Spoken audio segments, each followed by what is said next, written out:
Welcome back to Savage Harry, where today we're cracking open one of the wildest what-ifs in the multiverse. What if Harry Potter was actually a Saiyan?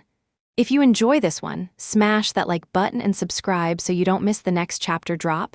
It genuinely helps the channel more than you know. Grab a snack, settle in, and let's begin. Chapter 1. The power within the quill was black and it did not have any ink. Harry Potter sat at the small mahogany desk in Dolores Umbridge's office and stared at the parchment in front of him as if waiting for it to apologize. The room smelled of lavender and cat urine, and somewhere behind him a kettle whispered over a lace-covered flame, and the 30 framed kittens on the walls blinked at him in sequence, from left to right, a rotating gallery of disapproval.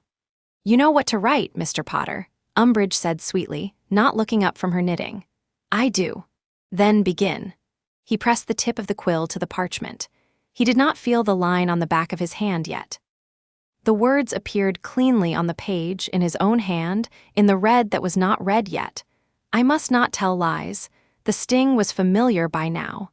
He had spent 6 evenings in this chair. The skin on the back of his left hand was a raised pink welt in the shape of that sentence, and it did not scab, and it did not heal, and every time he thought about it at breakfast, he flexed his fingers until the knuckles hurt, just to remember that the rest of him still worked. He wrote the line a second time. A third. Outside the tall window, the October sky had gone the color of wet slate. A single owl banked low through the wind and was gone. Somewhere in the castle, a clock struck, and the sound was small and far away, as if it belonged to a different building entirely.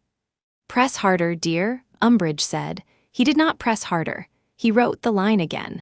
The stinging on his hand thickened into a clean, bright pain, and he thought about Cedric, which was not the same as thinking about Cedric's death. He thought about the way Cedric had turned to him in the maze, a little out of breath, grinning, and said, "Together?" And how that had been the last full sentence Harry had ever heard him speak. He wrote, "I must not tell lies again." The quill scratched. "I said," Umbridge repeated, the sweetness thinning, "press harder." He kept writing at the same pressure. He was not going to give her the satisfaction of watching him flinch. He would sit in this chair until the castle fell down around them, if that was what it took.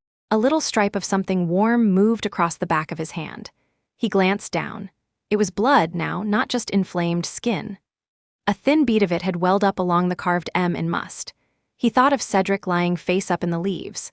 Something in his chest tightened and then, strangely, loosened, as if a hand inside him had been clenching a fistful of something without knowing it, and had only just noticed, and had decided all at once to let go. The air in the office changed.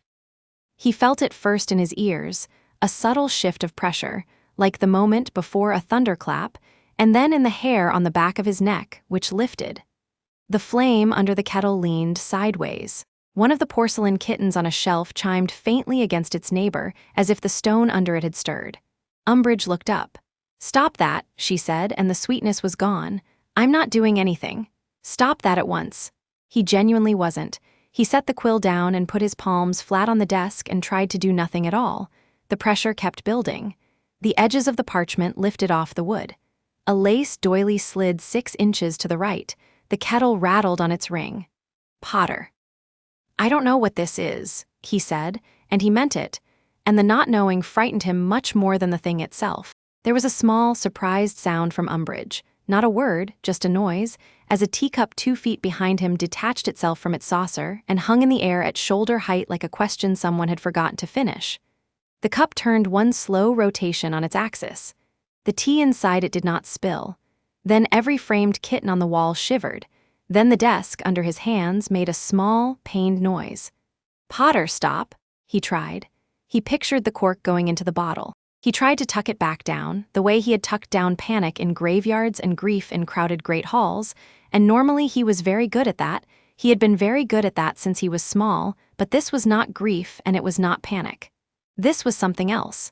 It was underneath those things. It was warm and it was enormous and it was, to his horror, thrilled.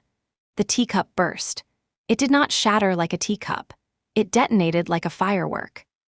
There was a dry pop, a brief white flash, and a fine rain of porcelain fragments that the updraft from the desk caught and held for an impossible half-second before letting fall. A kitten frame popped its glass. Another. They went down the wall in sequence, left to right, in the same order they had earlier blinked at him, and every pane of glass fell out in one piece and shattered on the floor like small, grieved windows. Umbridge rose halfway out of her chair.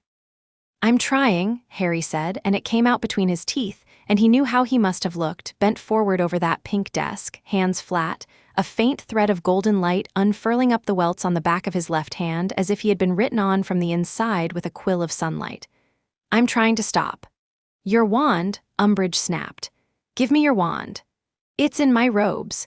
It's in my robes, I swear it's in." She was around the desk before he could finish, and she moved much faster than a woman in pink cardigans ought to move. Her hand went into his robes and came out with his wand, and she gripped it like a thing she wanted to break. The moment her fingers closed around it, the wand sparked. It was not a pretty spark. It was the dirty gold of something overloaded. A filament of light crawled up her wrist and jumped the jewelry. Her bracelet blackened. She made a small, shocked noise, almost polite, and dropped the wand onto the desk. The wand rolled. It did not stop rolling when it hit the parchment. It rolled right off the edge and onto the floor and kept going, end over end, humming faintly as if it had places to be. Harry put one hand over his eyes. "Breathe," he told himself quietly, the way Hermione told him to when the nightmares came. "Breathe, breathe, breathe." The pressure spiked. The window behind Umbridge, the tall, narrow window with the slate-colored sky in it, flexed inward, flexed outward, and then cracked from its top corner to its bottom in one clean zig. Cold wind came through the crack. The crack in the glass widened. The frame began to rattle. Umbridge said, "What are you?" "I don't know," he said again, helplessly. I don't know. And then the office door opened without a sound, and Albus Dumbledore was standing in it. He did not ask what was happening. He took one look at Harry and one look at Umbridge and one look at the window, and his expression did not change, except that his eyes went very still, the way a pond goes still before the first proper drop of rain. "Ah," Dumbledore said. "Harry, a small walk, I think."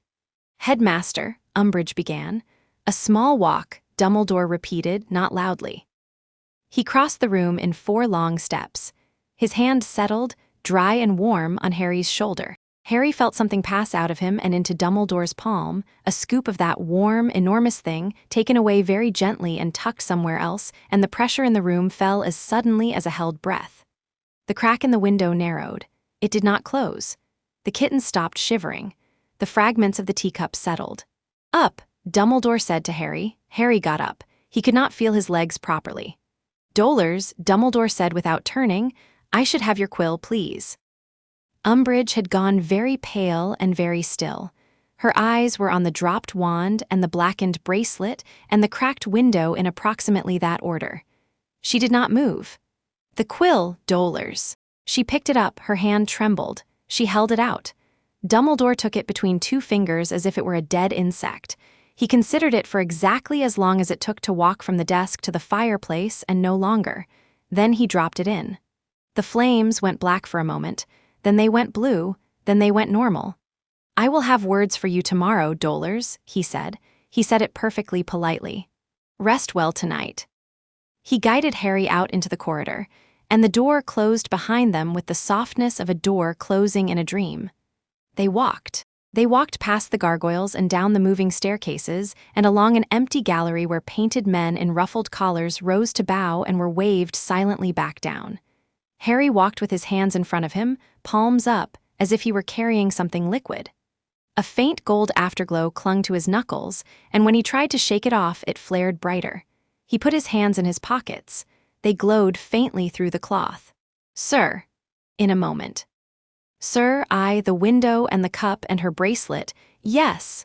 "I didn't know," Dumbledore said. "You did not." They turned a corner Harry did not recognize. He had walked in this castle for 5 years, and there were still corners he did not recognize, and that had been, until tonight, a quietly reassuring fact. Dumbledore stopped at a blank wall and tapped it twice with one finger. The wall breathed out a hinge. Inside was a small round room with an oval window, 2 chairs, and a pensive on a low plinth. The pensive was already glowing, softly, as if it had expected them. "Sit," Dumbledore said, and Harry sat. The chair was warmer than it had any right to be. He folded his hands in his lap and noticed, with a kind of distant clinical interest, that the golden glow was still coming off his skin in faint, drifting motes, the way steam comes off a cup. Dumbledore did not sit. He stood at the oval window with his hands laced behind his back and looked out at the sky, which was now properly dark and beginning to show stars through the scud. "Harry," he said, "I must ask you a question, and I must ask you not to answer it out of pride." "All right." "How long have you been feeling it?" "Feeling what, sir?"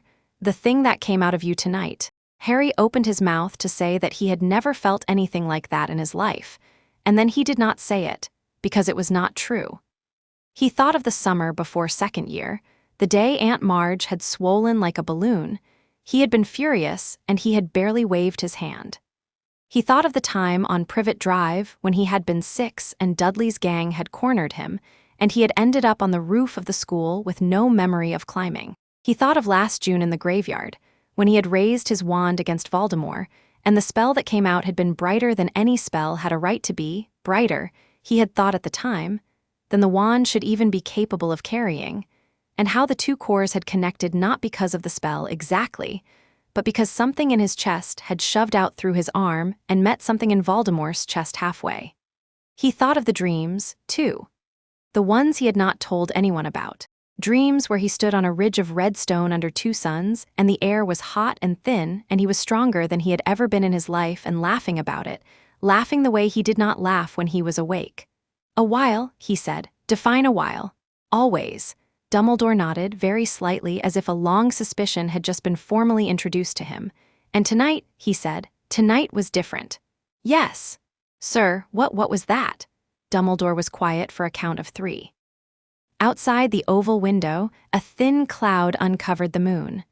"I had hoped," he said, "to have this conversation with you when you were older, preferably when you were finished with school. Ideally after a quiet summer in which absolutely nothing of note happened." "Sir?" "Yes, Harry, I know, that summer has never come for either of us." He allowed himself a very small, tired smile. "Drink some water." There was a glass of water on the little table beside Harry's chair. He had not noticed it appear. He drank. It tasted faintly of lemon. "Your mother," Dumbledore said, still watching the moon, "was Lily Evans. A Muggle-born witch of extraordinary gift and extraordinary kindness, and, as is relevant, extraordinary ordinariness in her lineage. Nothing in Lily's blood would have produced what I saw in that office tonight." "All right. Your father?"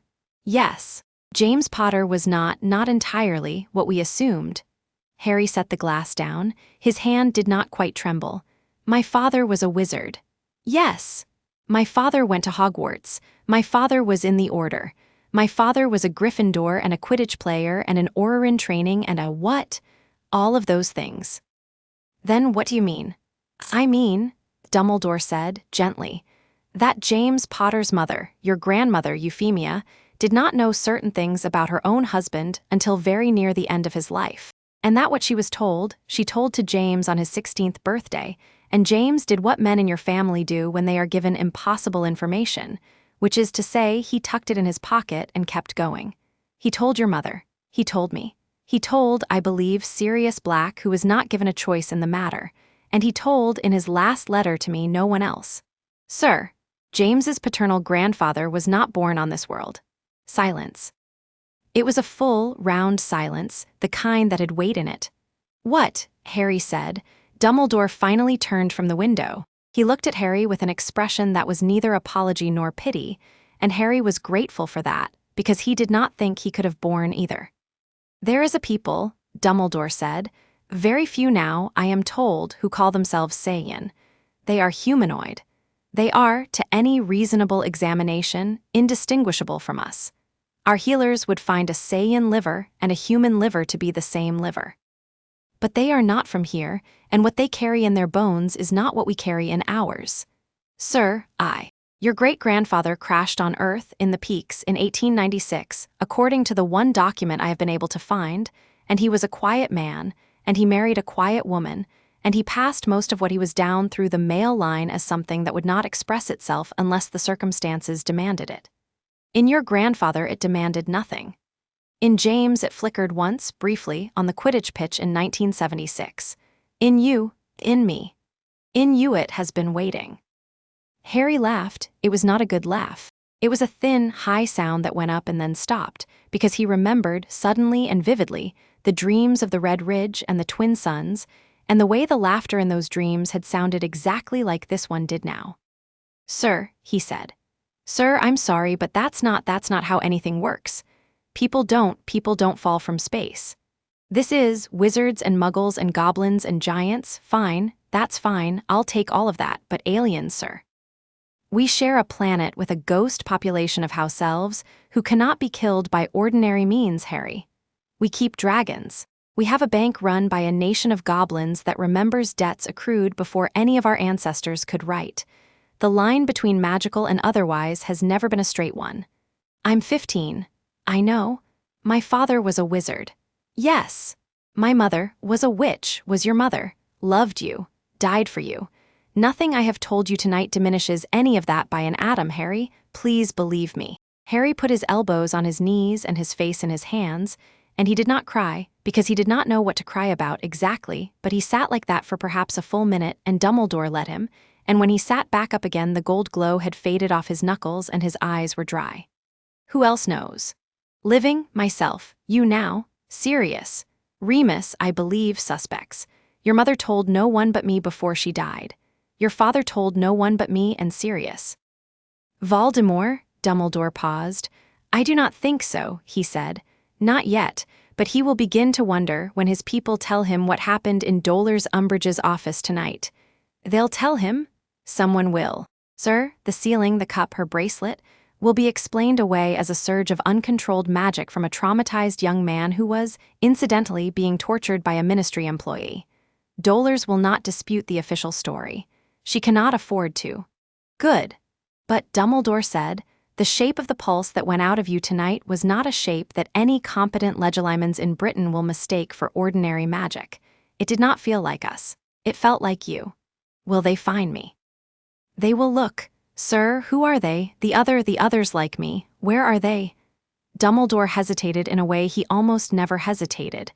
"Most of them," he said, "are dead. Their world was destroyed a long time ago. Those who remain are scattered across a great distance, and most of them do not know each other exist. How many? Alive, a handful, possibly fewer. And they're, what, warriors? Yes, good warriors. Very good. Better than wizards. Different from wizards. The Dark Lord's strongest curse, Harry, would not slow down the weakest Saiyan adult if she were irritated. Voldemort's strongest curse would irritate her." Harry absorbed that. "But she'd still be killable," he said slowly. "Just not the normal way." "Yes. And Voldemort would adapt. That is what Voldemort does. He is a magpie of power. If he learned that there was an energy in the world older and broader than anything in his books, he would not dismiss it. He would begin to hunt it. That is why you and I are going to speak, Harry, very carefully, about who you let see you use what is in you, and when." "Right. Do you have any questions you would like to ask before I say something important?" Harry had about 600 questions. He pulled one out of the bag. "Does this mean I'm not really a wizard?" "It means you are both. It means your magic and this other thing share a house. We will have to learn together which one you are reaching for on any given morning. It means, and I want you to hear this, Harry, that most of the things that have always been true about you are still true. You are brave. You are loyal to a fault. You are, as your head of house observed only last month, a genuinely maddening boy to try to keep alive. None of that is in your blood. All of that is in your choices. And the gold, sir, the whatever it is." "Kai," Dumbledore said, tasting the word as if it had not been in his mouth in a long time. "That is what they called it in the records. The life energy of a body that has been shaped, over millennia, to carry more of it than any body has a right to. Your magic rides on it. Your magic has always ridden on it. Tonight it noticed the rider. And the dreams. Tell me about the dreams later. All right. The important thing," Dumbledore said, and he sat down at last in the other chair and folded his long hands in his lap, "is this. You have tonight, for the first time, made something visible that has been invisible your entire life. From this moment forward, there will be people in the world actively looking for the thing that made Dolores Umbridge's teacup explode. Some of them will mean you no harm." A great many of them will. I intend to see to it that the right people find you first. Right people meaning people who do not work for Voldemort, Harry, and who also do not work for the Ministry. Who does that leave? Dumbledore's mouth twitched. Surprisingly few, he said, but enough. He reached into his sleeve and drew out something small and tarnished. It was a coin, Harry thought, at first, and then he saw that it was not a coin. It was a round piece of metal the size of a galleon, with a dull green stone set into the center and faint lines radiating out from the stone like a star or a compass. The stone blinked as Dumbledore held it up once and then settled into a soft, steady pulse. "What is it?" Harry said. "A beacon," Dumbledore said. "Not one of ours." "Whose?" "Theirs." He turned the little disc over in his fingers. The stone pulsed faintly against his palm. "It has been, for the last 40 minutes, screaming," he said very quietly. "Screaming. In its own fashion. It knows that something woke up tonight on its network. It is doing what it is designed to do, which is to tell anyone listening where that something woke up. Turn it off." "I cannot." "Smash it. That would cause it to scream louder." "I know." "I have been holding this coin since I was 39, Harry, and I have tried." Then we do not worry about the beacon itself. We worry about who hears it. Who's going to hear it?" Dumbledore looked at the oval window again. The moon had come fully out. A wisp of high cloud crossed its face. "Someone is already on his way," he said. Harry felt the small hairs on his arms lift. "Good someone or bad someone, sir?" "I do not yet know." "That's not reassuring." "No," Dumbledore agreed without apology. "It is not." They sat. After a long time, Dumbledore put the little disc back into his sleeve. "Bed, Harry," he said. "Eat breakfast tomorrow. Go to class. Tell Miss Granger a carefully edited version of tonight, and tell Mr. Weasley the edited version of the edited version. Do not, under any circumstances, try to do again what you did tonight. Not yet. Do you understand?" "Yes, sir. I will come for you when it is time." "Yes, sir." "And Harry?" "Sir?" Dumbledore paused, with one hand on the arm of his chair, and for a moment he looked every one of his many years. "If you should, in the next few days, feel that warmth again in the middle of the corridor at breakfast in History of Magic, I want you to press it down. As hard as you can, cork it back into the bottle. Can you do that?" "I can try." "Try very hard." "Yes, sir." They rose. The round room breathed back into stone around them, and they walked out into the corridor. And Dumbledore left him at the foot of Gryffindor Tower with one hand briefly on his shoulder. And Harry climbed the stairs alone. The fat lady was asleep. He did not wake her up straight away. He stood on the landing and held his hand out into the moonlight and looked at the welts on the back of his hand, which no longer glowed. "I must not tell lies," he said quietly to no one. It did not feel tonight like a vow he had made. It felt tonight like advice that someone had been trying to give him his whole life and that he had only just heard. Far above the castle, in the very high air on a thin seam of moonlight, something small and metallic passed over the Scottish Highlands at a speed that left no contrail. It did not look down. It only listened, and it turned very slightly toward the place where the pulse had come from, and it began with the patience of a thing that has traveled a very long way to descend. Dolores Umbridge did not sleep. She did not sleep because her right wrist throbbed under a cooling charm, and because 3 of her porcelain kittens were in pieces on her floor, and because, most of all, she had, at a little past 8 o'clock in the evening, felt something go past her that was not magic. She had felt magic all her life. She had grown up in magic. She had administered magic and measured it and regulated it, and when she found it going in directions she did not like, punished it. She knew the shape of every category of magic in the Ministry's schedule and half a dozen besides, and she knew, very clearly, that whatever had come out of Harry Potter tonight belonged to none of them. She sat at her desk at 2:15 in the morning with a clean sheet of parchment in front of her and a perfectly ordinary quill in her hand, and she wrote.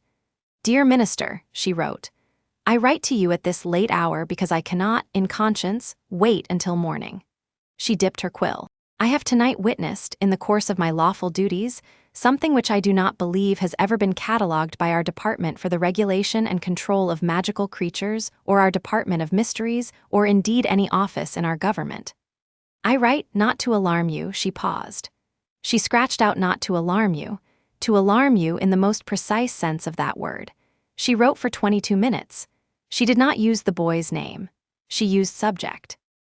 She did not describe the specific manner in which her office had been rearranged. She described, instead, the feeling, the pressure in her ears, the faint, golden glow she had seen clinging to the subject's hands, the word that had come unbidden into her mind while the glow was on him. A word she had never thought before and could not now quite remember, but which had been, she wrote, a word in no language of which I have record. She did not mention the beacon-shaped thing she had seen, out of the corner of her eye, pulse twice from inside Dumbledore's sleeve and then go still. She suspected she had imagined that. She sealed the letter in 3 envelopes of increasing formality. She addressed the outermost envelope to a man who was not the minister and who did not work in the minister's office, and whose name did not appear in any official register of ministry employees, and whose payroll was drawn from a small, private fund that had been privately maintained, for reasons of national security, since before she was born. She did not send the letter by owl. She sent it by a creature that was not, strictly speaking, an owl at all. The creature took the envelope from her fingers without a word. It looked at her once with eyes that were not owl eyes, and then it went out through the cracked window, the one Potter had broken, and it flew low over the forbidden forest and faster than the wind, and it did not come back. Dolores Umbridge closed the window as best she could, given the crack. She put the kettle on. She wound a fresh bandage around her wrist. The kittens, those that still had glass in their frames, began once again to blink in sequence from left to right. 10 miles above, the small metallic thing had heard the beacon and had also now heard, faintly, the letter. It corrected its course. In the dormitory at the top of Gryffindor Tower, Harry Potter lay on his back with his hands folded on his chest and his eyes open, watching the canopy of his 4-poster, which had begun, at some point in the last 20 minutes, to lift very slightly off the frame, as if being breathed on from underneath. He closed his eyes. He pictured the cork. The canopy settled. He lay awake until dawn. Breakfast the next morning was eggs and toast, and a low hum of normality that felt, to Harry, like someone had replaced the entire great hall with a very convincing model of itself. Ron put 3 sausages on his plate without looking at them. Hermione was reading a copy of the Daily Prophet that was, for once, not complaining about Harry directly, and she lowered it an inch when he sat down and said, "You look like you slept in a hedge." "I didn't sleep," Harry said, and then, because he had promised Dumbledore, "I think I'm coming down with something." "You think, or you are. I'm not arguing with you about this before 10. "Fine," Hermione said, and raised the paper again, and then lowered it again. "But you look actually ill, Harry." "Not metaphorically ill, properly ill, green under the eyes. It's the light in here. The light in here is fine." Ron, who had been watching this with the resigned air of a man watching 2 birds he cared about fight over a piece of bread, said, "Was it Umbridge again?" Harry put an enormous forkful of egg into his mouth to buy himself time. "MNF," he said, which means yes. "MNF. Mate. Not in the hall," Harry said, swallowing. "Later, I'll tell you later. Both of you, honestly." Hermione's eyes went over him as if she were checking a list. They paused, briefly, on the back of his left hand, which he had tucked under the table. They paused, briefly, on the skin just under his ear, which he could feel without understanding why, and when he tipped his head slightly, she narrowed her eyes and then tipped her head to match, and whatever she had seen there, a trace of light, a faint warmth, she did not comment on. She did, however, put her hand briefly over his on the table and press once and take it away. "All right," she said. "Later." "Later," Ron agreed, as if it were a treaty. They ate in silence for a while. "Oi," Ron nudged him. "Look at the staff table." Harry did not want to look at the staff table. He looked anyway. Umbridge was there. Her wrist was bandaged. She was cutting a grapefruit into tiny, identical pink squares. She did not look up when Harry looked at her. She did, however, reach once for her cup of tea without taking her eyes off the grapefruit, and her hand stopped short, 3 inches from the cup, and withdrew. "She's scared of her tea now," Ron said, in a tone of genuine wonder. "What did you do to her, mate?" "Nothing." "Liar." "Absolutely nothing." "Absolute liar." Down the table, Professor McGonagall was watching Harry over the rim of her own cup with a very carefully neutral expression. Dumbledore was not at the staff table. Dumbledore had not been at the staff table, Harry realized, since Harry had walked in. He put down his fork. "I need air," he said, and got up, and went out through the double doors into the entrance hall, and stood on the flagstones for a moment with his hand flat on the cool stone of the wall, breathing slowly. The stone under his palm did not glow. He considered this a personal triumph. Hermione caught up with him in the courtyard, 10 minutes later. The morning was cold and thin, and the sun was trying very hard to look like a real sun and not quite managing it. She sat down on the bench next to him without saying anything, and for a long time they watched a pair of first-years fail, with tremendous enthusiasm, to levitate a frozen puddle. "You're humming," Hermione said. "I'm not humming. You are, under your breath. I've been listening to it since I sat down." He paid attention to himself. He had not been aware he was humming. He listened to the hum. It was not a tune. It was the single, low note that his chest had been making quietly ever since Umbridge's office. "Oh," he said, "yes. That's not on purpose." "I know." "Hermione, I'm not going to ask yet," she said. She was watching the first years. "Dumbledore told you not to talk about it, didn't he?" "He didn't tell me that. He didn't need to. You walked in this morning like a man carrying a jug full to the brim. You are not that kind of secret keeper, Harry. You never have been." "Thanks, it's a compliment." "It really isn't."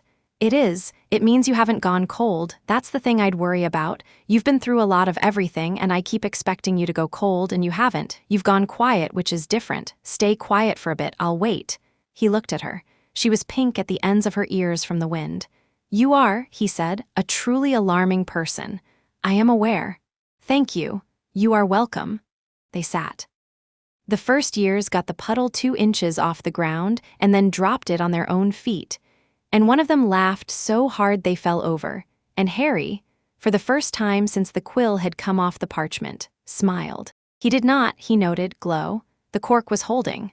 Far above them, something thin and silver cut the sky at 20,000 feet and kept going east. None of them looked up. There was nothing to see, strictly speaking. The thing had already been and gone before anyone's eyes could track the seam it left behind. In the third-floor corridor, Dolores Umbridge was posting a new educational decree to the notice board. The parchment was very pink. The ink was very black. The decree was numbered 26, and it concerned, though she had not named it in the text, the boy with the scar on his forehead, and what the ministry would do if anyone at the school attempted to teach him, or learn from him, or otherwise associate themselves with him in any manner not explicitly sanctioned by her office. She had drafted it at 4 in the morning. She had drafted it one-handed. She had drafted it while the kettle in her office boiled and never quite whistled, because she had, at some point in the night, placed a small, dense, flat object on the lid to keep it quiet. That object was, strictly speaking, Umbridge's second beacon, a twin to the one in Dumbledore's sleeve, although Umbridge would have denied knowing that if asked directly, and in fact did not know it, not exactly. She had been given it many years ago by a man whose name she did not remember, in the course of a lunch she had never written down, and she had been told to keep it on her person and to place it, one day, on a surface made hot by ordinary fire, and to wait.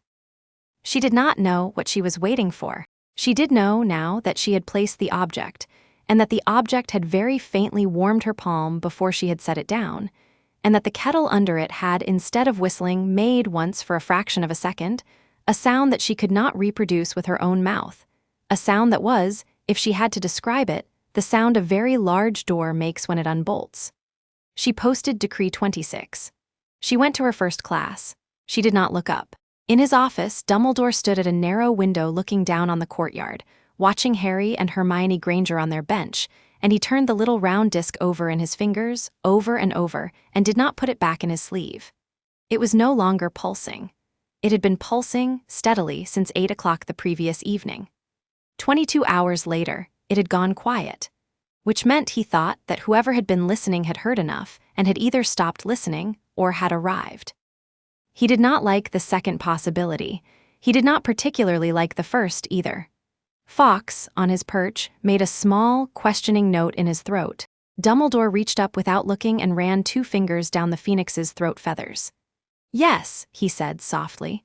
"I know, I'm thinking," he thought. Fawkes tolerated. If it is a friend, he said eventually to Fawkes or perhaps to the heir, he will come in politely and I will have tea ready, and we will have a civilized conversation about a boy we both care about, and I will tell him no, very firmly, and he will argue, and we will work something out. If it is not a friend, he did not finish the sentence. Fawkes made another small noise, not questioning this time. Yes, Dumbledore said, precisely. He turned from the window, he crossed to his desk. He opened a drawer that did not exist when the drawer next to it was open, and from it he took a second object, not a beacon this time, but a small silver whistle on a chain. He laid it on the blotter. He looked at it for a long moment. Then he picked up a quill and he wrote very quickly, a letter of 3 sentences, and he sealed it, and he tied it to the leg of Fawkes with a length of red string, and he said, "Serious," to Fawkes, who nodded once and was gone in a small, self-effacing flame. At some little past 5 in the afternoon, at a small house on the Scottish coast not far from Aberdeen, in a field recently rained on, a shape which had been falling for a long time at a very sharp angle struck the earth and did not bounce. A crater formed. It was not a large crater, as craters go. A farmer 2 fields over looked up at the flash and frowned and said to his dog, "Thunderhead," and went back inside. In the crater, the shape hissed and cooled. It was a pod. It was about the size of a small cottage, if you folded the small cottage in half. It had a single round window on the side nearest the road, and the window hinged open with a thin pneumatic sigh, and something came out of it slowly and stood up in the wet grass, and rolled its shoulders and cracked its neck, and looked first at the stars, which were not its stars, and then at the lights of the town in the distance, and then, quite deliberately, in a direction that would, if followed for 400 miles, lead to Hogwarts. The figure was tall. It was not as tall as a grown man, not quite, but it stood like one. It wore armor that did not look like armor from any country on this planet. The armor was dented in one place on the chest, in a way that suggested it had stopped something bad from happening once, and had not been replaced since. The figure had a long, thick tail that it was currently uncurling from its waist and letting hang. It looked up. High above, where the sky was still blue in the upper layer, something smaller and faster had been tracking it all the way down, a silver splinter, and that splinter was now climbing again, banking east, accelerating. The figure on the ground watched the splinter go. "Good," it said, in a voice that was not pleasant. "Run home, then, tell your master." It did not give the splinter time to get very far. It lifted one hand, almost casually. A little ball of white gold light gathered at the fingertips. It flicked the hand, like a man flicking water off his fingers. The ball of light left the fingertips and covered the 20,000 feet of air between the figure and the splinter in something less than a second. There was no sound when the splinter was hit. There was only, very far up, a small, brief, star-like flash, and then nothing. A few seconds later, a thin shower of debris began, very gently, to rain down several miles to the east. The figure in the field did not watch it fall. It was already walking. It walked with its hands in fists at its sides and its tail switching slowly behind it, and where it passed, the frost on the grass melted. At the edge of the field, where the dry stone wall ran down to the road, the figure paused. It looked once back at the pod, cooling in its crater. It looked once at the sky where the silver splinter had been. It looked once south where Hogwarts would be if you flew, then it lifted off the ground. It did not jump. It did not leap. It rose the way a balloon rises, only upward and steadily and much faster, until it was a speck, and then until it was gone. In the Gryffindor common room, Harry was playing chess with Ron, and losing, and he did not notice anything. Hermione was on the rug in front of the fire with a book on her knees, pretending to read. Crookshanks was on her feet. The fire made its small, comfortable fire noise. Only Crookshanks, at one point, stopped purring for exactly 3 seconds and lifted his head and looked very fixedly at the north-facing window at nothing, or at something no one else could see, and then sniffed once and put his head down again and resumed purring as if nothing had happened. Hermione glanced at the cat. "What did you see?" she said under her breath. Crookshanks did not answer. "No, you're right," she said. "Never mind." Outside, on the Black Lake, the water began at the far northern shore to move very slightly in a wide, perfect circle, as if something had passed over it without touching it and the air had remembered where. Nothing in the castle stirred. Harry took Ron's rook with his knight. Ron groaned. Above the astronomy tower, the stars came out. And in a place that was not in the castle and was not on the grounds and was not, technically, on any map that Hogwarts had ever consented to appear on, a place known only to the headmaster and to 4 or 5 very old portraits, a bell began, very softly, to ring. It rang once. It rang twice. It rang 3 times and stopped. In his study, Albus Dumbledore looked up from his tea and set the cup down and said, very quietly, "Ah!" Chapter 1 end. Chapter 2. Blood of the Warrior Race. The bell rang 4 more times at 1:15 in the morning, and Dumbledore, who had not been asleep, did not get up. He waited. He had spent 70 years becoming very good at waiting. At 1:20, a 7th ring came, longer than the others, and he rose from his armchair and took the silver whistle from the blotter and hung it around his neck under his robes, and he said to Fawkes, "Stay in the perch," and Fawkes, who had been eyeing the north window with something close to fascination, settled back reluctantly. At 1:30, the window on the north side of his study opened by itself. There was no wind. A figure came through the window without touching the sill. It did not climb, it did not fly exactly, it simply slid over the edge, as if the distance between the outside air and the inside air had briefly agreed not to disagree about him. And then it was standing on the rug in front of the fire, with its tail wrapped at the waist and its hands at its sides. Considering Albus Dumbledore, as a man might consider a closed door, he is about to decide whether to knock on or kick. It was broader across the shoulders than most men. The armor on its chest had a single dent in it shaped, very roughly, like a palm. Its hair stood up off its head in black thorns. There was a thin, old scar across the bridge of its nose. Its eyes were dark and level and unkind. "You are the one called Dumbledore," it said. Its voice had a very faint accent that belonged to no country. It had a vowel in the second syllable of the name that Dumbledore had not heard since the summer of 1942. "I am," Dumbledore said. "Would you like tea? Number, something stronger?" "Number, ah, well," Dumbledore said mildly, "perhaps later." The figure did not smile. It did not scowl either. It had the very still face of a person who had stopped, a long time ago, wasting expressions on strangers. "Tell me where he is," it said. "Before I do that," Dumbledore said, "please sit." "I prefer to stand." "Please sit," Dumbledore said again, as gently as the first time, "because if you do not sit, I will not tell you where he is, and you and I will then have a long, tiresome night of finding out whether what I am is stronger than what you are inside my own house. And at my age, I would very much rather have a civilized conversation." The figure considered this. It sat down. It did not relax while sitting.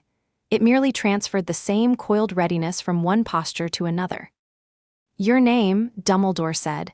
"Kalin, Kalin of nowhere, of what is left. If you have the manners to not make me say the rest, I will thank you. Forgive me." "Forgiven." "Kalin then," Dumbledore said. "May I know how you came to hear the beacon?" "I did not hear your beacon. Your beacon is old and it is weak and it only shouts at other pieces of itself. I heard the boy." "Heard him? Felt him? There is a difference in our language. He made a shape in the air that had not been made on this planet for 20 years, and I was close enough to recognize the shape. Unfortunately, so was someone else. The object that fell to earth near Aberdeen earlier this evening was me. The silver thing that was in your sky above you was not. I see. You do not see. Not yet. There is a man, a thing, calling himself a collector, and he has been buying orphan signals for 80 years. Whenever a pulse of our kind of energy goes out anywhere in this quadrant, his engines wake up, and he sends a probe, and the probe listens, and if it hears more, it sends a ship. The probe got close enough tonight to hear the boy twice. I destroyed it. His ship will already be on its way. He is not fast, but he is patient. I estimate we have between 2 and 4 of your weeks before he arrives personally, and less than that before the first of his people does." Dumbledore let his tea cool in his hand. "Collector of what?" he said. "Us. or what's left of us. He will have sold the boy to 3 buyers before the probe even hit my hand. He does not know yet that the boy is a child, nor that the boy is a mongrel, nor that the boy is on a planet that, as far as the rest of civilization is concerned, does not quite exist. None of that is going to make any difference to him or to the buyers. Buyers. Yes. Of children. Of genetic material, Kalin said, and for the first time there was a small, hot note in his voice. Of a bloodline, he sells eggs. He sells sperm. He sells bone marrow. He sells, when he is in a mood, living subjects. He ran one of the 3 nurseries in the time of my grandmother, and he still runs the same nursery now because he is not the sort of person who dies when you want him to. Dumbledore set the tea down. I see, he said again. This time it was flat. Now you see. What is it you came here to do, Kalin? To find him before anyone else did. To take him somewhere I can teach him to hide a pulse. To teach him, before your wizards or your buyers get him, how not to be a lamp on a dark hill. And then that is his business. I did not come here to adopt a child. Then why? Kalin looked at the fire. The fire looked back. Because I owe his great-grandfather a debt, he said quietly, which I have been carrying for 92 of your years. And because I am one of 4 people left alive with any claim on what he is, and the other 3 are not people you would like to meet. And because I would prefer that the last bud on this particular tree not be picked by a man who turns our kind into ingredients. I understand. Do you? Yes. Kalin's hands were, for the first time, not at his sides. They were resting on his knees. They were open. I have asked other questions on other planets, he said, and usually I ask them with my voice raised. Tell me where the boy is, Dumbledore, and I will not raise my voice with you tonight. The boy is asleep, 3 corridors north and 2 floors up, and I am not going to bring him to you at 1:30 in the morning to be stood over and assessed like a livestock animal. You will meet him when he is awake and fed and has had the chance to tell his friends he is going. You will meet him on my grounds, or not at all. He does not have the luxury of being a child about this. He does, Dumbledore said, for 48 more hours. After that, we will see what he has the luxury of. 48 hours is the least I can offer him. I am offering it. I am not negotiating it. For a long moment, Kalin was still. Then, very slightly, the corner of his mouth moved. It might have been a smile in a younger man. In him, it was more like a concession. 48 hours, he said. Yes. You bargain hard for an old creature. Thank you. It was not a compliment. I took it as one. Kalin rose. Where will I sleep? You won't, but if you would do me the favor of not sleeping in my lake, I will be grateful. Your lake? A pause. There is something in your lake, old man, that sent me a look when I came over it. Do you know this? Yes. It is not as safe as it thinks it is. It is safer than most things. All right, Kalin said. He walked to the window. He paused with one hand on the sill. The boy, he said without turning, what is he like? Dumbledore thought about that. He is tired, he said at last. He is braver than any 15-year-old should have to be. He loves 2 people very badly and 4 or 5 others passably. He has been told to keep secrets since he was 11 and he has never been good at it. He is kind on purpose, in ways that a lot of people around him are not. He would like, I think, very much to be a boring person, and he is not ever going to get to be one. Does he know how angry he is? Dumbledore did not answer for a moment. No, he said, not yet. Then, Kalin said, he is the right age. And he was gone through the window, and the window closed softly behind him. Dumbledore picked up his tea. It was cold. He drank it anyway. Oh, James, he said to no one, I am sorry. He woke Harry at 7 o'clock. He did not wake him exactly. He sent McGonagall, who was better at waking teenage boys, on account of having had 7 decades of practice. Harry came blinking down to the headmaster's office in his second-best jumper with his hair at an angle and his glasses smudged. And Dumbledore set a plate of hot buttered toast on the corner of the desk without a word. And Harry sat down and ate it without a word. And only when the toast was gone did Dumbledore say, Someone has come to meet you. The good someone or the bad someone, sir? I believe, cautiously, the good one. I would like you to reserve judgment until you have had a conversation with him. I would also like you not to attempt to hex him. He will not be hexable and the attempt will embarrass you. Right. Eat a second piece of toast. I'm not hungry, sir. Eat a second piece of toast, Harry. He did. His name, Dumbledore said, is Kalin. He does not care for titles. He does not care for pleasantries. He is not here to be your friend, but he is here to keep you alive, which is, in the short term, more useful. Is he? Yes. From yes. Oh, Harry looked at his hands. The back of his left was a little less red this morning. The welts were fainter. He flexed the fingers. Is he here now? He said. He is in the Forbidden Forest, Dumbledore said. He has been asked politely to stay there until you decide you are willing to go to him. If you are not willing, I will tell him so, and he will go somewhere else and other arrangements will be made. You will not be forced. All right. I mean that, Harry. There is not a wand in this castle pointed at your back on this one. This is yours to decide. Harry thought about this, for what he hoped was a respectful length of time, given the gravity of the decision and the quality of the toast. I want to meet him, he said. I thought you would. Can Ron and Hermione come? Dumbledore smiled with one eye. No, he said, but you will regret it for the rest of your life if you do not tell them where you are going. They will find out. Best they find out from you. They walked down to the edge of the Forbidden Forest together a little before 9 in the morning, through weather that had softened into a pale, apologetic drizzle. Hermione had been easy. Ron had been harder. The conversation had lasted a little over 6 minutes, and had involved a great deal of swearing from Ron and a great deal of silence from Hermione, and at the end of it, Ron had said, "Right. Fine. Don't get killed," and Hermione had said, "If you get killed, I will be extremely cross," and Harry had promised, with a straight face, not to. At the tree line, Dumbledore stopped. "I will not come in with you." "Why?" "Because the person you are about to meet did not trust me enough last night to sit down without being asked twice. He will be different with you, I think. Better. There is a thing between the two of you that there is no thing of between the two of us, and he will speak to it more willingly without me there." "Right. Which direction?" "East for a quarter mile. You will not miss him." "Sir, yes, Harry. If I don't come back out, you will come back out. But if I don't, then I will come in and we will have a different conversation, he and I, and it will not end the way he hopes, but you will come back out." Harry took a long breath. "All right. Harry, sir?" Dumbledore put his hand briefly on his shoulder. "Be curious," he said. "Not grateful, not afraid. Curious. That is the only posture that will help you with what you are about to meet." Harry nodded. He walked into the trees. The Forbidden Forest was quieter than he remembered. Normally there was something, a distant hoof, a branch settling, the papery sound of acromantula silk, but today the forest had the hush of a church that had been emptied for a wedding.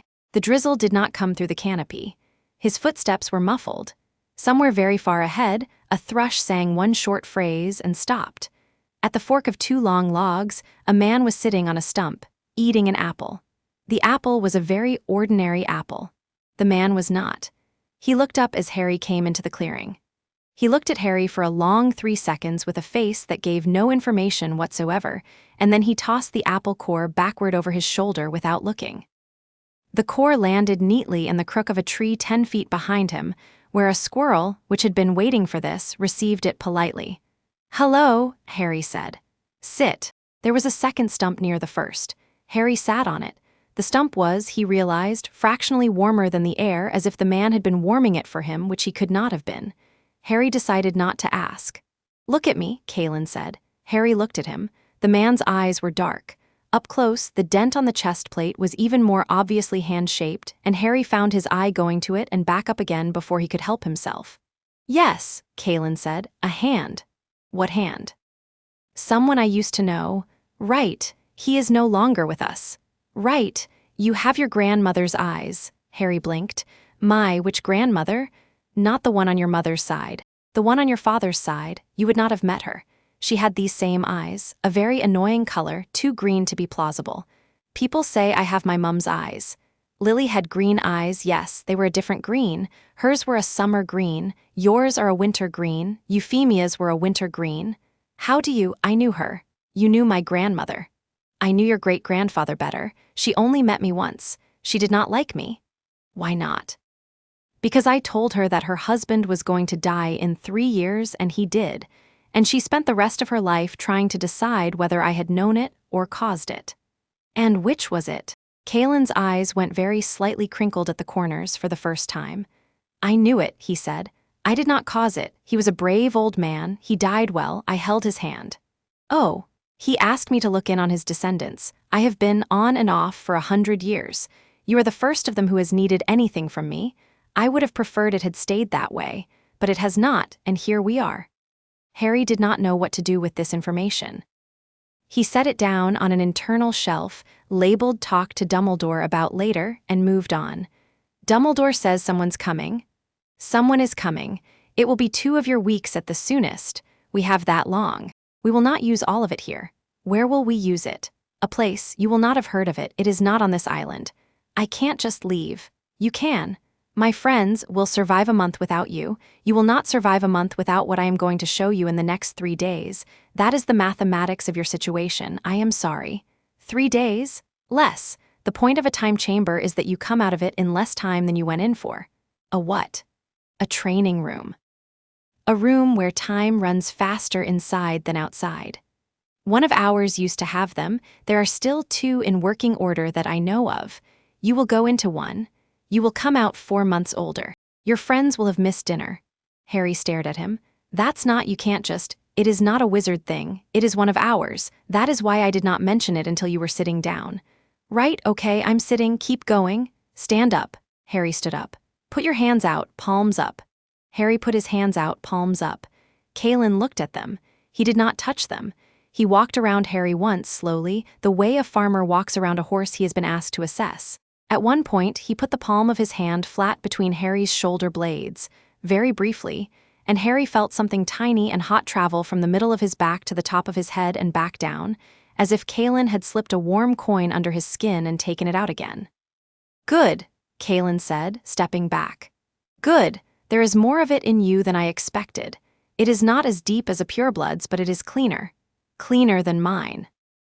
The wizard side has kept it quiet all these years, and paradoxically, has also kept it healthy. You have not burned any of it up being stupid. You were saving up without knowing it.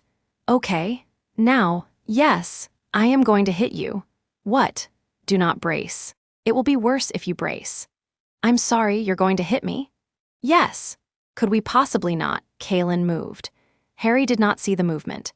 He knew it had happened because one moment, Kalin had been 3 feet away, and the next, Kalin had been, for a fraction of a second, very much less than 3 feet away, and Harry was on his back in the leaves with the breath knocked half out of him and his glasses sideways on his face. He lay there for a moment, looking up at the canopy. Ow, he said, reasonably. You are welcome. For what? For that being the lightest I will hit you for the next 4 months. You said it wouldn't be so bad if I didn't brace. I lied. It hurts more if you brace. Harry laughed. He was surprised to be laughing. He got up because lying down did not seem to be improving anything, and he dusted the leaves off his jumper. His ribs felt fine. He had expected them not to. He poked one. It was sore, and that was all.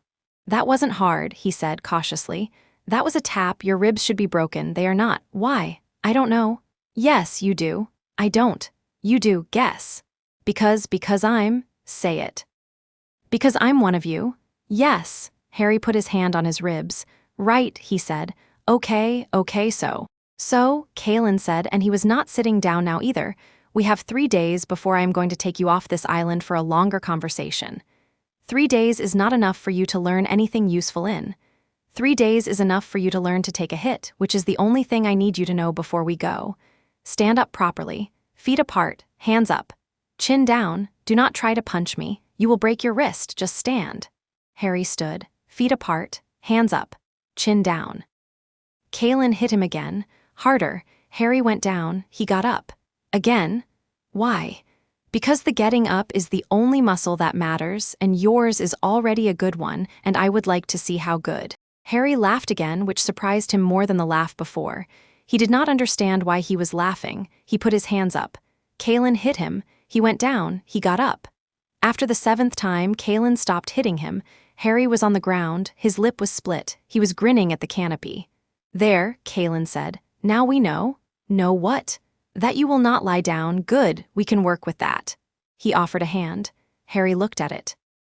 I thought, Harry said, you weren't here to be my friend. I am not. Then why the hand? Because my master told me, when I was your age, to give a man I had put on the ground my hand if I meant to put him on the ground again later, and to not give it if I meant never to see him again. I mean to see you again. Get up." Harry took the hand. He was lifted to his feet with no effort at all, as if he were made of something much lighter than he had been made of that morning. Kalin's grip was warm. It was not gentle. It was not ungentle either. It was, simply, steady. "Good," Kalin said. "Good," Harry agreed. He wiped his lip. "What now?" "Now we sit back down and I tell you who your great-grandfather was, and then you go back to your castle and you eat lunch, and you do not tell anyone about me. Not Granger, not Weasley, not Black, not yet. Serious? Especially Black. He will know who I am, he will be furious, we will deal with him later." "Why would he be furious?" "Because the last time I saw him, I broke his nose."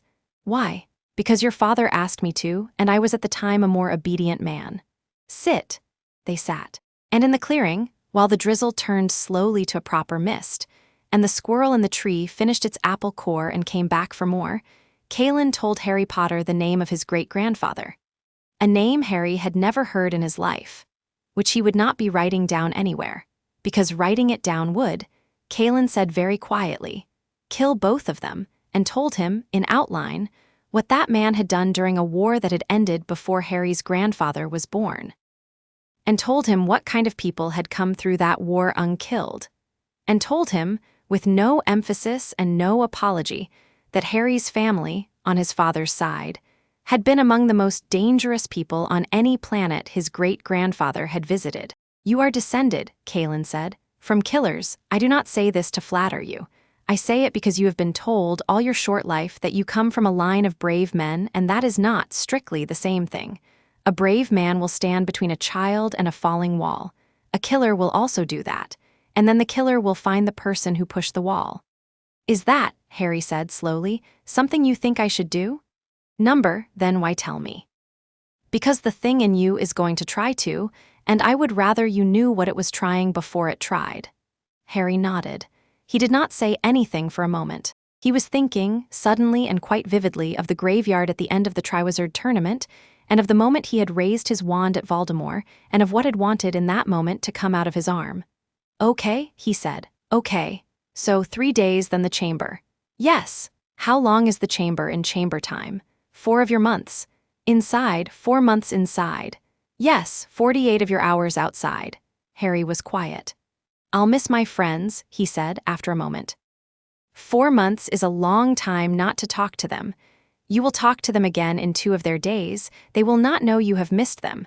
But I'll know. Kalin looked at him. The look was not unkind for the first time. "Yes," he said, "you will know. That is one of the prices. There are worse ones. I know. You do not yet, but you will." "All right." They sat. A thrush sang high up and finished its phrase this time.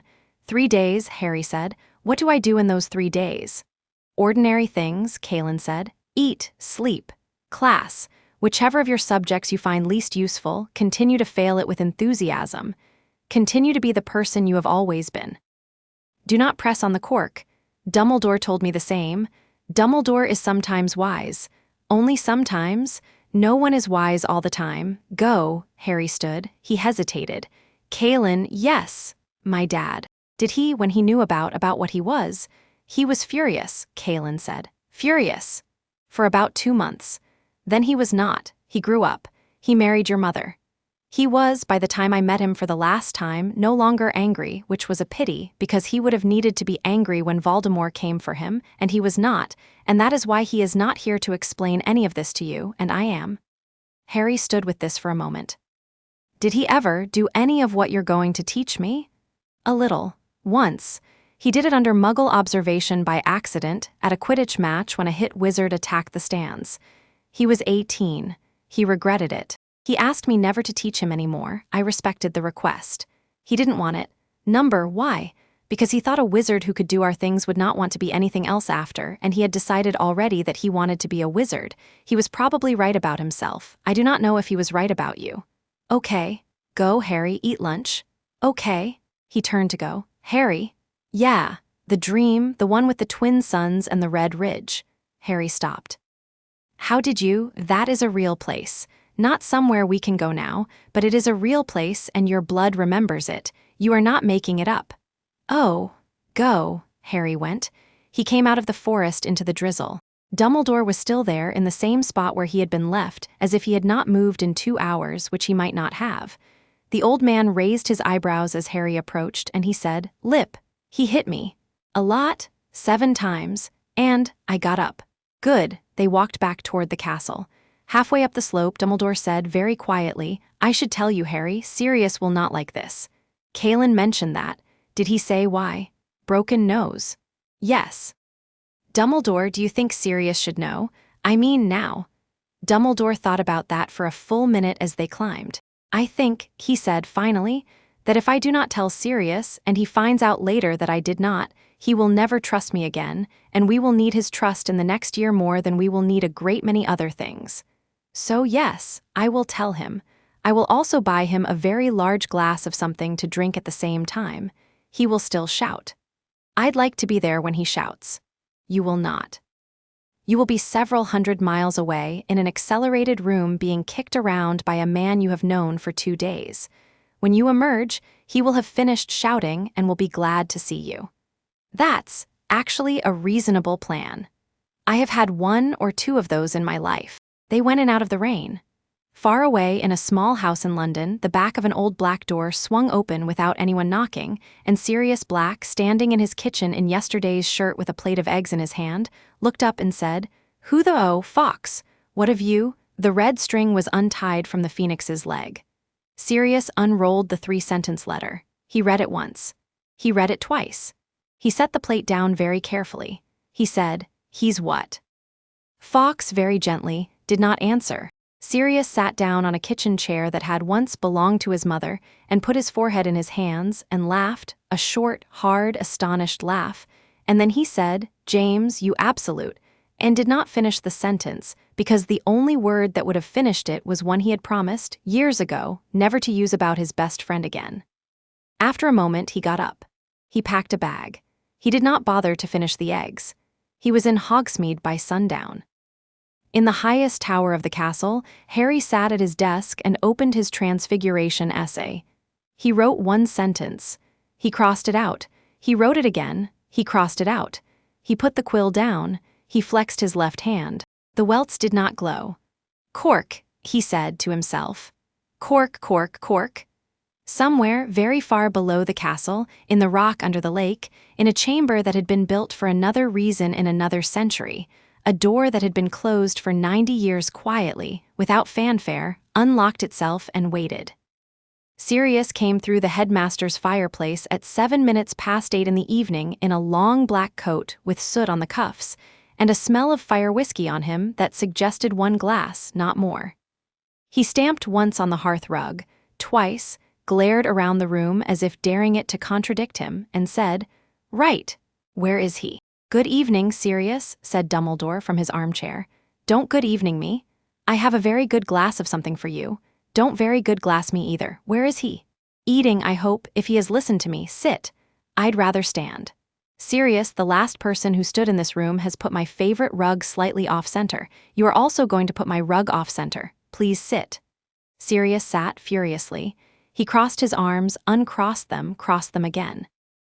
80 years, he said. 80 bloody years, Albus. You have known about this for 80 years. Did you ever, at any point, consider telling the godfather of the boy in question? James did not want me to.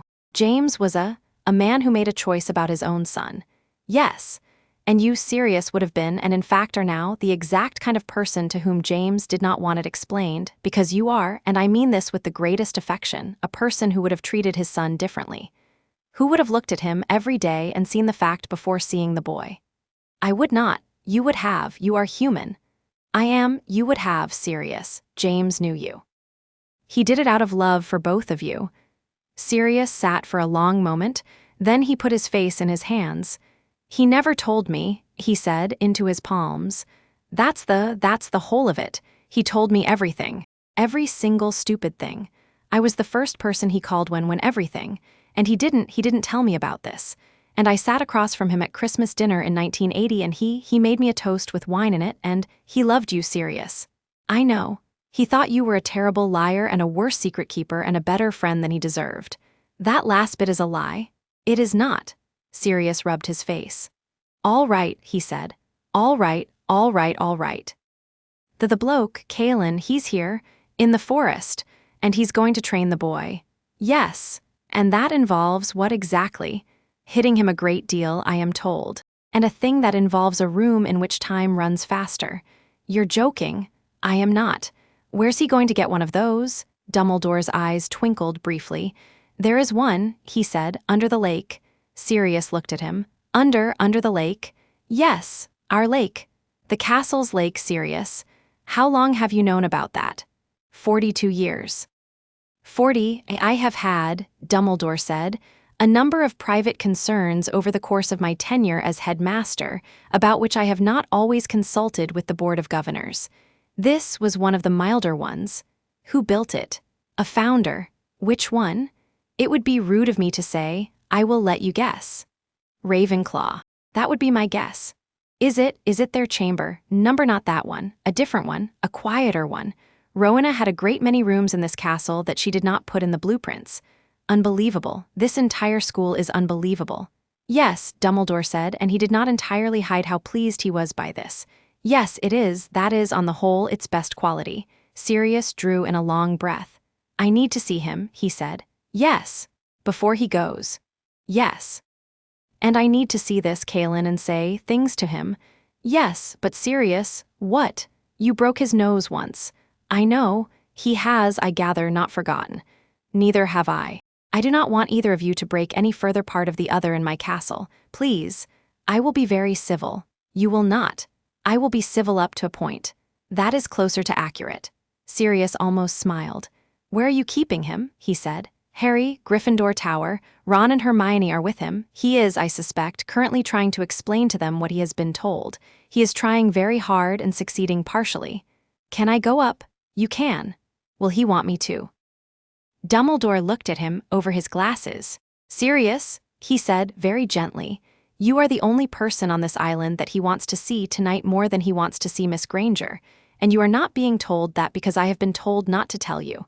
I am being told it by my eyes. Go up. Sirius went up. Harry was sitting on the floor in front of the fire in the Gryffindor common room with his back against an armchair and his head in his hands. Hermione was sitting next to him with one hand on his shoulder. Ron was sitting across from them, leaning forward, his elbows on his knees, listening. Harry was, Sirius noted, standing in the doorway talking. Quietly, but talking.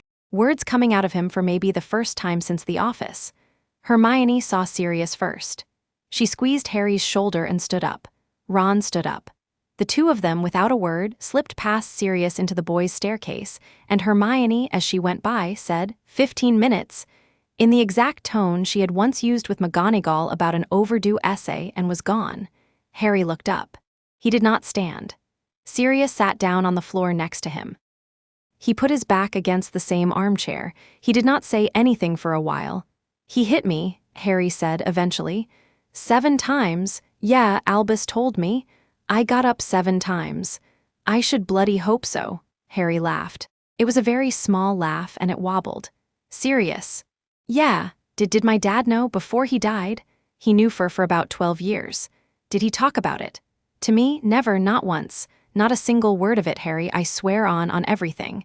He locked that box and he didn't open it, he told Lily. He told Dumbledore, he didn't tell me. Why? Because, Sirius said slowly, I was an angrier man at that age. He thought I'd treat him like a weapon, I think. I wouldn't have, but he didn't know that. Or maybe he did know and didn't want to take the chance. I'm sorry. For what? You weren't. I'm sorry he didn't tell you. Sirius looked at him. Oh, Harry, he said very quietly. You absolute. He put his arm around Harry's shoulders and he held on, and Harry leaned his head against Sirius's shoulder, and they sat like that for 2.5 minutes, neither of them saying anything, while the fire made its small fire noise and the mantel clock ticked, and somewhere in the castle, a suit of armor that had been slightly off its balance for 19 years quietly righted itself. Right, Sirius said eventually. Right, so, under the lake. What? Nothing, never mind, tell me what he told you. Harry told him, in a low voice, more or less what Kalin had told him in the forest. Sirius listened without interrupting. When Harry got to the part about the great-grandfather and the name he was not to say aloud, Sirius went very still, and then made a very small, pained sound and said nothing, and Harry paused, and Sirius said, "Keep going," and Harry kept going. When he was done, Sirius said, "Right, couple of things." "Yeah. 1. You are still the scruffy 15-year-old who ate my entire fridge 2 summers ago, and nothing in the world has changed about that." "Okay." 2. Whatever he teaches you in that chamber, you come back out and you come find me and you tell me about it. Not to use it against anyone, just so I know, all right? All right. 3. Yeah. If he hits you for the sport of it as opposed to for the teaching of it, I want to know, and I will be extremely polite with him about it, and I will break his nose a second time. Okay. 4. Yeah. I love you, you absolute wreck of a boy. I love you too. 5. Yeah. If you get taller than me in 4 months in that room, I am going to be extremely annoyed. Harry laughed, properly this time. I will try not to. Try hard. I'll try.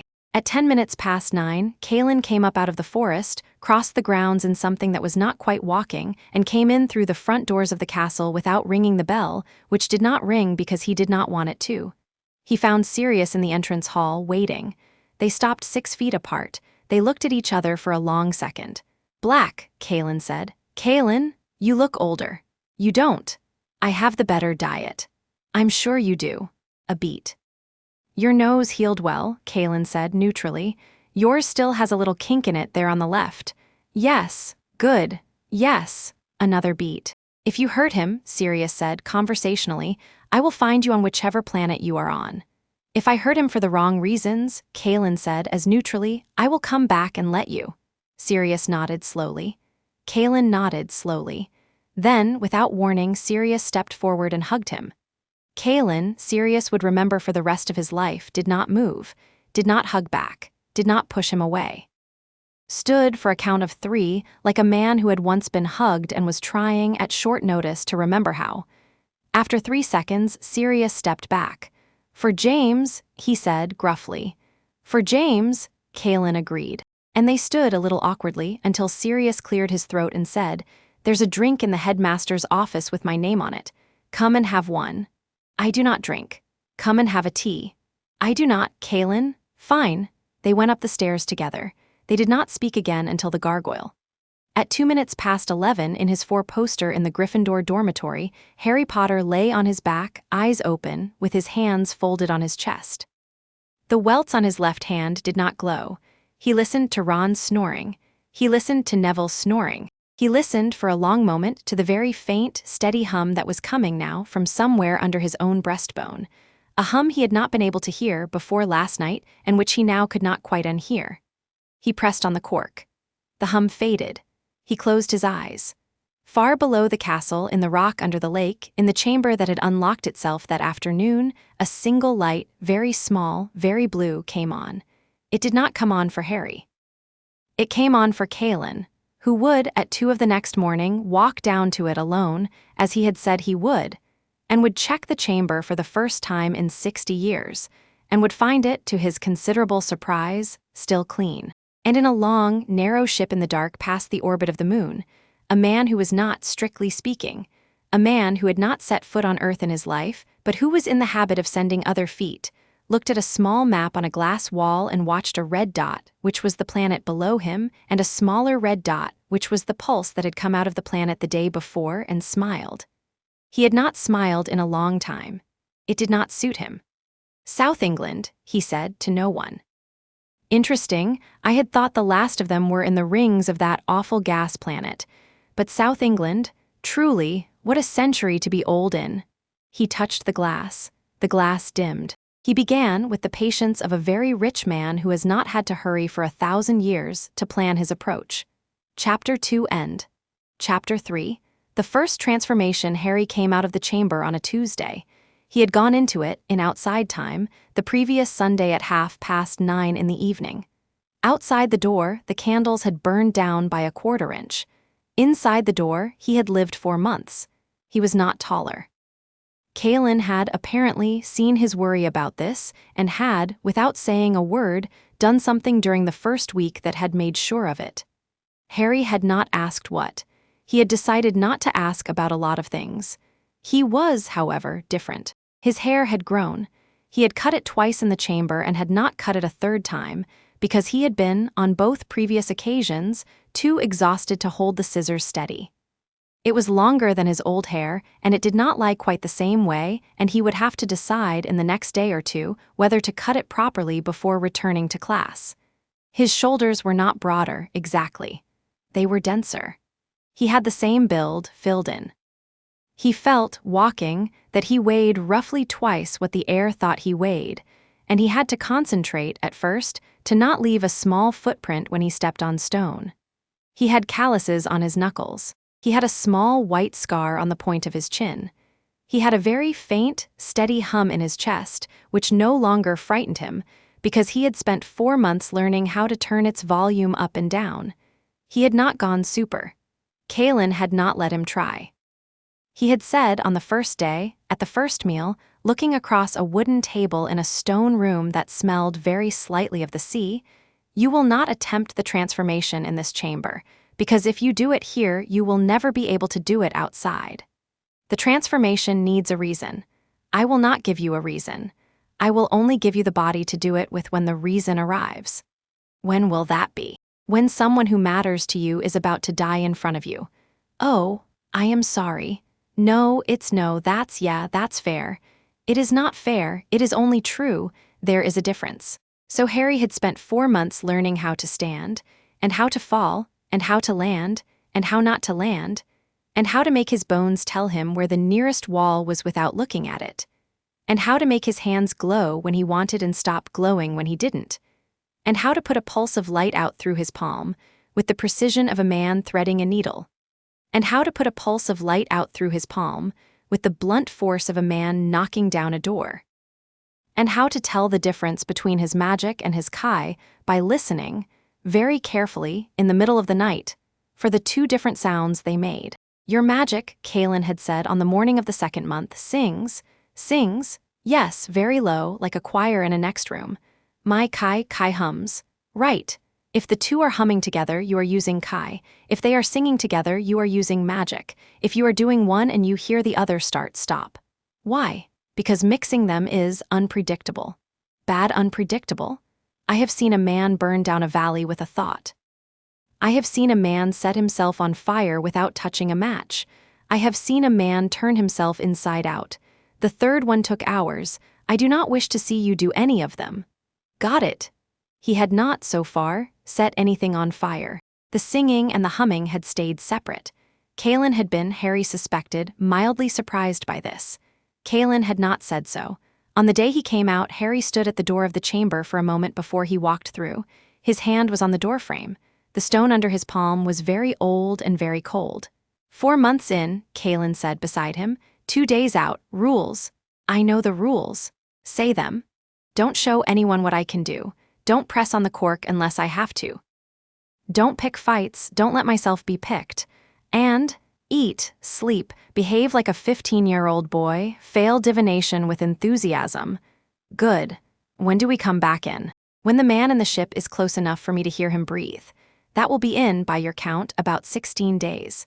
Right, Harry. Yeah, you are not a child anymore. You are a 16-year-old who has lived through a small war on the inside of a stone room alone with a grumpy old man. There is going to be a temptation when you go back out to look at your friends and notice, suddenly, that they are very young. Okay. Do not act on that temptation. I won't. Your friends have grown up with you. They are of your age.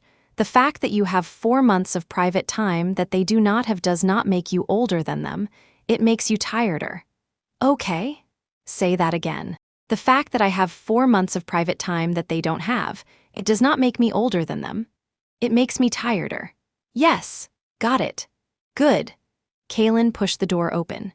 Harry stepped through.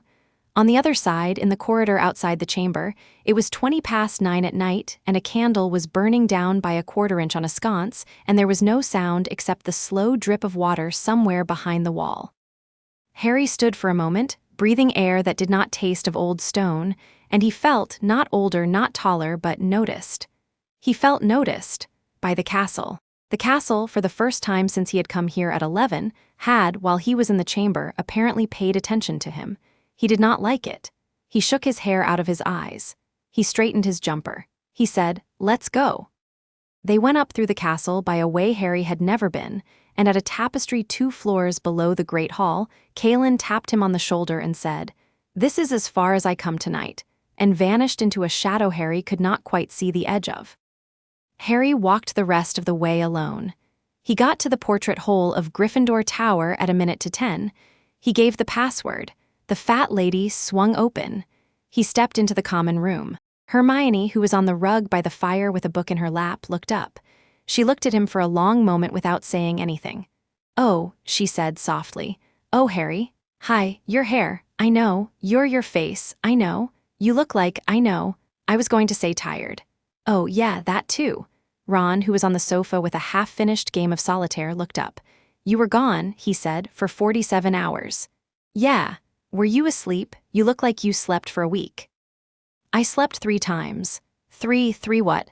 Nothing, never mind, is there food?" "The kitchens, can I go?" Harry went. He came back 15 minutes later with half a loaf of bread and a wedge of cheese and a mug of soup, and he sat down on the rug between Hermione and the fire, and he ate, and they watched him eat, and after he had finished, Hermione, who had been watching him eat the way a healer watches a patient, said very carefully, "Harry." "Yeah. Are you still you?" He thought about it. "Yes," he said finally. "I think so, mostly. Some of me has been put somewhere else, but the important bits are still me." "Good. Was serious. He came for dinner yesterday. He said to tell you he had had 3 drinks with your trainer and that the nose was even at the end of it." "Good. He also said, yeah, that he loves you." "Oh, yes. Right." He did not say anything for a moment. "I missed you," he said eventually. "Both of you, more than I thought I would. I had pictures of you in my head while I was in there and I talked to them." Ron snorted. Hermione did not. "I talked to you a lot," Harry said. "About what?" "About everything. About potions, about the Department of Mysteries." About chess, Ron, because Kalin is a terrible chess player and I missed you." "I knew it," Ron said triumphantly. "I knew you'd miss me most. You were one of 2 people I talked to. Still, you know." "You have," Hermione said, and her voice was slightly unsteady, "an entire extra set of memories, Harry. An entire 4 months of experiences that we do not share. I don't know what to do about that." "I don't either," Harry said. "Kalin said I shouldn't look at you like you were younger than me. I wasn't going to." "Are you looking at us like we're younger than you?" "Number, I'm looking at you like you're Merlin, Hermione. I'm just looking at you. Stop testing me." "I wasn't, you absolutely were." She almost smiled. "All right," she said. "All right, eat another piece of bread." He ate another piece of bread. He did not tell them, that night, about the Super Saiyan transformation he had not attempted. He did not tell them, that night, about the dreams of the Red Ridge which had, in the chamber, sharpened into actual memories of a kind, memories he did not have, but which were, in some sense, his. He did not tell them about the way the stone in the chamber had, once under his feet, cracked, not because he had put his foot down hard, but because, for 4 seconds, he had been angry, and the anger had had somewhere to go that it had not had before.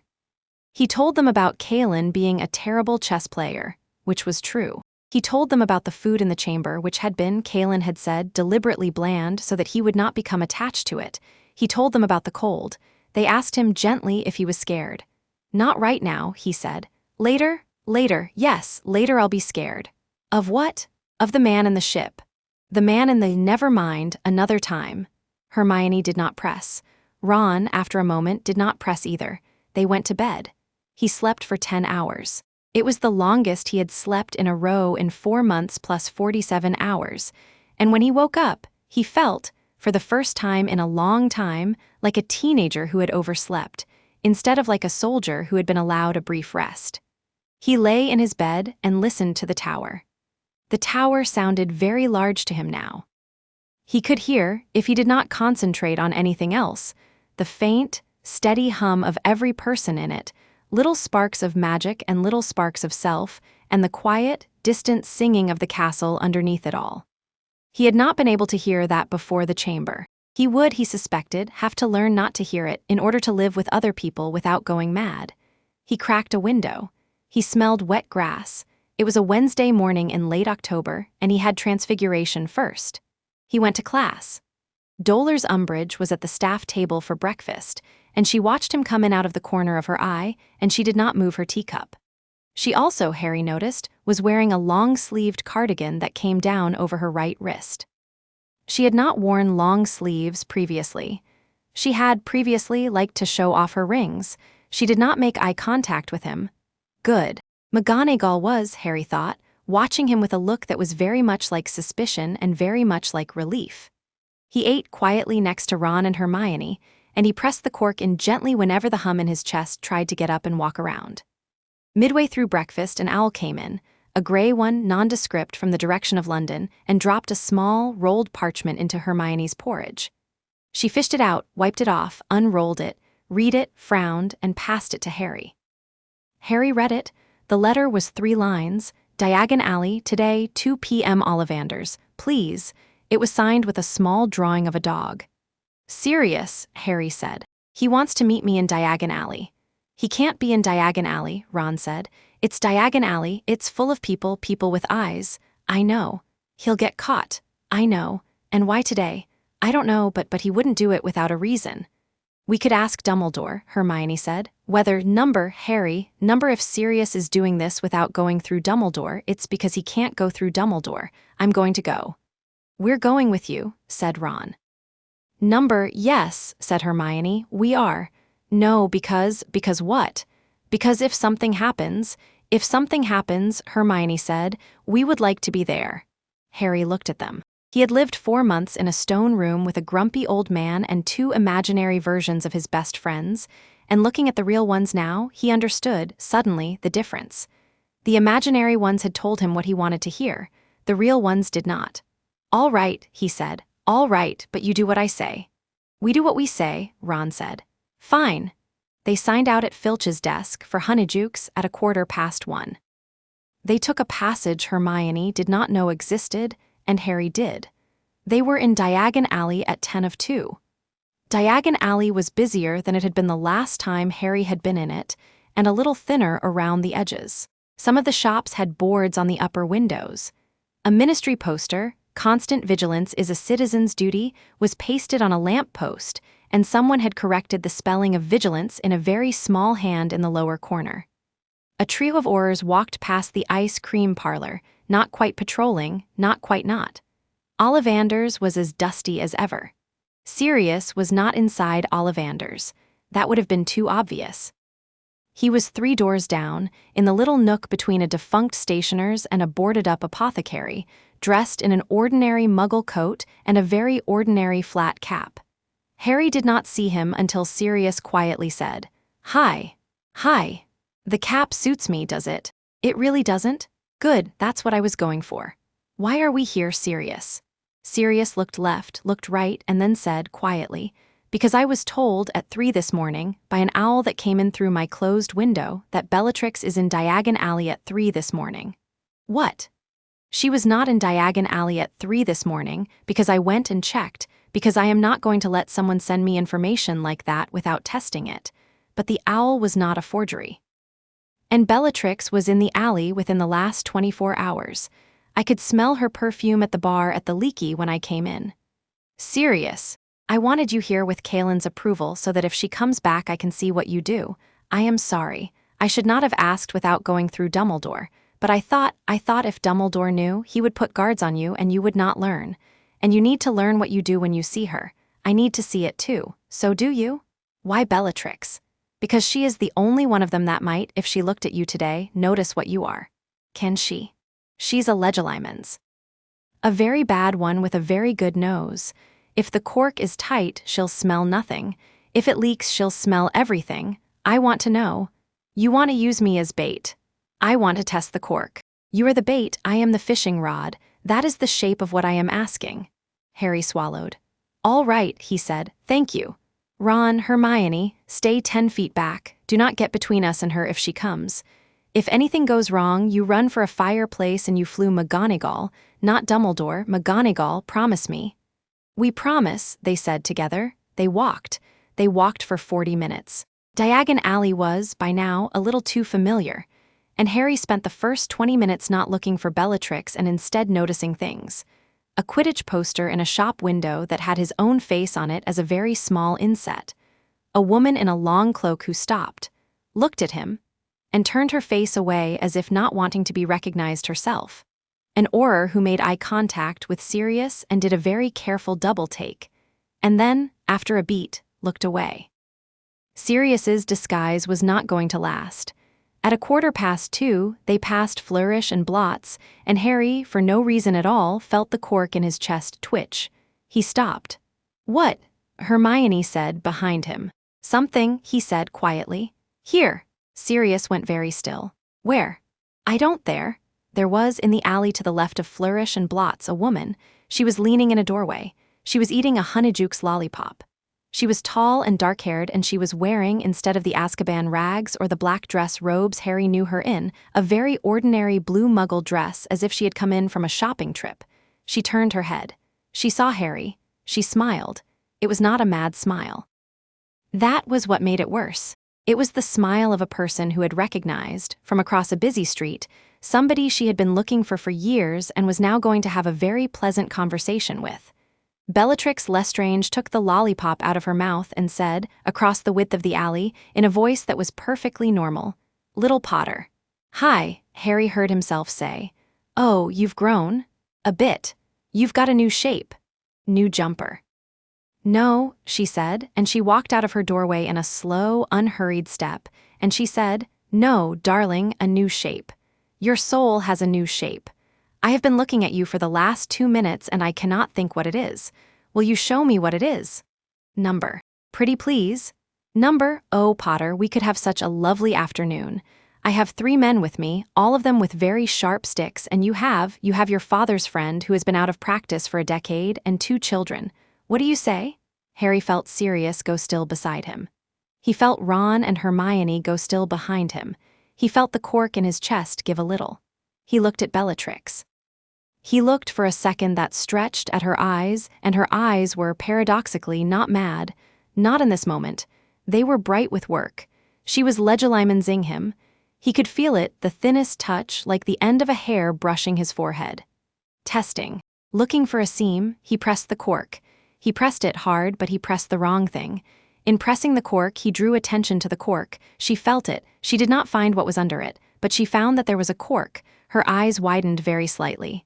"Oh," she said softly. "Oh, Potter, oh, what are you hiding from me?" "Nothing."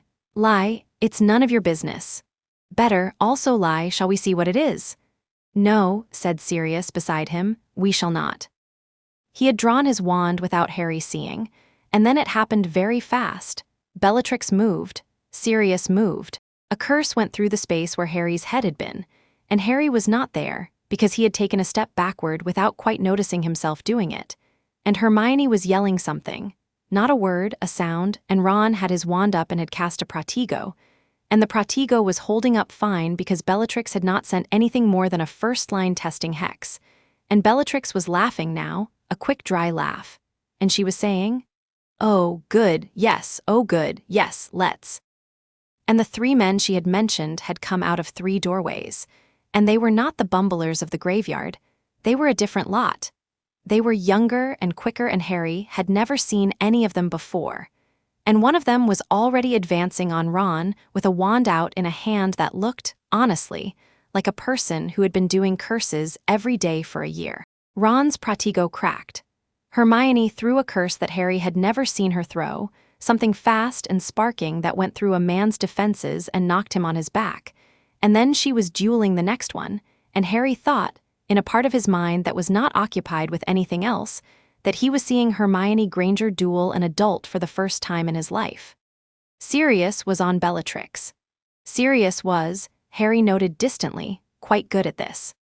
He was not as fast as she was, but he was more accurate, and he was calmer, and he knew her. He was cutting off her escape, crowding her, forcing her back toward the dead end of the alley. She was laughing and cursing and laughing and cursing, and she was, Harry saw, not drawing her best stuff because she wanted Harry alive, and Sirius was slowly boxing her in with that fact. And then the third man, the one Hermione had not reached, swung his wand at Ron. He did not cast a curse. He threw a knife. Harry did not see the knife go in.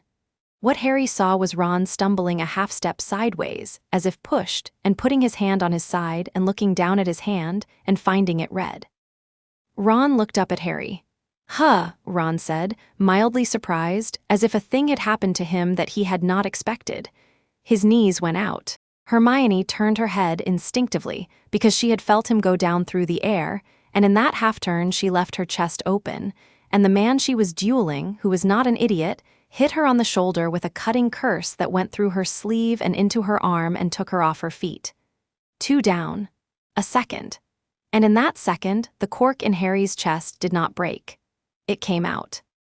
It came out of the bottle the way corks come out of bottles sometimes.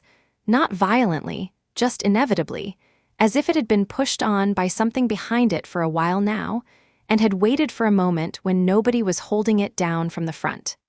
The air in Diagon Alley changed. Every person within 50 yards of Harry Potter felt, in their inner ear, a small pressure shift and turned toward the sound of it, and was, for a bare half-second, held. A line of gold fire wrote itself up Harry's spine. His hair went very short for an instant, pulled flat against his scalp, and then came back up in a shape that was not quite the shape it had been. His eyes, which had been wintergreen, went for a count of 3 a color they had never been, a hot, clean gold, and then, as he blinked, green gold, and then, as he blinked again, gold. He hit the stone under his feet with more weight than he had had the moment before, and the stone cracked under his left boot, a small spiderweb of cracks that spread out about 6 inches. He did not see himself. He had no mirror. He did not know what he looked like. He felt 2 things very clearly. 1, Ron was on the ground. 2, the man who had put him there was standing 15 feet away. Harry took a step. He covered the 15 feet in approximately the time it took the man to begin to raise his wand. He did not, at any point, draw his own wand. He hit the man in the sternum with the heel of his hand, and the man went through the boarded-up window of the defunct stationers behind him, and a long second later a small dusty crash indicated that he had hit the back wall of the shop, and probably the basement. Harry turned. The second man, the one who had wounded Hermione, saw the gold, saw the eyes, saw the footprint in the stone. He said, in a voice that did not carry, "Oh." He did not get a chance to do much more than that, because Harry covered the distance again, and this time, with a shred of conscious control, he tapped the man, quite precisely, on the forehead with 2 fingers.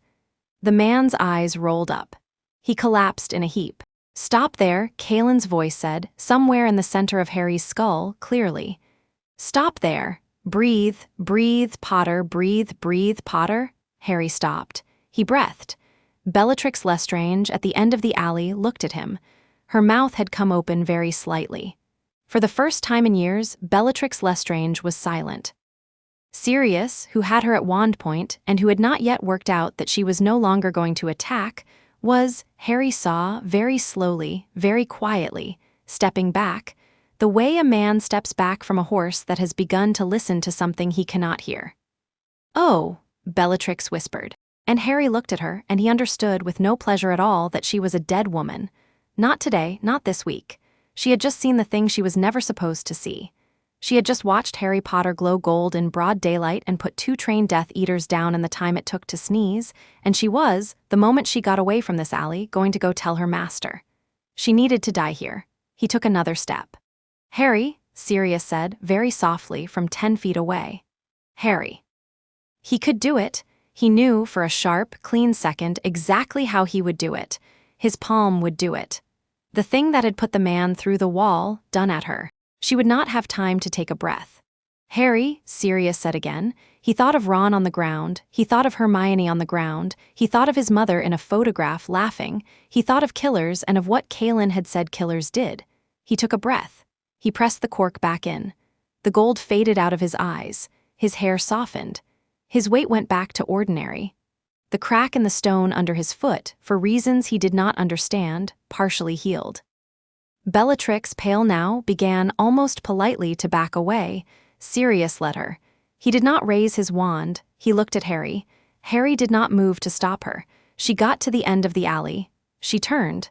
She ran. She was gone around the corner in 2 seconds. Harry stood in the alley and he shook very faintly with the aftereffect of having chosen not to kill a person. "Ron," he said, and the word came out cracked. "Ron, Hermione, Ron, I'm fine," Hermione said from the stone, and she was not fine. She was holding her shoulder, but she was conscious. I'm fine, Harry, go to Ron, go to Ron." He went to Ron. Ron was pale. Ron was bleeding through his fingers. Ron was breathing, which was the important thing. Harry knelt. He put his hands where Ron's hands were. He did not have a healing spell to hand. He had never been very good at healing. He put his hands on the wound and he thought, with the very last of the warmth that had been in him a minute ago, as precise as he could make it, heal, just heal. A faint gold warmth went for a second through Ron's side. Ron blinked. "Oi," Ron said very quietly. That tingles." "It tingles," Harry said with a laugh that was mostly a sob. You mad bastard." "Yeah, you lit up like a, I know." "I always knew," Ron's voice was thready. "I always knew you were weird." "I know." Sirius was kneeling next to Hermione, and Hermione was cursing, quietly but expertly, as Sirius tore a strip off his coat and bound her shoulder. The alley around them was very quiet. 4 doorways along, a woman Harry had not seen before put down a book she had been pretending to read and quietly closed her window, and a cat on her sill turned its head precisely toward Harry. "We need to go," Sirius said. "We need to go now."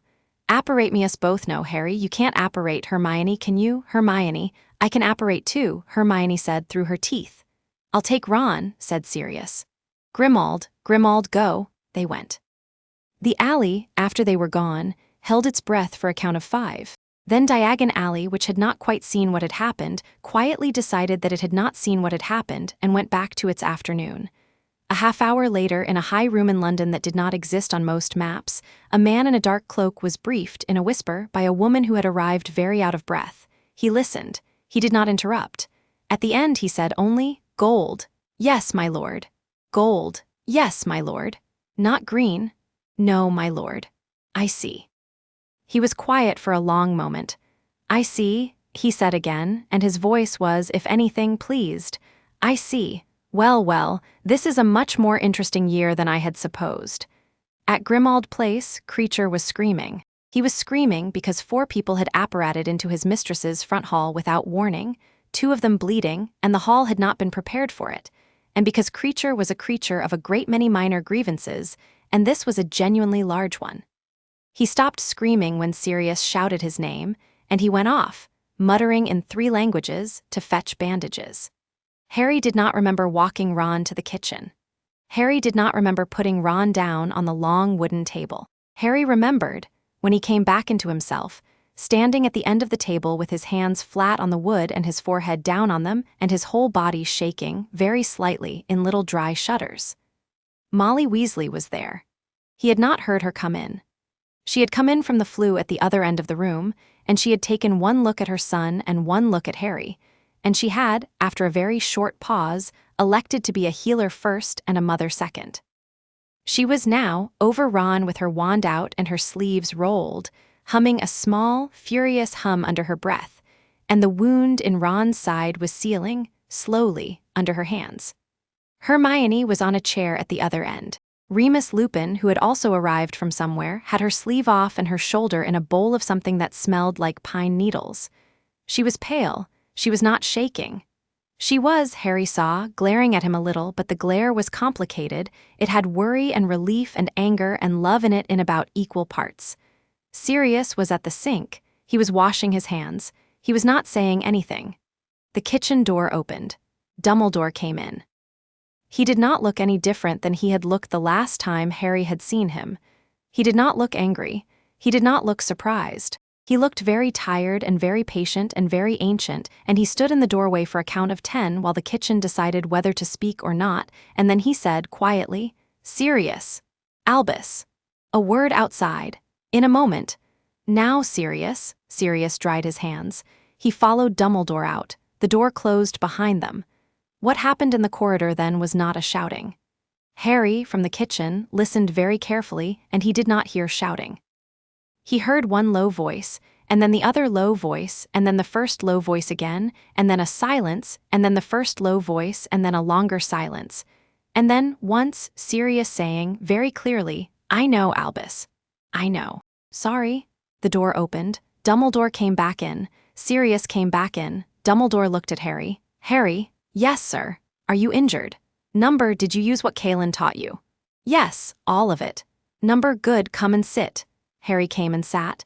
Dumbledore sat across from him. He did not take Harry's hand. He did not put his hand on Harry's shoulder. He did, however, lean forward slightly, and he said, very simply, "You did well today." Harry's throat closed for a moment. "I let her go. Yes, she'll tell him. Yes. And she will also tell him a story which, when it reaches his ears, will be a story about a boy who could have killed 3 Death Eaters and the most devoted of his lieutenants this afternoon, and who did not. That story is going to complicate his life for weeks. It is going to cost him, quietly, an afternoon or 2 of his planning time. He will not know, for several days, whether you let her go out of weakness, or out of principle, or out of a trap. He will not be able to tell. He will be, for the first time in some while, puzzled. Puzzled men make mistakes. I wasn't trying to puzzle him, you just could not kill a woman in front of your godfather at 2:15 in the afternoon. Yes, that was, on every axis, the right choice. Sir Ron, your friend, Dumbledore said, is in the hands of the best healer I know. You and I will leave him to her. Harry nodded. He looked down at his hands. They were shaking. He had, at some point in the last 10 minutes, put the cork back in, and he had pressed it down so hard that the hum in his chest had almost gone silent, and his fingers, which had been full of gold light 30 minutes ago, were now trembling the way hands tremble after they have had something taken out of them. "Sir," he said. "Yes." "Kalin is outside. He is not going to come into this house. He does not care for it. I have spoken with him." "Is he angry?" Dumbledore considered this. "He is proud," he said, "and he is frustrated. Those are 2 different things. He is proud because you did well. He is frustrated because you had to do it a week before he had intended you to. He says, I am quoting him directly, the boy picked up his inheritance early. That is better than picking it up late. It is also more dangerous. Tell him I will see him at sundown. I'll be there. Yes, eat something first. I'm not hungry. Eat anyway. You used more energy in that alley than you realize." A plate of something warm appeared in front of Harry without him seeing it get there. He ate. It was bread and butter and a little bit of soup. It was, to his surprise, the best thing he had eaten in 5 months, and by the time he was halfway through it, his hands had stopped shaking. Across the kitchen, Ron opened his eyes. "Mum," he said faintly. "I'm here, darling." Did Harry? Harry's fine. Did Harry light up, or did I dream that? Molly Weasley looked at Harry across the kitchen. Harry looked back at her. "You dreamt that, dear," she said, without taking her eyes off Harry. "Go back to sleep." Right, okay." He went back to sleep. Molly Weasley kept looking at Harry for a long moment. Then she nodded slightly once and went back to her son. Hermione, on her chair, raised her eyebrows at Harry. Harry raised his back. Remus, behind Hermione, said very quietly, "We will talk later, Harry." "Yes. Not tonight. Not tonight." "I am not," Remus said, "as surprised as I perhaps ought to be. Your father once, at 18, threw a bludger at a Slytherin beater from the height of 300 feet and broke a tree in half with it, and then pretended he had not. I have been wondering, in the back of my mind, for 20 years what else he could have done if he had not spent his life pretending he couldn't." "Oh, another time?" "Yes." At sundown, Harry met Kalin on the small gravel patch behind Grimmauld Place, where the house's back garden went out into the neighbors and where the enchantments did not reach. The sun was low and orange. A pair of pigeons rose out of a gutter and settled again. Kalin did not greet him. He looked him up and down. He said, "You glowed in public." "I had to." "Who saw?" "Bellatrix Lestrange, 3 Death Eaters, one of whom I put through a wall, a woman in a window." "A cat. The cat may be the most problematic. The cat, an animagus possibly, was it black? Orange? Probably a cat then, fine. Kalin, yes, I wanted to kill her. I know. I didn't, I know. It is neither good nor bad, it is what it is. Killing her today would have cost you something you cannot afford to spend yet. Not killing her has cost you also something. Both accounts are open. Do not dwell on it. Okay? You transformed. Yes. First time. Yes. Tell me what it felt like. Harry thought about it. Easy, he said slowly. It was easy. I thought it would be a mountain to climb. It wasn't. The cork came out. I didn't pull it. That is because you had a reason, I told you. The reason unlocks the door. You then have to walk through. You walked through. Good. I came back. Yes, also good. Many do not the first time. Many stay in the form until they collapse. You did not. Will I be able to do it again? Yes, it will be easier. It will be harder to control at first because your body remembers the shape and wants to slip into it. We will work on that. When? Tonight, tomorrow night. Every night for the next 2 weeks. We do not have time for a second long chamber. We will have to do it the short way. Okay. Harry? Yeah. The woman you let go, she is going to tell him. I know. He is going to come for you sooner than I expected. I know. He is also going to try to find a way to take what you have. Voldemort is, by the descriptions I have been given, a magpie of power. He will not be content to kill you. He will want to eat what you are before he does. Can he do that? Not with what he has right now. He will need something, I do not know what, but he will go looking and he will be easier to find when he is looking and we will be watching. Okay? Get some sleep tonight. I will come for you at dawn. Okay. Kalin turned to go. Kalin? Yes. The man in the ship? Yes. Is he still coming? Yes, he has accelerated. He felt the pulse in Diagon Alley. He is now 5 days out. 5. Yes. Damn, yes. So we have a Dark Lord and an alien collector converging on us at the same time. Yes. Kalin, yes. Do you think there is any chance at all that they might find each other first and, fight each other and leave us alone? Kalin was silent for a long moment. Then, and this was the first time in either Harry's memory or Sirius's, Kalin laughed. It was a short, dry laugh. It did not last more than 2 seconds, but it was unmistakably a laugh. Boy, he said. You will do. He lifted off the ground and was gone over the rooftops before Harry could answer. Harry went back inside. Ron was asleep, properly asleep now, pink in the face. Hermione had been bandaged and was eating a biscuit. Molly had gone upstairs to make up beds. Sirius was at the kitchen table with a glass in front of him that he was not drinking. Remus was reading. Harry sat down. You glowed gold, Sirius said quietly. Yeah, like in a story. Yeah, Sirius looked at him. Your dad, he said, would have been, Sirius, please don't. He'd have been furious, Sirius said. Furious. He'd have yelled at you, Harry, for 20 minutes, about how dangerous it was and how you could have been killed, and then he'd have, in the very next breath, asked you to do it again so he could see it. That was your dad.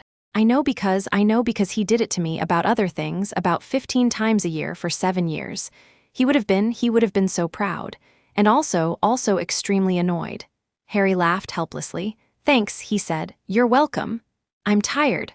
I know. I'm going to bed. I know. He went to bed. He slept without dreaming for the first time in 5 months. When he woke up, the welts on the back of his left hand were gone. They had faded in the night, while he was not looking, as if the body that now housed them had decided that it had better things to be than marked. He sat up in bed. He looked at his hand in the gray dawn light. I must not tell lies, he said quietly to no one the way you would say good morning to a very old friend. And very quietly from somewhere something, the castle or his chest or both, hummed once in agreement. Chapter 3 End. Chapter 4. Dragons and demons. The collector's ship did not land. It anchored. It anchored at a height of 54 kilometers above the western coast of Scotland, in a stratum of sky that Muggle radar of the period could not see into, and that Ministry detection charms had never been calibrated for. And from there it lowered, on a thin, braided thread of energy, a single platform no wider than a dining table. And on that platform it lowered, one at a time, 3 men. The 3 men did not look human to anyone with the particular kind of eye that Harry had begun to develop. They looked, to anyone else, like 3 men in long gray coats who had come in on the last train. They were narrow. Their skin had the faint undercolor of old paper. Their teeth were too many and too even. They were very polite. They checked into 3 different rooms at 3 different inns in 3 different villages along the coast. They paid in gold that the innkeepers would, over the course of the next week, quietly realize they could not spend, because when they tried, the gold became, in their hands, a kind of warm sand that drifted out between their fingers. They made friendly conversation with the innkeepers and the innkeepers' wives. They asked, each of them, the same question in slightly different words. Had anyone seen or felt anything unusual in the last few days? In 2 of the 3 inns, the answer was number.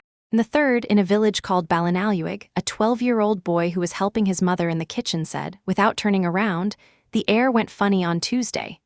The man in the long gray coat, whose name was not a name on this planet, turned his head very slightly. Funny how, he said. Like when you walk under a wire fence, the boy said, and it goes, humming that but without a fence. Which way was it strongest?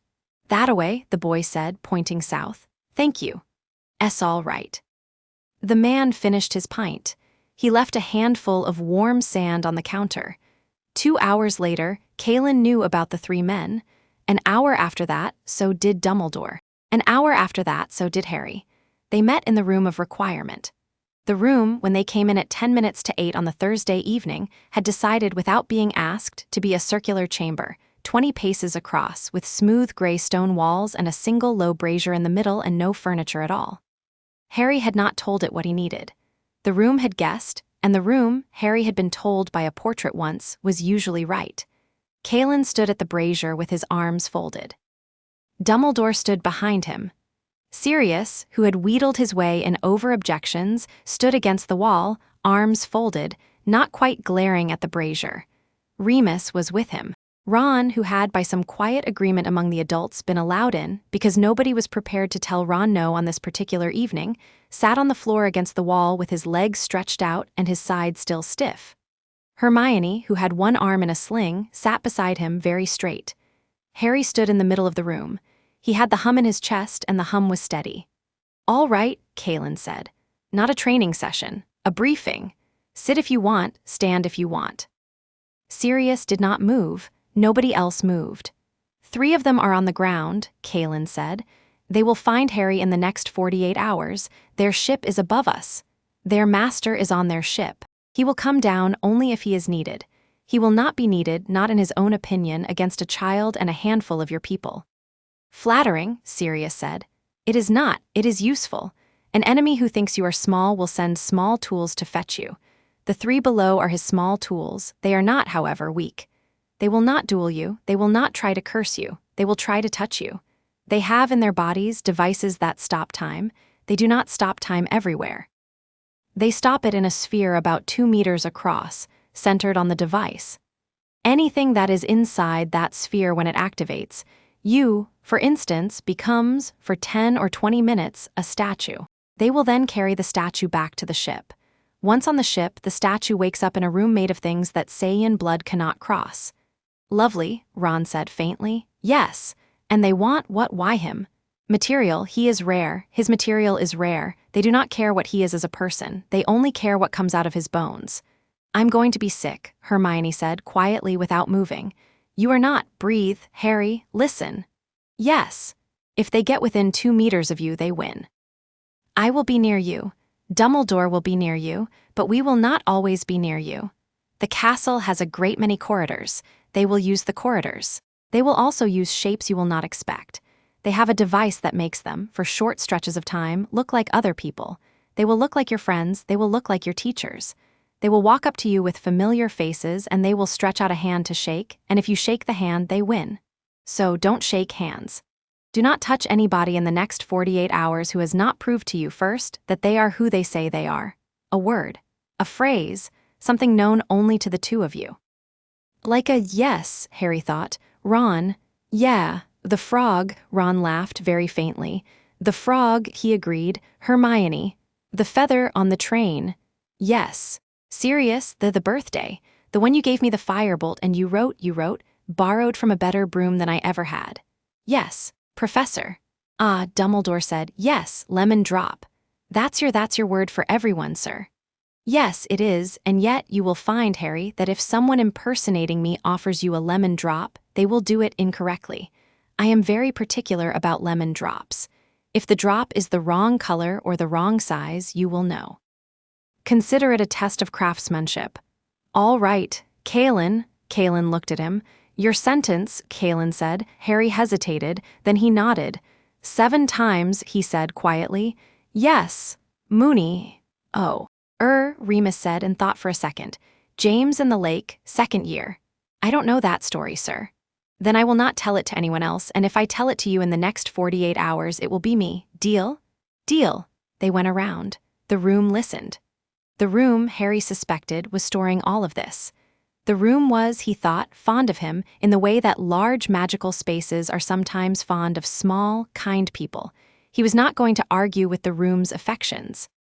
What else? Kalin said. The thing Voldemort is looking for, Harry said. Kalin grunted. Yes, he said, that is the next thing. What is it? Kalin looked at Dumbledore. Dumbledore, after a moment, said, he is looking for a dragon ball. Silence.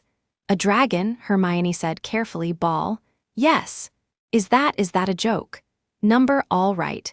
There were 7 of them originally on a planet that is not this one. They were made, as I understand it, by a very old being for a very old purpose, and when all 7 were gathered together, that being would grant the gatherer one wish. A single wish with some restrictions. The planet on which they were made is gone. The balls were, through a chain of events which I will not summarize tonight, scattered across several worlds. 2 of them, possibly 3, are on this one. And Voldemort has a seer who felt, 6 days ago, the echo of a very faint pulse from the west of Ireland, which she believes to be a wish-class artifact. She is wrong in her identification of its nature. It is not a wish artifact. It is a ball, yes, and it is of that make, but it is a single ball, and a single ball does nothing on its own. 1 is a paperweight.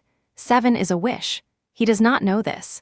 He believes he is about to be granted, if he can find it, one large wish. He is going to be disappointed.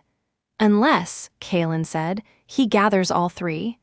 Yes, unless he gathers all 3, and he will not be able to do that because 3 by itself does not grant a wish either. But, Kalin said, if he finds all 3 and then tries to use them and fails, he will begin to suspect that there are more. Yes, and if any of the other 4 are within his reach, they are not, as far as I know, in this solar system. As far as you know? Yes. Harry looked back and forth between them. So what do we do about the one in Ireland? We get it first, Kalin said flatly, or we destroy it. You can't destroy them, Hermione said. Correct. Right, so that leaves getting it first. Who's getting it? Sirius said. I am, Kalin said, tonight as soon as this briefing ends. You're leaving? For 3 hours, 4 at most. It is in a bog. Bog is remote. I will be back before the 3 men in gray coats even know I have gone. If Voldemort is already there, then I will be rude to him and come home. You can't just fight Voldemort off a dragon ball. I did it once before, yes. Sirius stared at him. You've met Voldemort. Briefly. In 1979, he did not know what he was looking at. We parted civilly. I do not think he remembers me. I do not think he even saw me properly. It was dark. Oh, Sirius said. Oh, good, yes. Fine, sure. I go tonight, Kalin said, because tonight the 3 men in gray coats will be sleeping, and Voldemort's seer has, I am told, just begun to find the bog. Whichever of us gets there first will have to fight the other. I would rather it were me. Dumbledore, please keep the boy in the castle while I am gone. I will. Harry, do not go through any solid door for the next 4 hours. What? Walls, tables, floors, stay on well-lit walked routes. Stay near Dumbledore or Sirius. Do not step into any corridor alone. Stay out of your dormitory. Sleep, if you sleep, in a common room. If a face you love appears in your peripheral vision and says your name, do not turn until they say your sentence. If they do not say your sentence, run away from them. All right. Good. Kalin went to the room's door. He paused with a hand on it. Potter. Yeah. If I do not come back. You said 4 hours. If I do not come back, Harry, the ball is not worth you. Do not come for me. Do not come for it. I am being sentimental by saying even this much. I do not like being sentimental. Goodbye. He was gone before anyone could answer. Kalin did not come back in 4 hours. At the 4th hour, Harry was in the Gryffindor common room with Ron and Hermione and Sirius and Remus, and they were playing, or pretending to play, a round of exploding snap that none of them remembered starting. Harry had been watching the window and pretending not to watch it. He had been watching the clock on the mantel and pretending not to watch it. He had been pressing, gently and then less gently, on the cork. At 4 hours and 10 minutes he got up. "Sit down," Sirius said. "Number, sit down, Harry." Number Kalin said 4 hours. It's been 10 past. He could be held up. He said 4 hours maximum. He didn't say 4 hours flat. He said he'd be back before the 3 in the gray coats knew. That means he wanted to be back before dawn. Dawn's in an hour and a half. He's not going to make it. He's not going to make it, Harry said. "I'm going to Dumbledore." He went to Dumbledore. Dumbledore was not, as it turned out, in his office. Dumbledore, when Harry and Sirius arrived on the 7th floor, was in the room of requirement, and the room had, without being asked, arranged itself into a high, narrow space with a single tall mirror in it, and Dumbledore was standing in front of the mirror with one hand on the glass. The glass was not showing Dumbledore. The glass was showing a bog. There was no one in the bog. "Sir." "I know. Where is he?" "I do not know." "Can they number the mirror shows the place. It does not show the people. If he is somewhere other than where he intended to be, I cannot see him. So he might just be, yes, he might be on the way back. He might be in the bog and just out of the mirror's frame. I do not yet know. Give it another hour, Harry." "Sir." "Yes. I think we should go get him." "I am prepared to go get him. I am not prepared to take you with me." Harry, number." There was a noise behind them. The noise was very small. It was the noise a door makes when it is not quite closing, and it came from the corridor outside the room, and Sirius was through the door in 2 strides, and Harry was through the door right behind him, and in the corridor outside, at the far end, just before it turned, there was, for the smallest fraction of a second, a flicker of a gray coat. "Oh no," Sirius said. "The 3, Harry said, "are up early. Or they never slept. Or they never slept." "Go," Dumbledore said, behind them, "back into the room, both of you, now." They went back in. Dumbledore shut the door. He laid his hand flat on it. The door under his hand shimmered very faintly and became, to all appearances, a section of smooth stone wall, as indistinguishable from the rest of the 7th floor corridor as Hogwarts's doors were usually very good at being. "Right," Dumbledore said. "A change of plan. I go to the bog. I go now. Sirius, you stay here with Harry. Harry, do not leave this room under any circumstances. Do you understand? Not for food, not for water, not for the lavatory. The room will, yes, it will." The room helpfully grew a lavatory door. Good. "Sir, can't you?" "I cannot apparate out of Hogwarts, Harry. I cannot in the normal way. I can in a way that is rather rude of me, but I can. I will come back with him or with information. If I do not come back by noon. By noon, Harry, you will be prudent and you will trust McGonagall. Go to her. She has been briefed on what to do. You will not be alone. Do not go looking for me. Do you understand?" "Yes, sir." "Sirius, watch him." "With my eyes open, Albus." Dumbledore nodded. He turned. He did something Harry did not see, something with both hands and a word Harry did not catch, and he was, very briefly and very softly, not there. Sirius and Harry stood for a moment in the room, which had thoughtfully rearranged itself again, this time into a small den with a fire and 2 armchairs and a 3rd chair with a high back, for when the stranger returned. "Right," Sirius said. "Right, chess." "Chess," Harry said. They played chess. They played it very badly, both of them. At 5:30, Ron and Hermione and Remus came to the room and could not find the door. The room, because they were Harry's people, eventually let them in.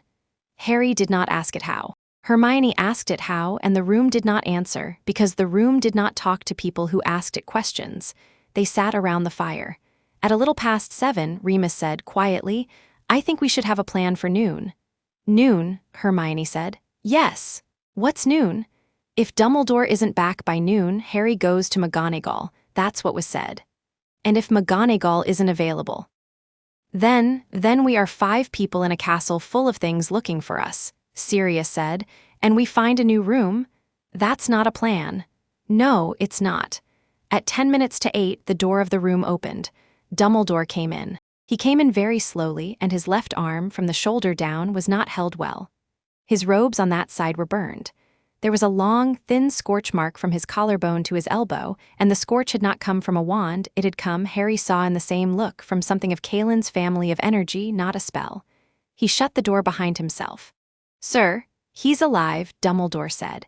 "Kalin is alive. He is, where is he? He is on the grounds, he will not come in.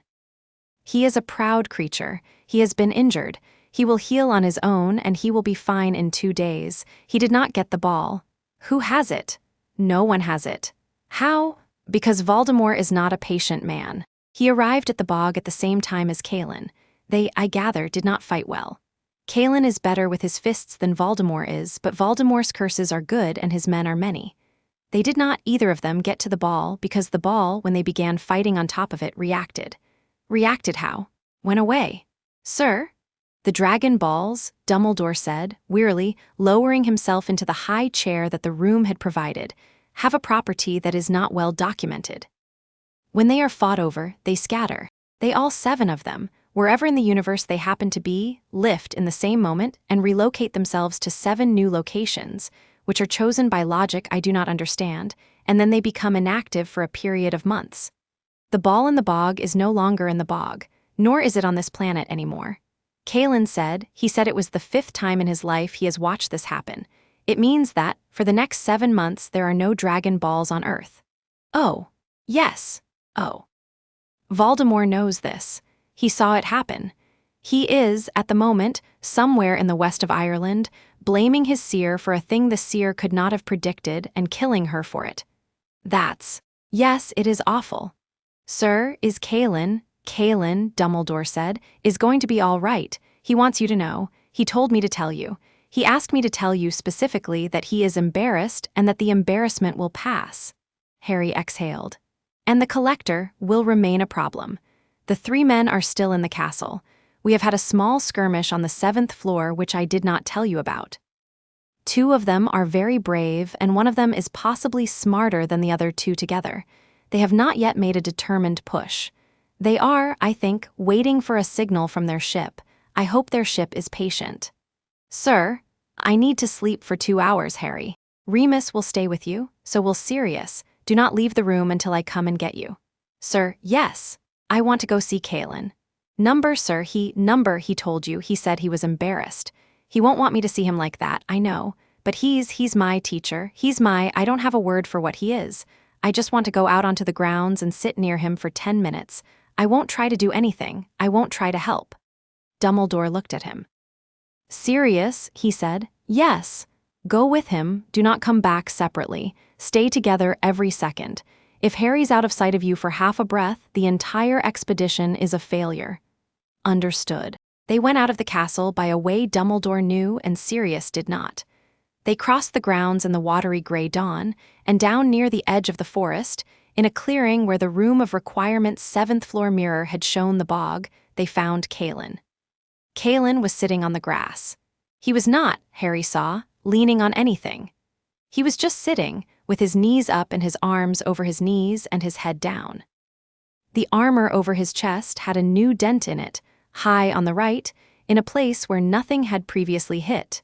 His right arm was held very carefully. There was a shallow line of dried blood across his temple. He did not look up as they came across the clearing. Harry sat down on the grass, a careful 6 feet away. Sirius stood at the edge of the trees. I am sorry, Kalin said to his knees. Don't be. I said I would be back in 4 hours. The world had other plans. The world often does. It is not an excuse. Kalin, Harry, are you going to be all right? Yes. How hurt are you? 3 ribs, clavicle, a burn. The 3 ribs will heal tonight. The clavicle will take a day. The burn is the problem. It is magical. It will not heal on its own. Sir, I am not your sir. Sorry, Kalin, I can try, on the burn. Your trick is not for me. Your trick is very good for a first try, but it heals small wounds on wizards. Does not work on my kind, and it especially does not work on my kind when the wound is magical. Oh, Dumbledore has a healer coming. Okay, they sat. After a while, Kalin said, I fought badly. It doesn't sound like you had a choice. I had a choice. I could have not engaged. I could have waited for the ball to scatter and left. I engaged. I wanted to hit him. I wanted to hit him because he killed your father, and I wanted your father to have someone hit him for it. Oh. I know, it was childish. Number, yes, I did not hit him very well. He was better than I expected him to be. He is not fighting like a wizard. He is fighting like something in between. He is, how do I put this? He is using his people's power and not their customs. It is like watching a man with a sword who has never been taught how to carry one, but who has, somehow, learned how to cut and who is cutting now. What does that mean? It means, Kalin said slowly, that he has been practicing. For a long time, in secret. It means he may have found something, I suspect years ago, that has taught him to borrow something from us without being one of us. It means, I am ashamed to admit, that I should have been paying closer attention to him for the last 2 decades and have not been. Kalin, that's, you couldn't have. I could have, I did not. There is a difference. Okay. He has, I think, one more surprise in him, and before I met him tonight I did not think so. I thought he was a wizard with a title. He is not, he is something else, and that means the fight for you will be not what I had been preparing you for.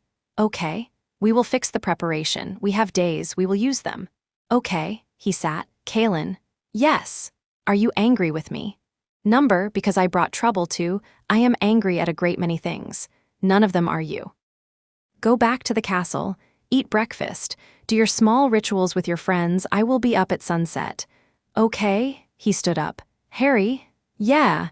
In the bog tonight, he saw me. He did not know me. But he will, I think, begin to work out what he saw. When he works it out, he will look for more of us. And his next attempt, when it comes, will be to make himself a little more like us.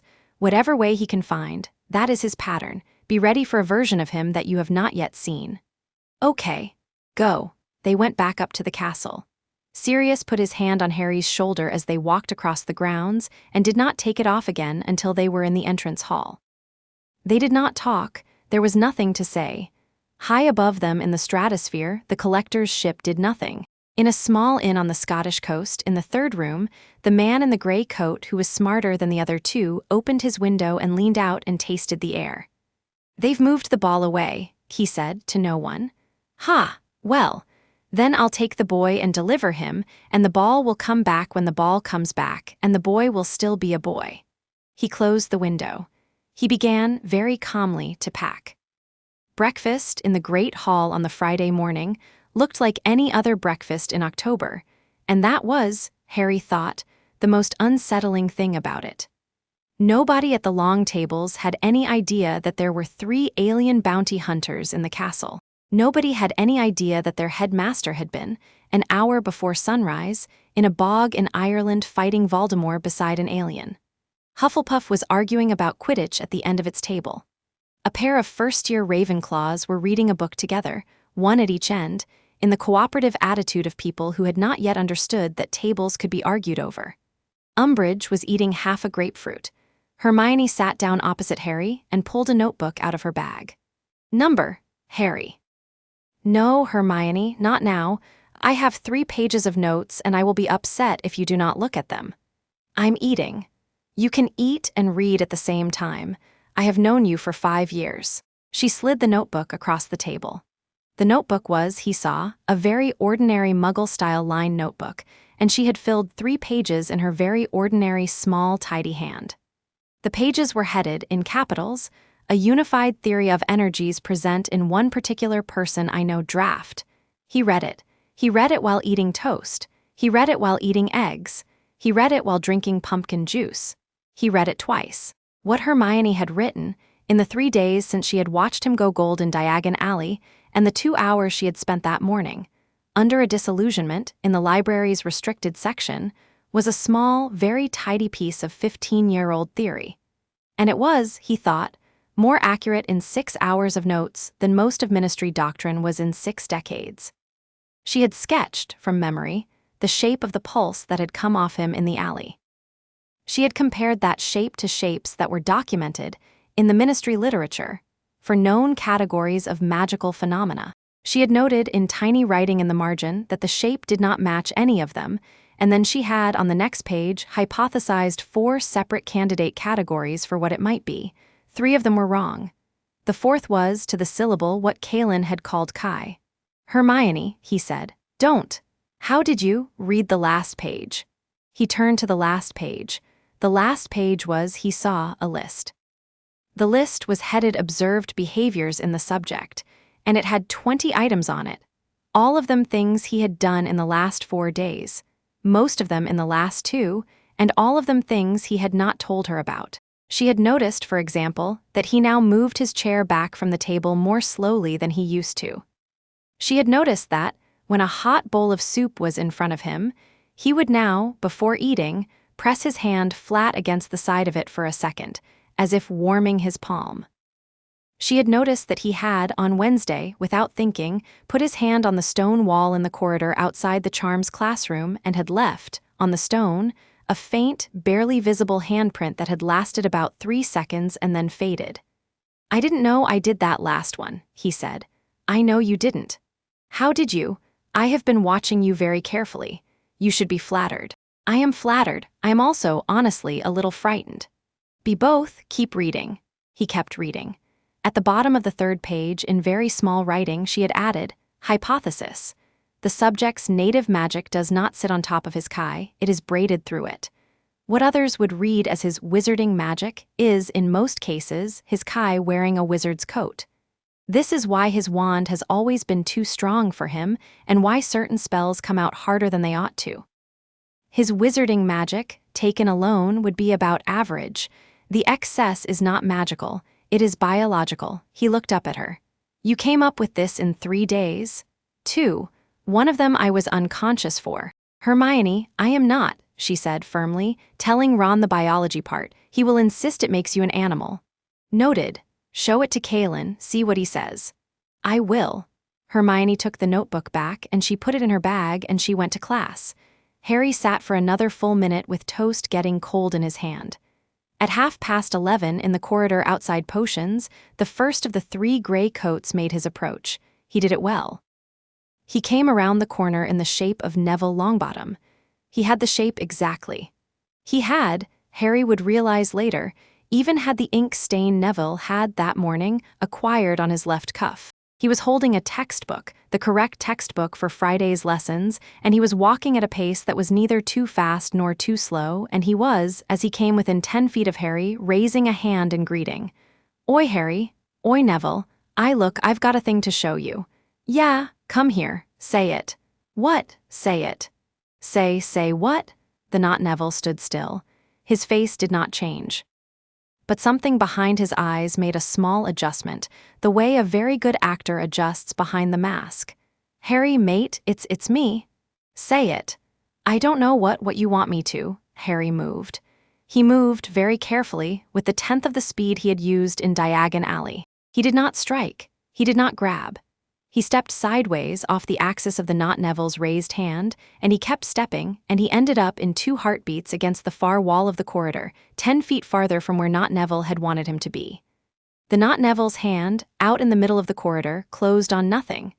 There was a soft sound, like a metal button unclipping from inside his sleeve, and the cuff of his jumper briefly sparked. Harry saw the spark. Okay, Harry said quietly, you're one of the 3. Not Neville did not speak. Not Neville looked at him. Not Neville considered, for a count of 2, whether to lunge again. Not Neville looked very much like Neville while he was thinking. Then not Neville smiled. The smile was not Neville's. Neville had never smiled like that in his life. Small one, he said in Neville's voice, and the voice was off now because the smile was off. How did you know? You didn't say the word. Word? The frog. The frog. Yes. Ah, how charming. Is that what you are doing? You have passphrases with every person in this castle? How tedious, how adorable, how unsustainable. Yes. Shake my hand, small one. Number, shake my hand. Also number, shake it, small one, shake it, shake it. Not Neville took a step. Harry took one back. Not Neville took another. Harry took one sideways. They were, Harry realized, waltzing. And then, because Harry had begun to learn the rhythm of the dance, he saw, with a kind of slow horror, the other thing that Not Neville was doing. Not Neville had, while he moved, slowly been turning his body so that the device under his sleeve, the time sphere thing, was not pointed at Harry. It was pointed past him. Harry turned his head slightly. 15 feet away, around the corner that led to the dungeons, Luna Lovegood was coming with a stack of her own books and a dreamy look, humming. Not Neville was not aiming for Harry. Not Neville was aiming for whichever of Harry's classmates happened to walk into the room first. Harry did a thing he had not planned to do. He dropped the cork. He did not drop it hard. He did not go gold. He only loosened it, a quarter-inch, no more, and he let a single, bright, controlled pulse come out of his right palm, a pulse the size of a golf ball and the color of a lemon, and he flicked it, the way Kalin had once flicked a ball of white light at a silver speck high in a sky. And the pulse crossed the corridor in a blink, and it hit not Neville, not on the body, but on the cuff, on the exact place where the little metal button had unclipped, and the cuff of not Neville's jumper went. For a half-second, very hot, and the device in it, with a small and not displeased sound, popped. Not Neville looked at his sleeve. "Oh," he said. "Luna," Harry shouted, because he wanted Luna not to come any closer. "Stay back," Luna stopped. Luna, bless her, did not ask why. Luna simply stopped humming and stood very still and watched with perfect calm. Luna, Harry realized, might be the most difficult person in this castle to fool. Not Neville looked back up at Harry. The face was still Neville's, but the Neville-ness had gone out of it. It was a mask, and behind the mask was a face of folded gray paper. "Small one," he said softly. "You have cost my employer a device this morning. He will take that out of me. You understand?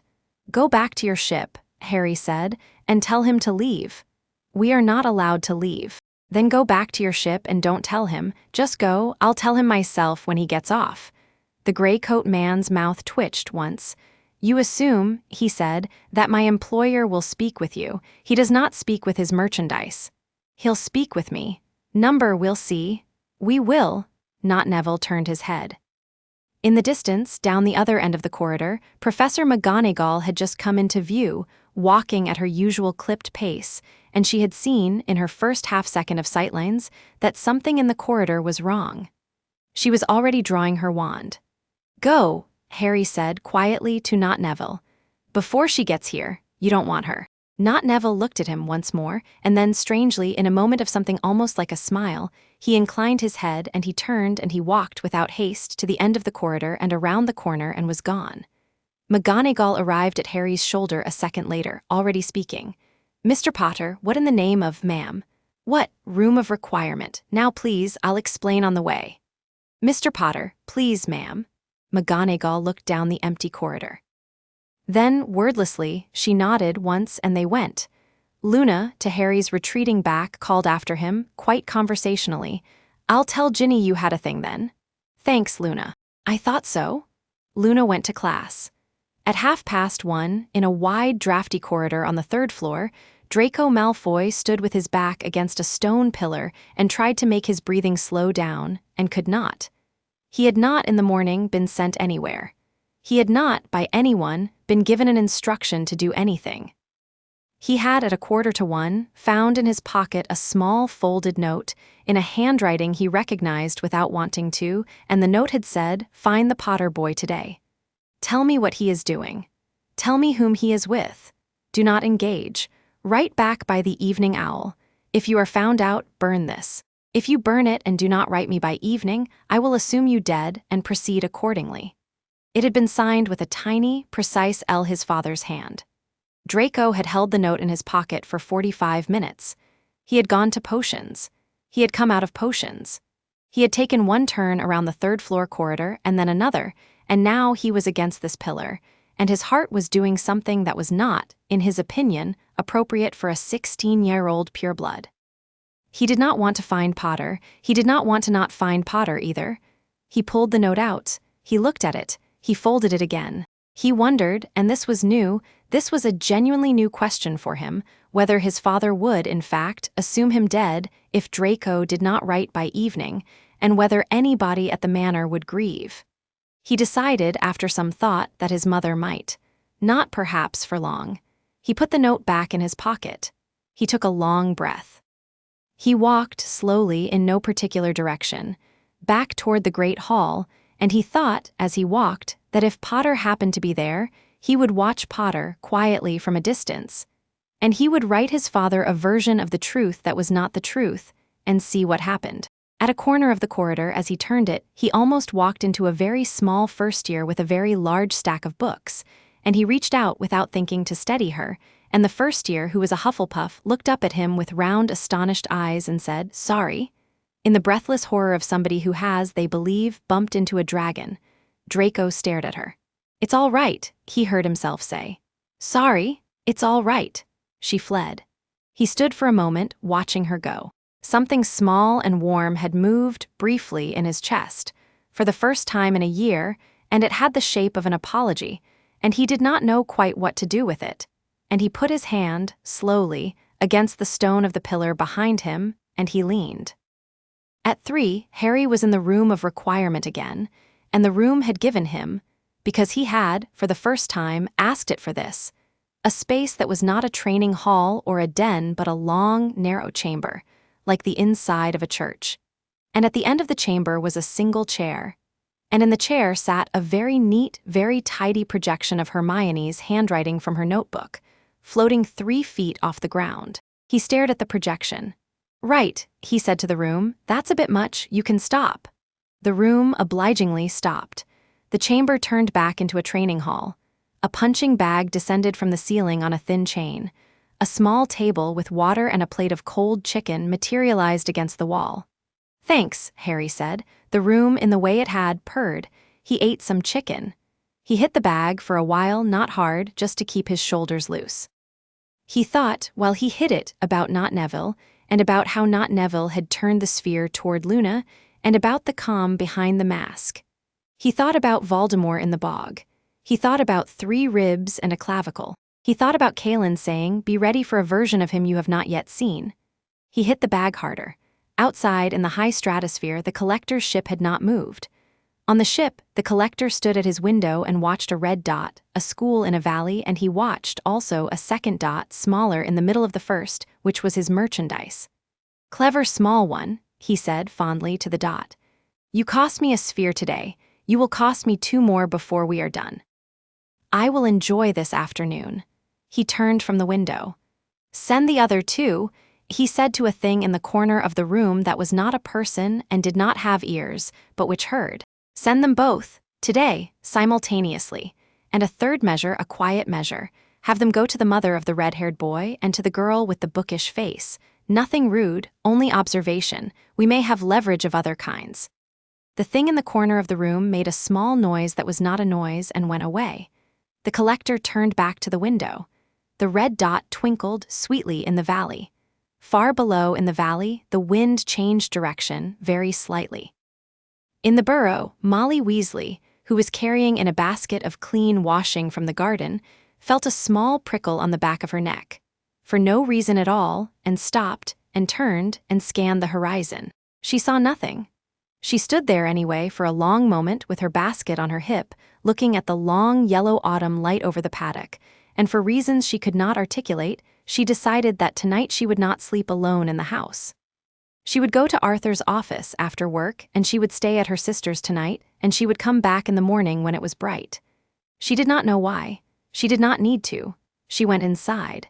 She packed a small bag. She put a note on the kitchen table for Arthur.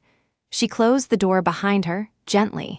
A mile down the road, in a hedgerow, a figure that had been standing very still, watching the house, turned its head and watched her go. The figure did not follow. It waited. It had been told only to observe. Chapter 4 end. Chapter 5. The Wizard King's Gambit. Voldemort did not wait for the collector. He had been for the last 3 days furious in a way that he had not allowed himself to be furious in 20 years. His seer was dead in a ditch in Ireland, and she had deserved it, and she had, in dying, told him a last true thing in the hope that it would save her.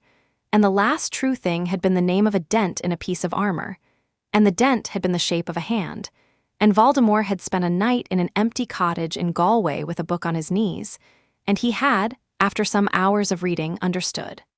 The book was old. It had been written by a man who had been dead for 400 years. It contained, among other things, a sketch of a weapon not of this earth, and the weapon in the sketch had, near the handle, a small symbol which matched, at the seer's description, the dent in the chestplate of the man Voldemort had fought in the bog. The sketch was, in itself, nothing. What was more useful was the paragraph under the sketch, which described the people who had made the weapon, and what they were, and what a wizard of sufficient cunning and sufficient will might, in theory, extract from their marrow. Voldemort read the paragraph twice. He put the book down, he smiled. By sundown of the following day, he had in the cellar of Malfoy Manor a cauldron that was the wrong color and a ritual set out in chalk on the flagstones that was the wrong shape. And he had, in a cage in the corner, the body of the gray-coated bounty hunter whom the collector had sent to watch Molly Weasley, and who had, in a very small misjudgment 2 nights earlier, approached the burrow too close, and who had been, to his own very great surprise, captured not by a wizard, but by Arthur Weasley, whom he had failed to account for, and who had come out of the back door at 4 a.m. with a Muggle shotgun, because Arthur had, in his quiet way, been paying attention. Voldemort had bought the gray coat off Arthur for a price. The price had involved a promise, and the promise had been kept. The gray coat was in the cage. It was, when Voldemort looked at it, not speaking, but it was just breathing. "My dear," Voldemort said to it, conversationally, "your body, it turns out, is a very fine library. Do forgive me." The gray coat did not forgive him. Voldemort did not require forgiveness. At 10:30, in the cellar, he did a thing that had not been done in 2 centuries, and which had, the last time it had been done, resulted in the death of the one who did it, because the one who did it had been weaker than Voldemort was. The gray coat's body in the cage went still. Something came out of it, not a soul, something else. A thin, dry, luminous thread, the color of a match a moment before the match strikes, and that thread crossed the cellar on its own, and it entered Voldemort's mouth and went down into him and settled there the way weight settles in a body. Voldemort stood for a moment. Then he opened his eyes. The cellar under his feet did not crack. That was not Voldemort's style. He did not crack floors. He noted, instead, that the cellar, all of it, every stone, had become slightly quieter, as if the stones had, on recognizing him, decided to pay him a small, resentful compliment. He raised a hand. A little ball of white gold light, the size of a pea, gathered on his fingertips. It did not flicker. It did not waver. It sat there, patient like a trained pet. Voldemort closed his fingers. The light went away. "Good," he said to himself. "Good, good, yes." He took a step. The step was not faster than an ordinary step, but it landed on the stone with a different sound than ordinary steps did, a very slightly hollower sound, as if the stone had been told the step was coming and had, politely, braced. "Nagini," he said. Nagini slid out of the shadows. "We will call a muster tomorrow," Voldemort said. "A full muster. The inner, the outer, the sympathizers, the ministry, the dementors. I want, on the grounds of Hogwarts, by this time tomorrow, every soul I can call to me. I want the sky dark. I want the lake red. I want the boy to see his school in flames before he sees me. I want him, Nagini, I want him to believe for 20 minutes before I arrive that he has lost." The snake did not speak. "Lucius will not like it. Lucius will say it is premature.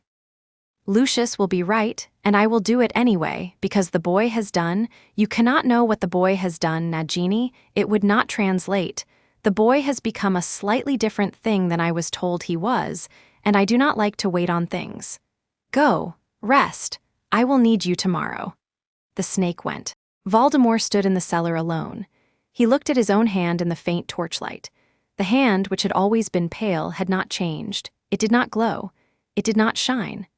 But when he turned it slowly, palm up and then palm down, he thought he saw, a faint, faint shadow of light underneath the skin, as if a lamp had been placed a very long way away in a very thick fog and had, despite the distance and the fog, arrived. "Ah," he said softly to the hand. "Yes, yes, quite." He closed his fingers. He went upstairs. It was Halloween weekend. Harry did not, in the normal way, observe Halloween weekend.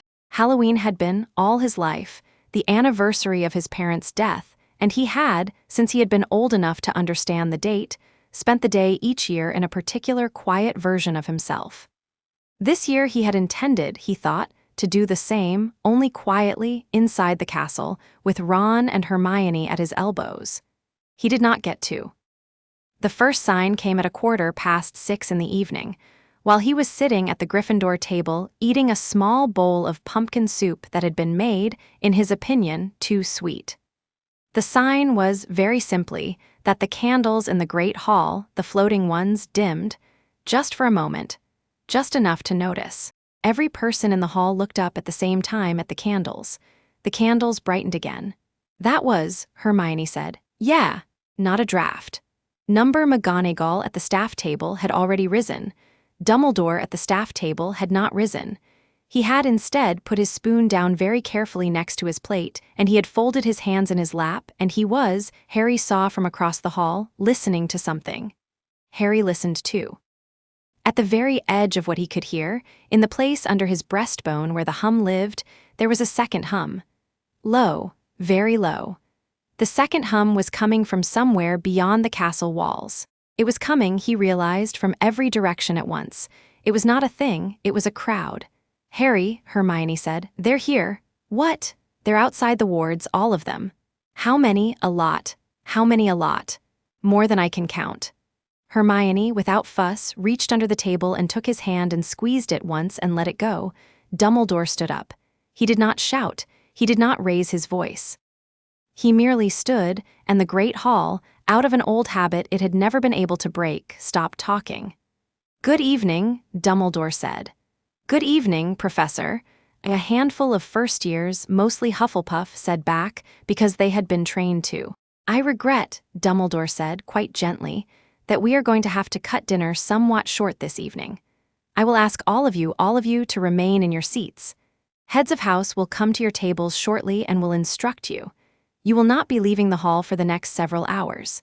If you have in your possession any portable object of magical significance, I will ask you, without panic, without hurry, to quietly place it on the table in front of you.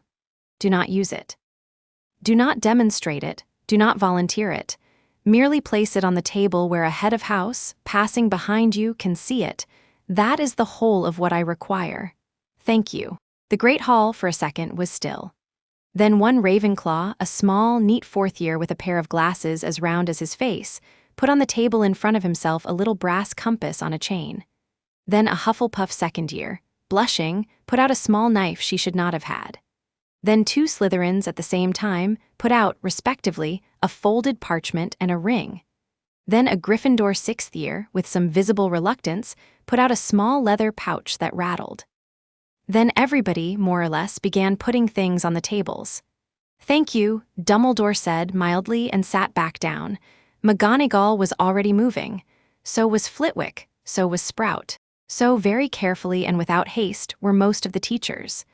Severus Snape, alone at his end of the staff table, rose, looked once at Dumbledore, received a very slight nod, and left the hall by the staff door without a word. Harry did not watch Snape go. He watched the candles. The candles now had gone very slightly yellow, and they had stayed there. He closed his eyes. He listened. Outside the castle, arrayed in rings along the edge of the lake and the edge of the forest and the ridge above the Quidditch pitch, was, he counted, distantly 400 people. Maybe 5, maybe more. The hum of them was a thick, low roar like a fridge in a next room. They were not moving forward. They were, he understood after another second, waiting for something, for a signal, for Harry realized a beat after that, a particular voice. "They're waiting for him," Harry said under his breath. "Who?" Hermione said. "Voldemort, he hasn't arrived yet. He's letting us look at them. He wants me to look at them and know and feel it before he comes to soften me. Oh, it's working a bit." "Yes." At the staff table, Dumbledore rose again. This time he did not speak to the hall. He caught Harry's eye. He tilted his head very slightly toward the side door that led to the antechamber. Harry got up. "I'm coming," Ron said. Yes." "Ron." The frog, Ron said without smiling. "I am coming." "Hermione?" "The feather on the train." "Yes." Harry did not argue. They went. In the antechamber, Dumbledore was already there, with McGonagall and with, unexpectedly, Kalin, who must have come in through a window because Harry had not seen him pass through the hall. Kalin was up and about. He was not favoring the right arm. The burn on his shoulder was gone. The dent in his chest plate was, somehow, repaired, not replaced. The armor was the same armor, but the dent had lifted out of it, as if the armor had been politely straightened by somebody whose hands worked on different principles than ours. Kalin, The healer was good, the boy cured the rest. Hello, Granger, hello, Weasley. Hi, Ron said faintly. Harry, Dumbledore said, he has moved faster than I had expected. Yes, sir. I had hoped for another week. Sir, he's different. I know. How do you? I can feel him from here. He is different. He has been feeding. I very much suspect that he got hold of one of the collector's men. He has made a change. It is not a small change. He's going to come for me personally, isn't he? Yes. Tonight. And if not outside, not on the grounds, if you engage him outside, his men will surround you. You will fight in the castle. The castle will be, I am sorry, badly damaged, but the castle can be repaired. You cannot. Sir, the students will remain in the hall behind a set of wards I will put up in the next 90 seconds and which will not break while I am alive. Sir. Yes, Harry. If they break, you will know. Do not stop what you are doing to come to us. I mean that, I have thought about it.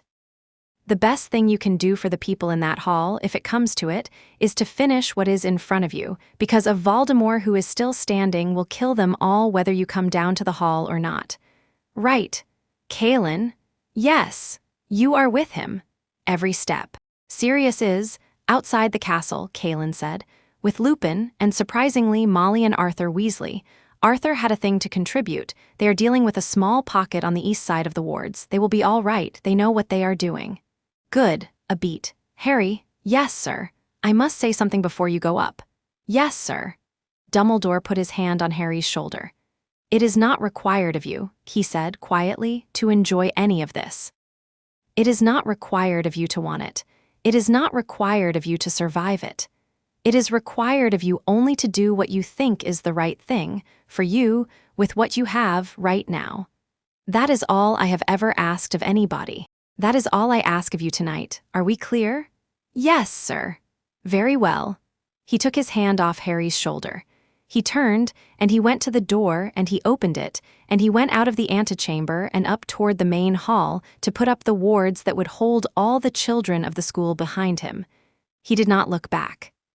Harry stood for a second, with Hermione's hand on his arm and Ron's hand on his shoulder and Kalen's dark eyes on his face, and he realized, with a kind of slow, clean surprise, that he was not frightened. He was not frightened. He was, instead, a little angry and a little tired, and very much aware of the people who were not in front of him. Right, he said. Right, Kalin said. They went up. They went up to the 7th floor, and the room of requirement had, without being asked, already shaped itself for them, not a training hall, not a den, but a long, broad stone gallery, open on one side to a wide parapet, from which Hogwarts's main gate could be seen a very long way down. Harry walked out onto the parapet. The sky was purple. The lake was gray. The forest on the far side was dark and, as he had thought, crawling. A long, thin line of torches stretched along the ridge above the Quidditch pitch, and a second line came up the path from Hogsmeade, and a third line, very thin and very black, came down from the north through the trees. There were indeed more than 500 of them. Above the Quidditch pitch, in the middle of the ridge, one figure was standing very still apart from the others. It was too far away to see a face, but the figure was, Harry could tell from this distance, looking straight up at him. Hi, Harry said softly to the figure. The figure, he was going to swear on it afterward, nodded very slightly. Then, without a word, without a signal that Harry could see, the figure lifted off the ground. Just a little. Just 2 feet off the ridge. It hung there half a second. Then it came at the castle. It did not fly like a wizard. It did not fly like a phoenix. It came in the clean, horizontal line of something that had learned to cross the sky without needing the sky's permission, and it covered the distance from the ridge to the gate in something less than 3 heartbeats, and Harry, in the middle of the 3rd heartbeat, understood very clearly that the thing coming at him was not quite what it had been the last time he had seen it. Voldemort, from below, called up conversationally, "Harry, Harry, Harry." The voice did not shout. It did not need to. The voice carried perfectly up the wall of the castle to the parapet, and it came through the stone as if the stone had not been there at all. The voice had a buzzing, low undertone that the old voice had not had, and the buzzing was, Harry recognized with a sick drop, the humming of Kai. "Harry, Harry, Harry," the voice said. "I have looked at your face for 15 years, and it has never been your face, it has been a small decoy, and I have been too busy being clever to notice. Come down, would you?" Harry did not come down. "I will come up," Voldemort said reasonably, and he did. He came up the side of the castle on his own, at an angle that a broom would not have held, and he reached the parapet in 3 more heartbeats, and he stepped onto it, and he stood, 10 feet from Harry, with his hands at his sides, not holding a wand. He was, Harry noted with a kind of flat horror, exactly the same as the last time Harry had seen him. Except for the eyes. The eyes, which had been red, were now red with a faint thread of white gold at the edge of the pupil, and the thread flickered like a match every other second. "Hello, Harry," Voldemort said almost tenderly. "Hello, you have grown. A bit. You have a new trick. A bit. Show it to me. Number, oh, come now. Number, Harry." Number Voldemort tilted his head. Harry had time, in that half-second, to think a great many things. He had time to think about his mother. He had time to think about Ron's split side and about Hermione's sling. He had time to think about the students in the Great Hall and about Dumbledore's hand on his shoulder and about what Kalin had said 4 months ago in the chamber about transformations and reasons. He had time, above all, to think about the fact that Voldemort had just called him Harry, twice, tenderly, and had not called him anything else, and had not, in the entire exchange, pretended that Harry was a child. Voldemort was not going to fight him as an adult fights a child.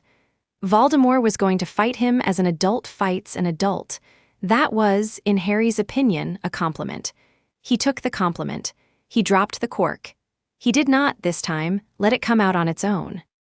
He took the cork out with both hands, he tossed it over his shoulder, and the gold, which had been waiting, came out in a single, clean, upward-pouring rush, and the parapet under his boots, which had been holding quite a lot of weight already, groaned very faintly with the sudden increase. He did not try to think about his eyes. His eyes went gold.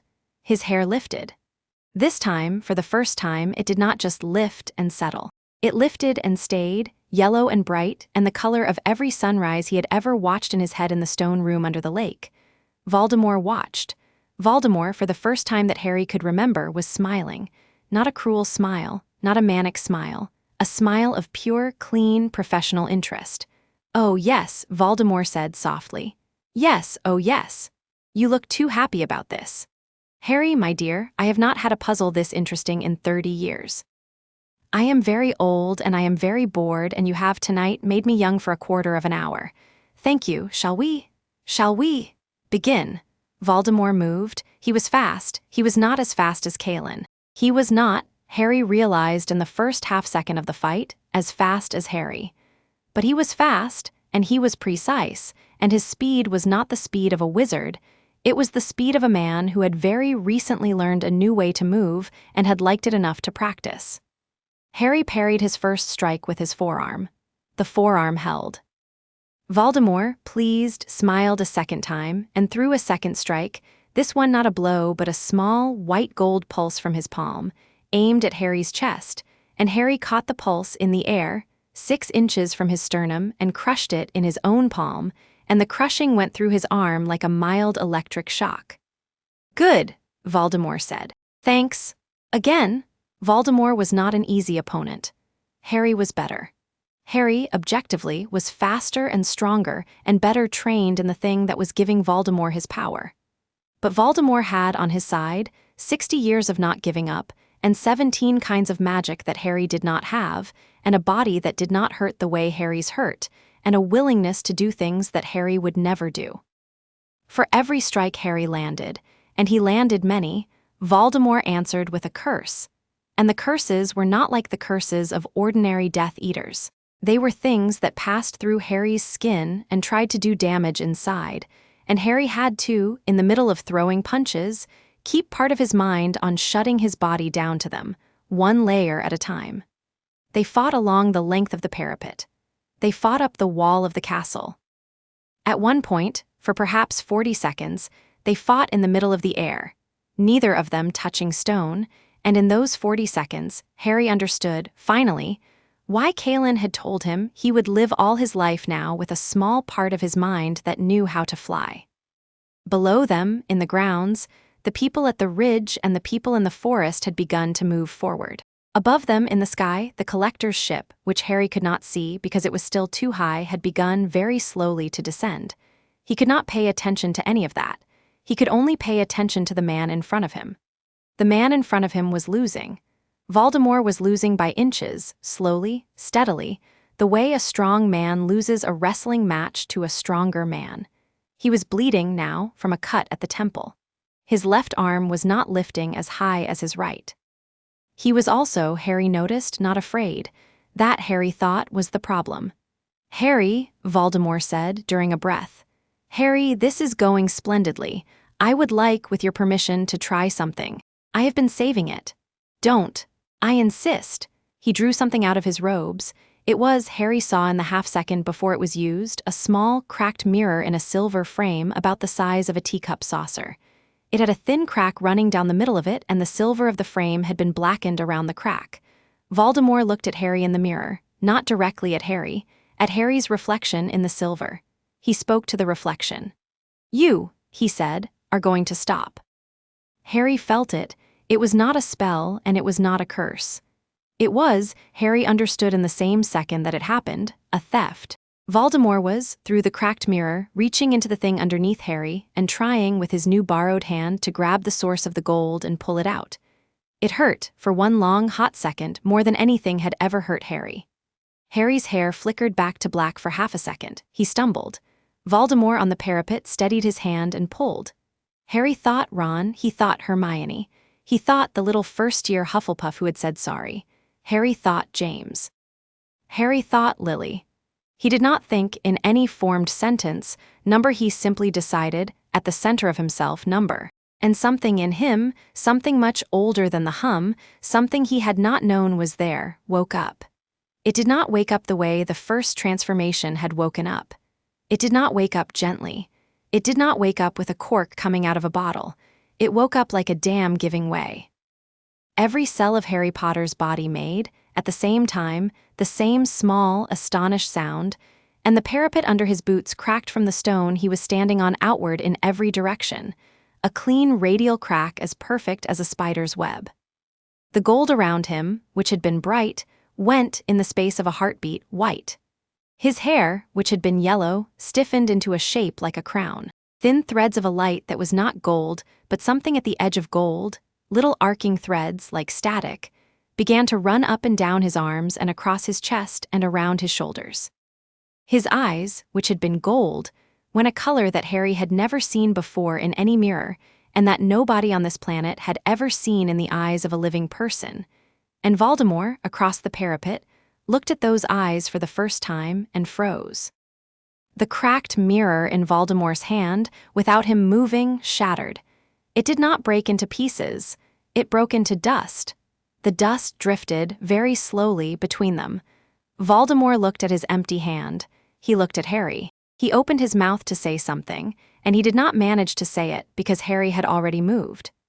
The punch Harry threw, the single, controlled, clean punch he threw with his right hand into the center of Voldemort's chest, was the first and only punch he had ever thrown at a full extension of the form he had just, in that moment, reached. It would be, for the rest of his life, the cleanest thing he had ever done. Voldemort left the parapet. He did not fall. He went in a straight line, backward, out over the grounds, at a height that did not allow his robes to catch on anything.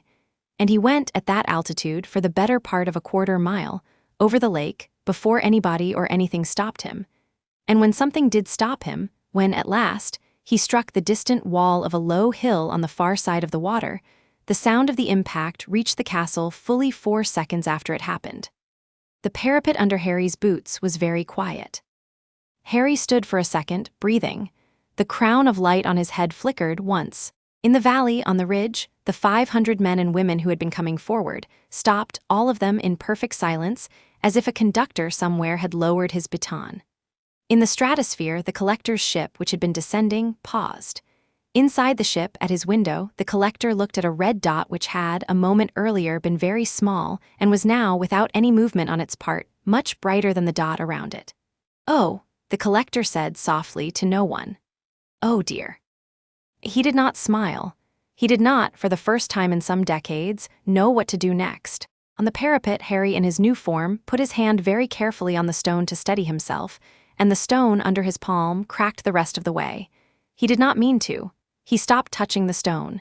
He turned slowly to Kalin, who had been standing at the door of the room the whole time, watching, and who was now, for the first time in Harry's memory, completely speechless. "Is he dead?" Harry said quietly. Kalin swallowed. "No," Kalin said. "Not yet. Will he come back tonight?" "Yes." "How long do I have?" Kalin looked over the parapet, toward the far hill, where a small dust cloud was still settling. "Less than you want," he said. "More than you think. Stand still, Potter. Do not move until I say. Let me look at you, please. I have not seen this shape with my own eyes in 120 years. Harry stood still. Kalin looked. Kalin, after a long moment, did something Harry did not expect. Kalin took a single, formal step back and bowed, not deeply, not reverently, just once from the waist, the gesture of an old soldier acknowledging a new rank. "It is an honor," he said quietly, in a voice that was not for Harry's ears except that he had chosen to let Harry hear it, to have lived long enough to see this. Harry did not know what to do with that. He did not try. "Okay," he said. On the far hill, the dust cloud settled. Under the dust, something began very slowly to get up. It did not get up as a man gets up. A man, having been hit through a distance of 1/4 of a mile and into a hillside, either does not get up at all or gets up in pieces, leaning on something. This did not lean on anything. It rose smoothly, at its full height, from the dust, and the robes on it had been burned away from the shoulders down, and what was under the robes was not any more skin. It was, at this distance, hard to see clearly. Harry, squinting from the parapet, could see only that it was pale and that it was, in places, faintly luminous under the surface, as if the matchstick of light that had been under Voldemort's skin in his cellar had now, in the impact, broken and had spread. "That," Kalin said at his elbow, "is not good. Number, he has used the impact." "What?" "He has taken the damage and converted it. He does not heal like us. He has borrowed the skill badly, and it is working worse." "How bad?" "Bad enough, not finishing." On the grounds, the 500 who had paused began to advance again. They did not cheer. They did not shout. They advanced in silence, and the silence was, Harry realized after a moment, because they had been told to. It was the silence of a choir that had been told not to sing. On the far hill, the pale figure raised one arm. A pulse of white gold left the arm. The pulse crossed the lake in under a second. Harry, on the parapet, moved 2 steps sideways, let the pulse go past him. The pulse hit the tower above him and took a section of the tower, about the size of a wardrobe, neatly off the side of the building, and he moved back to where he had been standing. "All right," he said to no one. "All right, fine. Potter." "Yes." "Do not stay on the parapet. Move, keep moving, get to the ground. On the ground you have cover, and you have, friends. Up here you have a skyline." "Yes." "And do not pause." "Yes." "The form you are in," Kalin said very carefully, "will burn out. I do not know in how long. I have not held it myself. Its masters held it for hours. You will not hold it for hours. You will hold it for, I would estimate, 20 minutes tonight. Less if you take more than 2 direct hits. Use it." "Okay." "Go," Harry went. He did not go down the stairs. He stepped, very carefully, off the parapet, and the air, which should not have held him, politely did, and he dropped down the wall of the castle in a slow, controlled fall, and he landed in the courtyard, and the flagstone under his left foot cracked. He stopped cracking stones on his 3rd stride, and by the 10th he was moving lighter than he had ever moved. The grounds, around the castle, were chaos. Not chaotic in the messy sense. Voldemort's army was too disciplined for that. But chaotic in the sense that a lot of different small fights were happening in a lot of different places at the same time. At the East Gate, Sirius and Remus and the Weasleys were holding back a wedge of black-robed figures. Harry did not stop. At the West Gate, a pair of teachers, he saw Flitwick briefly, on the shoulders of a giant he did not recognize, casting, he did not stop. The Great Hall was, as far as he could tell at a glance, still intact, and the wards along the front doors were glowing very faintly, with Dumbledore's signature yellow, which meant that Dumbledore was still alive and the children were still behind glass. He was not going to the children. He was going to the man on the far hill. He crossed the lake. He did not swim. He ran on the surface of it, which was, now that he was in this form, the easier way, and the water under his boot soles did not break because it had been asked very politely not to. Ripples went out behind him, very small ones, and that was all. On the far shore, pale figures had come out of the trees to intercept him. He did not stop to fight them. He stepped past them. They were, at the speed at which he was now moving, very slow. He reached the base of the hill, and he went up it, and at the top he found the pale thing that had been Voldemort waiting. Up close, Voldemort had changed more than Harry had thought. The matchstick under the skin had, indeed, spread. The pale figure in front of him was, now, glowing very faintly from the inside, the way a paper lantern glows, and the light under the skin moved when the thing breathed, and a thin ring of gold ran around the edge of the pupil of each eye now, and the thread was no longer a thread, it was a small bright circle. "Harry," Voldemort said. Voldemort's voice had not changed. "Harry, what a lovely run." Don't what? Don't talk to me as if we are having a conversation." "Oh, but we are." "We aren't." "Oh, Harry, my dear, don't." Voldemort considered him. "Your new shape is remarkable," he said softly. "I can feel it from here. It is bright, it is very bright. I have, I think, never seen anything so bright in my life, and I have seen a very great many bright things. I assume you can hold it for, what, another 10 minutes? 20? 15, perhaps. I will be generous. You are, on top of everything, already tired." "Yes. I am in no hurry." "I am." Harry hit him. Voldemort, this time, did not go across the lake. Voldemort stood. Voldemort took the punch. Harry felt his own fist meet something that was not entirely flesh, and he took it, and he did not go backwards, and he smiled. "Ah," Voldemort said gently, "you see," and he hit Harry back. Harry felt the hit. Harry felt it go all the way down into his bones. Harry saw, on the inside of his own eyelids, a very quick flash of white, and he felt in the hinge of his right elbow a very small, very private crack. And he noticed, distantly, that the hillside under him had, when he had not been watching, changed direction. He understood in the second after the hit. 50 yards farther down the hill than he had been, and he was lying on his back, and his lungs, for a moment, were not working. "Ha ha," Voldemort said, not cruelly, as if he were laughing at a friend over a card trick. "Harry, dear, you do not have the experience yet." Harry got up. He did not get up quickly. He got up in a way that Kalin, from the castle, watching through a mirror, would later describe to Sirius as the worst possible response to a punch of that class, technically, and the correct one on every other level. He got up and he moved and he went at Voldemort again, and this time he did not try to win the exchange. He tried to learn it. Voldemort hit him twice. Harry took both hits. Voldemort, pleased with himself, hit him a third time, and Harry, in the half-second before the third hit, saw the tell. Voldemort's left shoulder dropped, infinitesimally, before the right hand came. Harry was not there when the right hand arrived. Voldemort's right hand went through the air where Harry had been, and Harry, who had gone low and sideways, came up under Voldemort's guard and hit him, twice, once in the ribs, once under the chin, before Voldemort could recover the angle. Voldemort went back a step. Voldemort's head lifted. The smile, the pleasant, conversational smile, was gone. For the first time, Harry saw, in Voldemort's eyes, something that he had not seen in them in the Great Hall fight, or in the graveyard, or on the parapet. Annoyance. "Ah," Voldemort said cooler, "you are a fast learner. Yes, that is annoying. I know. I should bring this to a close." Try, they fought. They fought in the way two fighters fight when they have, in the opening minute, found each other's range. And they have decided, both of them, that the fight is going to be about inches, and patience, and the body that runs out of power first. Harry, who had been told 15 minutes and who had been told Voldemort would burn out too, but probably later, did the math in his head while he fought. If he used everything he had, he would burn out in 9 minutes.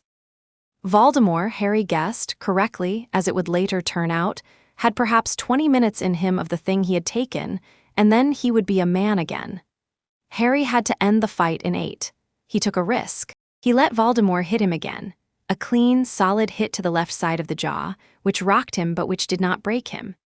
And in the moment after the hit, while Voldemort was still committed to the follow-up, Harry, for the first time since the parapet, opened his palm and put a pulse of white, not gold, not of his throwing size, but of the size Kalin had once flicked at a silver speck 20,000 feet up. And he put the pulse into Voldemort's chest at point-blank range. The pulse did not go through Voldemort. Voldemort took it.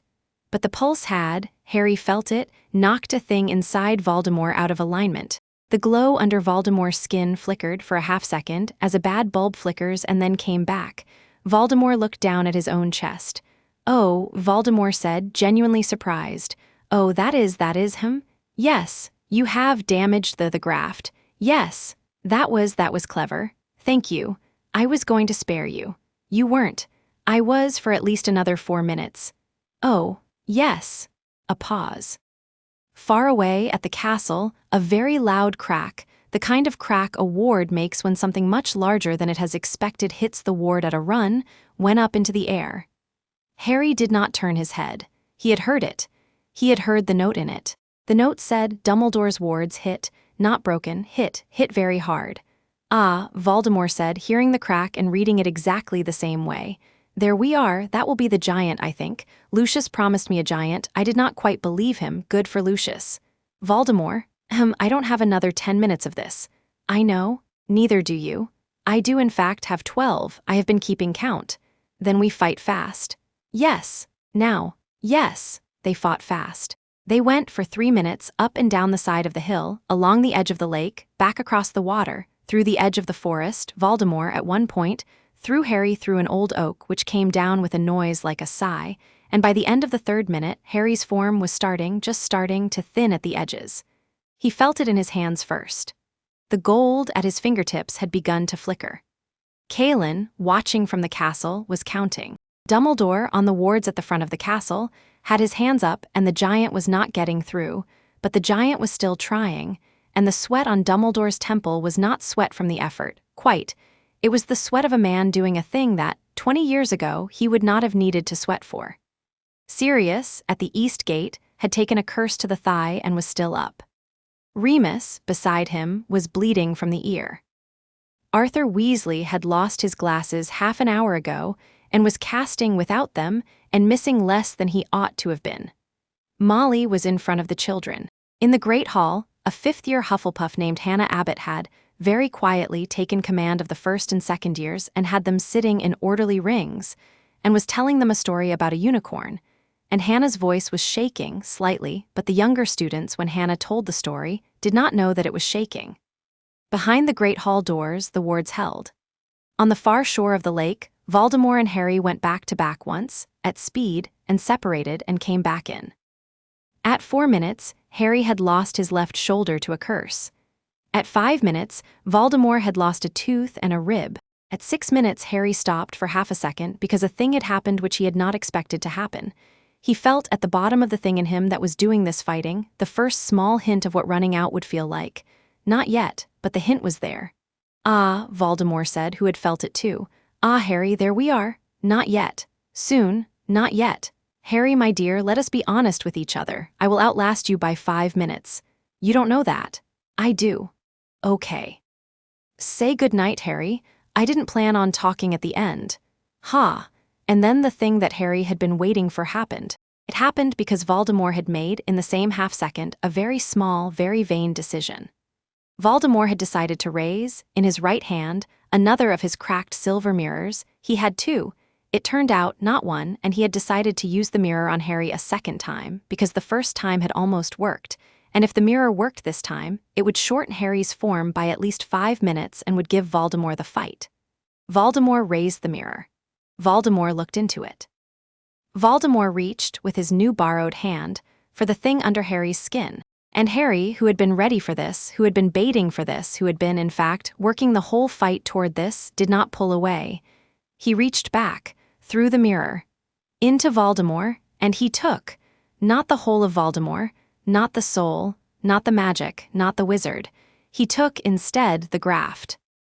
The small, bright, stolen thread of Kai that Voldemort had pulled out of the gray-coated bounty hunter in a cellar in Wiltshire, and which had been, all night, the thing that made Voldemort able to fight Harry at all. Harry grabbed the end of that thread, very firmly, in the place inside Voldemort where it was tied, and he pulled. The thread came out. The cracked mirror in Voldemort's hand melted, not shattered, melted into silver slag, and the slag ran out between Voldemort's fingers, and it fell to the grass and hissed. Voldemort's skin, which had been glowing from the inside, stopped glowing. Voldemort's eyes, which had had a ring of gold in them, lost the ring. Voldemort, very slowly, looked down at his own hands. They were now the hands of a dark wizard of 60 years' practice. They were not the hands of anything else. "Ah," Voldemort said softly, in a voice that was not quite, for the first time all night, conversational. "Ah, Potter, that was well done. Yes. Oh dear. Yes." And then, because Voldemort was not a man who lingered on his losses, and because Voldemort had, in his very long life, planned for contingencies far more ruinous than this one, Voldemort did a thing that Harry had not expected him to do. Voldemort stepped, cleanly, backwards into a patch of his own shadow and was gone. He did not apparate. Apparition had a noise. This was something quieter and older and worse, a private kind of stepping out, a thing Voldemort had prepared for himself long ago and had been saving, and the shadow under the trees took him, whole, and closed behind him. Harry was alone on the far shore of the lake. The 500 people on the ridge who had been advancing stopped. Without their master, with no instruction, they did not know, for a long minute, what to do. Some of them quietly turned. Some of them more quietly ran. Some of them, a hardcore, held their ground. The giant at the front gate of the castle stopped hitting the wards, because the giant, being a fairly honest sort of giant, had only been told to hit until it was told to stop. And the thing that had been telling it to hit was no longer in range. And the giant, after a long, confused moment, decided that this counted as being told to stop. The giant sat down on the lawn. Harry, on the far shore, let his form go. He let it go the way one lets go of a rope one has been holding too hard. The white light around him softened. The gold in his eyes faded. His hair came down out of its crown and lay, simply, on his head. The small threads of electricity on his skin went out, one by one. He sat down on the grass. He sat for a long moment. After a while, Kalin arrived at his shoulder from the castle, having crossed the lake at a jog. Kalin sat down next to him in the grass without saying anything. "He's alive," Harry said after a long time. "Yes, he got away. Yes, I didn't kill him. Number, I don't know if I could have. You could have, really. Yes, should I have?" Kalin did not answer for a while. "Not tonight," he said finally. "Not like that, not without a clearer head. The boy who kills the Dark Lord in a panic is a different boy from the one who kills him with a plan. You want to be the second one. You would not have liked being the first." "Yes, he will come back. He has, 3 weeks? 4. He will return to his best form, and then he will be angry, and the next fight will be shorter and crueler and cleaner. We will be ready." "Okay." "Harry, yes, look at me." Harry looked at Kalin. Kalin's face, normally still, had for once an expression on it that Harry could read clearly. "You did well, Potter. Thanks. Number, listen. You reached, tonight, a form that only 4 people on any world have ever reached, and you reached it in a panic, and you held it for 17 of your minutes, and you did not lose yourself.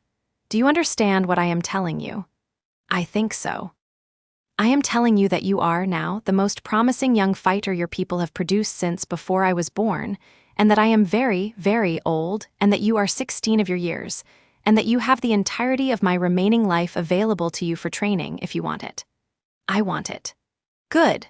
They sat. On the distant shore, the lights of the castle were on, and the wards were, in yellow, still holding. Somewhere very high above them, the collector's ship, still there, still watching, had, after a long moment of consideration, begun quietly to ascend. It was not leaving. It was going up only to think. Harry watched it go. "Kalin, yes, tomorrow. Yes. We have to be ready for both of them at once. The man in the ship and Voldemort are both going to come at the same time. They're going to time it. Or Voldemort will. He'll use the ship as a distraction." Kalin looked at him, sidelong. "Yes," he said quietly, "he will.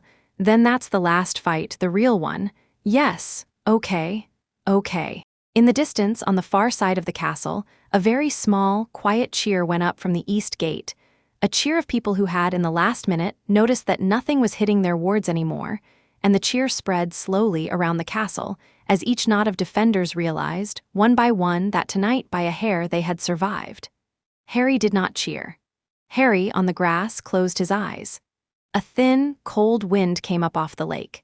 It brushed his face. It smelled of water and of peat and of, faintly, of a very great distance. "I'm tired," Harry said. "I know. How many days? 21? 21 days. Yes. Okay. Chapter 5 end. Chapter 6. Legacy of the Saiyan Wizard. The 21 days did not pass slowly. They did not pass quickly, either. They passed in the unfamiliar way days pass when you know the date of your own ending.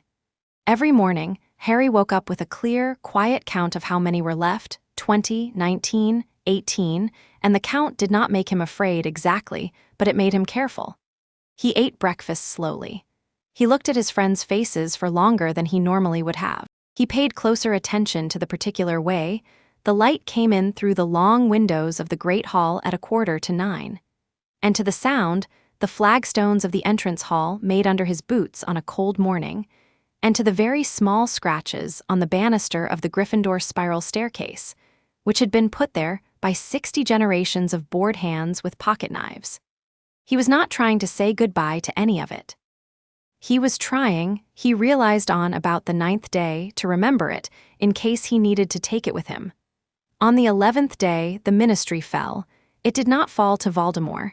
It fell to itself. Fudge, unable to deny any longer what had happened at Hogwarts on Halloween, had resigned on the 3rd day, and had left behind a 3-line note thanking no one. And Scrimgeour had taken his place. And Scrimgeour, to his credit, had lasted a week before his own department had quietly unseated him in favor of a woman named Bones, who had, Harry gathered from Remus, spent 20 years running the department that was supposed to catch Death Eaters, and who had, in that time, kept a private list of which of her colleagues were, themselves, Death Eaters, and who had, on the 11th day, taken that list and acted on it. 23 people had been arrested before lunch. The Daily Prophet, which had spent a year denying the war, had changed its tune overnight so completely that it gave Hermione a small, bitter joy. "They were always," she said, folding the paper neatly on the 12th morning, "going to change sides exactly one day after it was safe. I will never forgive them, but I will accept the reporting. Very mature of you. Thank you." On the 13th day, the collector's ship descended, ostentatiously, to 12 miles up and hung there in plain view, pretending to be a cloud and failing. Muggle aircraft over Scotland were diverted. The ministry, which had under Fudge had no department that could handle this kind of thing, had under Bones hastily created one, and the department had a single employee, an elderly wizard named Thistlebone whom Dumbledore had vouched for, and Thistlebone had, within an afternoon, established contact with the collector's ship by means Harry did not understand and had not asked about. "He's called Mavrin," Thistlebone reported at a small meeting in Dumbledore's office on the 14th day. He had a thin yellow notepad. He had on the notepad neat, small, underlined notes. He calls himself a curator.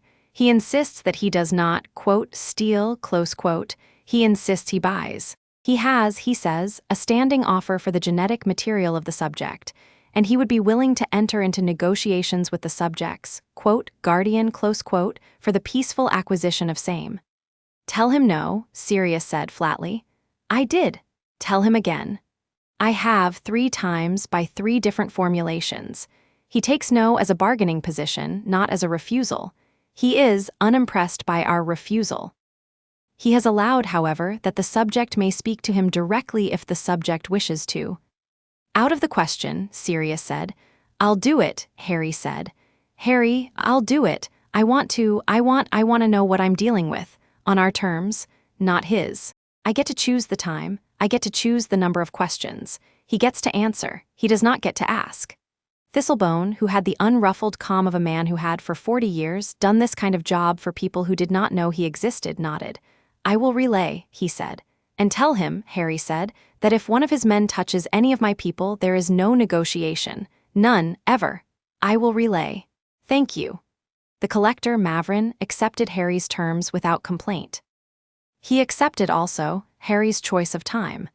9 in the evening on the 18th day, 3 days before the deadline. He accepted Harry's choice of place.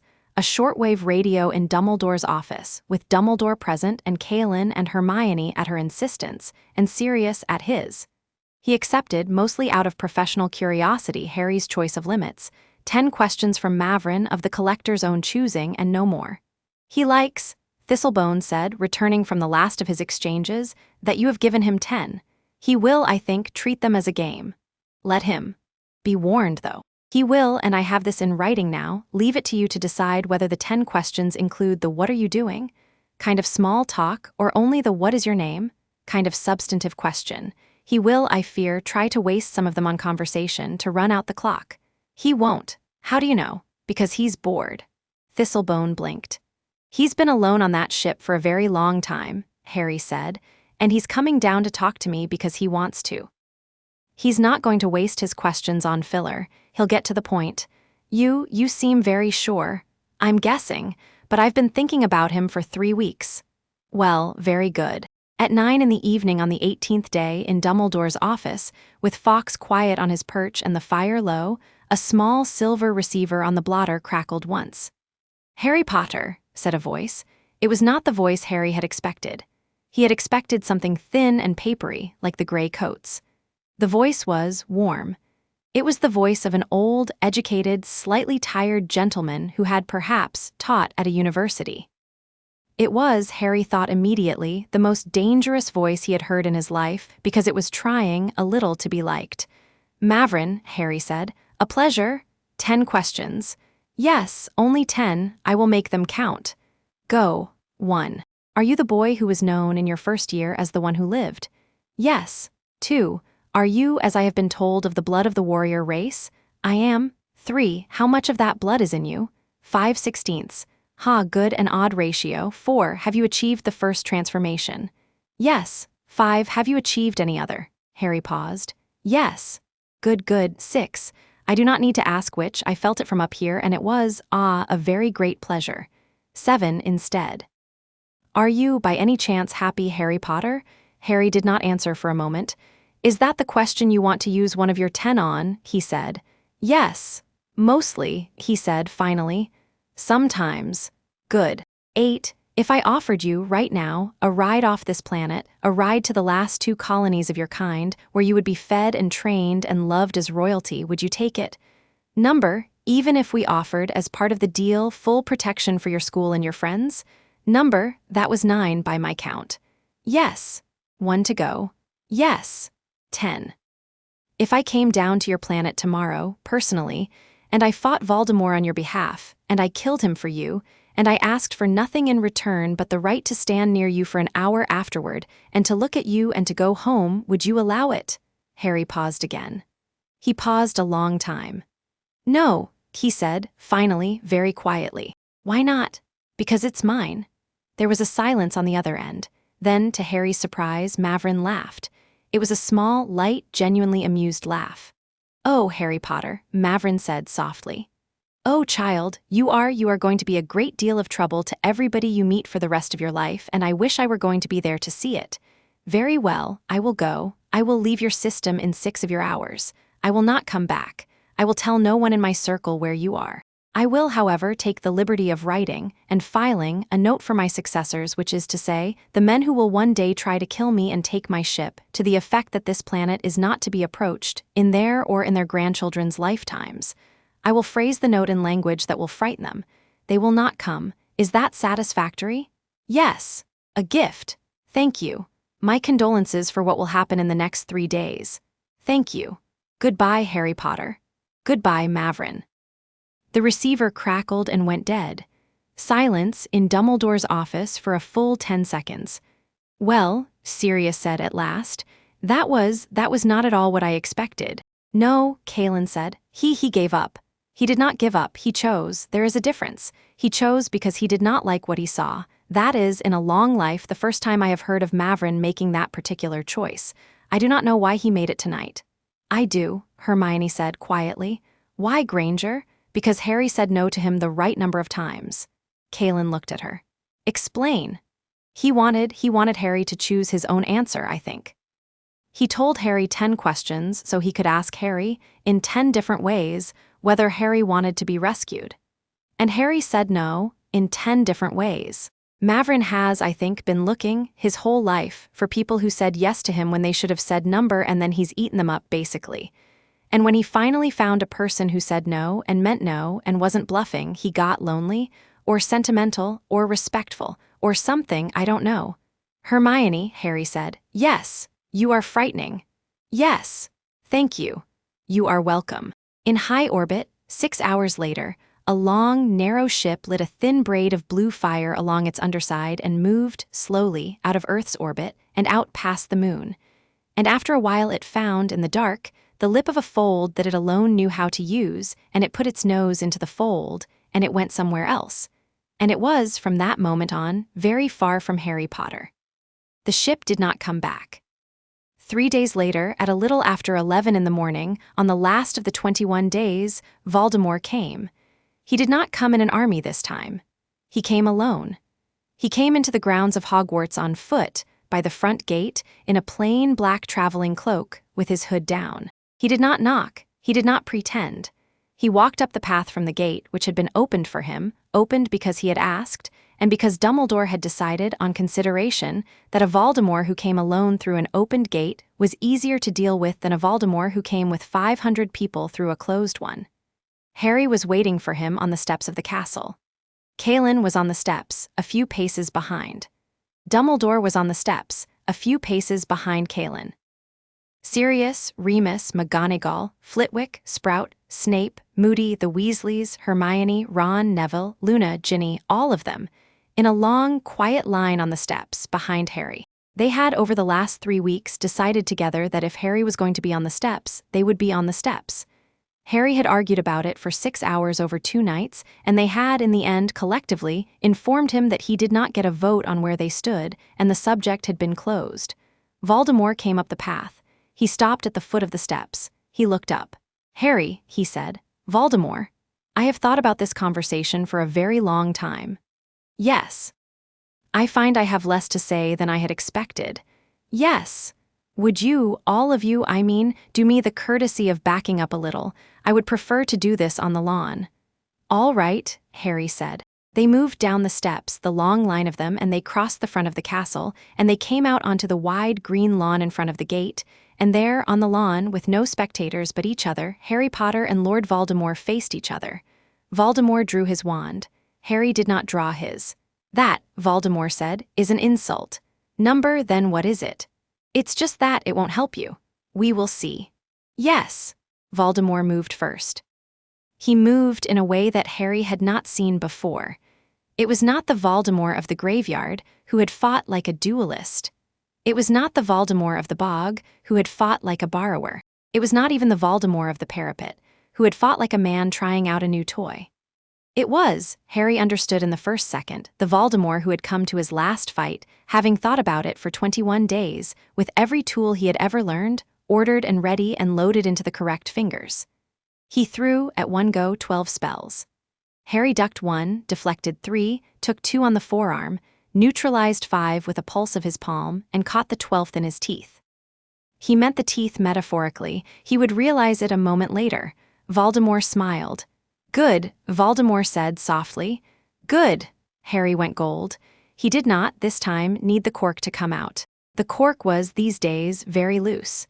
He merely took it out cleanly in one breath, and the gold came up to him and wrapped around him, and he was, in the space of that breath, the Super Saiyan he had been on the parapet. He took a step.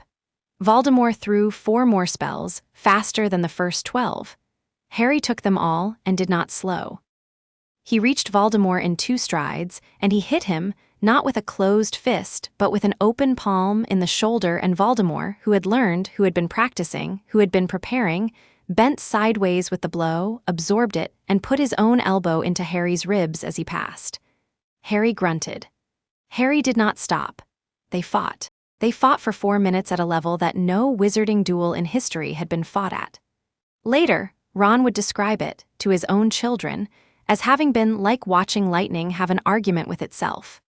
Later, Hermione would describe it, in a paper she would never publish, as the first documented engagement between a fully expressed Saiyan and a wizard at peak, using all known forms of both traditions. Later, Sirius, when asked, would only say that he had been too busy being scared to watch it properly. At 4 minutes, Harry went Super Saiyan 2. It came this time without a cracked mirror, without a trigger, without an apparent reason except that he had already reached it once and his body, having learned the road, now knew the way. The small threads of electricity climbed up his arms. The crown of light settled on his head. His eyes went that color again, that color that did not belong to Earth, and Voldemort, without missing a beat, without flinching, looked at him and said, "Yes, good, I am ready for this one too." He drew, from inside his robes, a second object, not a mirror, a small black disc the size of his palm, with a single symbol on it that Harry, from his memory of 4 months' training, recognized as one of Kalin's people's older marks, a mark which had, in the Saiyan tongue, meant roughly steel. Voldemort pressed the disc to his own chest. The disc sank into him. Voldemort went pale, and then, without any warning, without any sound, he was, for a count of 3, glowing from the inside exactly as he had been on the parapet. And then the glow went out. And then, the next moment, the glow came back, and then it went out again, and then back, and this time it stayed. His eyes, which had been red, went gold entirely. "Ha," Voldemort said softly. "You stole more?" "Yes. From the bounty hunter? From his pod, which I obtained, there were 3 of them. I have been studying, I have been doing what you would not allow me to do the first time. I have been preparing Harry for this. For this exact minute, I have been planning for weeks." "Okay. Let us see." He moved. He was, Harry realized with a cold start, now as fast as Harry. He was not as skilled. He was not as trained. He was, Kalin would say later, a terrible technician, a man in a shape he had not earned. But he was fast, and he was vicious, and he was in the form Voldemort had wanted to be in all along. They fought for another 3 minutes. At 2 of those 3 minutes, Harry was tired. At 2.5, Harry was hurt. At 3, Harry's form began, at the edges, to flicker. "Oh, Harry," Voldemort said softly, "my dear." Harry dropped to one knee. He dropped because he had been hit in the thigh by a curse that did not have a countercharm, and he dropped because his form was, for the first time, failing him, and he dropped because, the count of 3 weeks had caught up with him, he was tired in a way no amount of porridge and careful attention to detail could fix. Kalin, on the lawn behind Harry, did not move forward. Kalin had been told not to. Kalin stood and watched and bled slightly from the lip because he had bitten it. Voldemort raised a hand. He closed his fingers. He began, as he had once tried to do on the parapet with a mirror, to reach into Harry's form and to pull. Harry felt the pull. Harry felt this time that he would not be able to stop it. He closed his eyes, and in the dark behind his eyelids he did a thing he had not done before. He asked. He asked, quietly, inwardly, of everybody around him. Not for their magic, and not for their strength, and not for their lives. He asked only for a little, a tiny, tiny share, the smallest measure of what was in each of them, of the thing that made them themselves. He asked it of Ron, and Ron, who had been standing 20 feet behind him with his wand up and his face wet, said, without hearing the question, "Take it, mate, take whatever you need." And an inch of warmth slipped out of Ron's chest and went to Harry. He asked it of Hermione, and Hermione said, "Take it," and another inch came. He asked of Sirius, and Sirius hoarsely said, "All of it, take all of it, you hear me?" And a generous share came, too much. Harry took only a fraction. He asked of Dumbledore, and Dumbledore did not say anything, because he had been waiting for this question for 70 years, and had already, before Harry had asked, opened the door. He asked of Kalin. Kalin gave. He asked of the castle. The castle did not speak because it never had. The castle gave. He asked of the lake, and the lake, which had always liked him, gave a ripple of itself. He asked of the forest, and the forest gave a shadow of a thistral, and of a centaur, and of a unicorn that had never let him touch it. He asked farther, and not because he had any right to, but because he had asked politely, a little came from Molly and Arthur Weasley, and Ginny and Neville and Luna and Hannah Abbott in the Great Hall. And Professor McGonagall, who said, "Oh, very well, Potter," in her head as she gave. And Professor Flitwick, who gave with both hands, and Snape, who gave silently, reluctantly, and because of a very old debt. He asked farther still, and a very small thread came from every student behind the wards of the Great Hall, none of whom knew what they were giving, all of whom, without exception, gave, because they had spent a year being told to be afraid.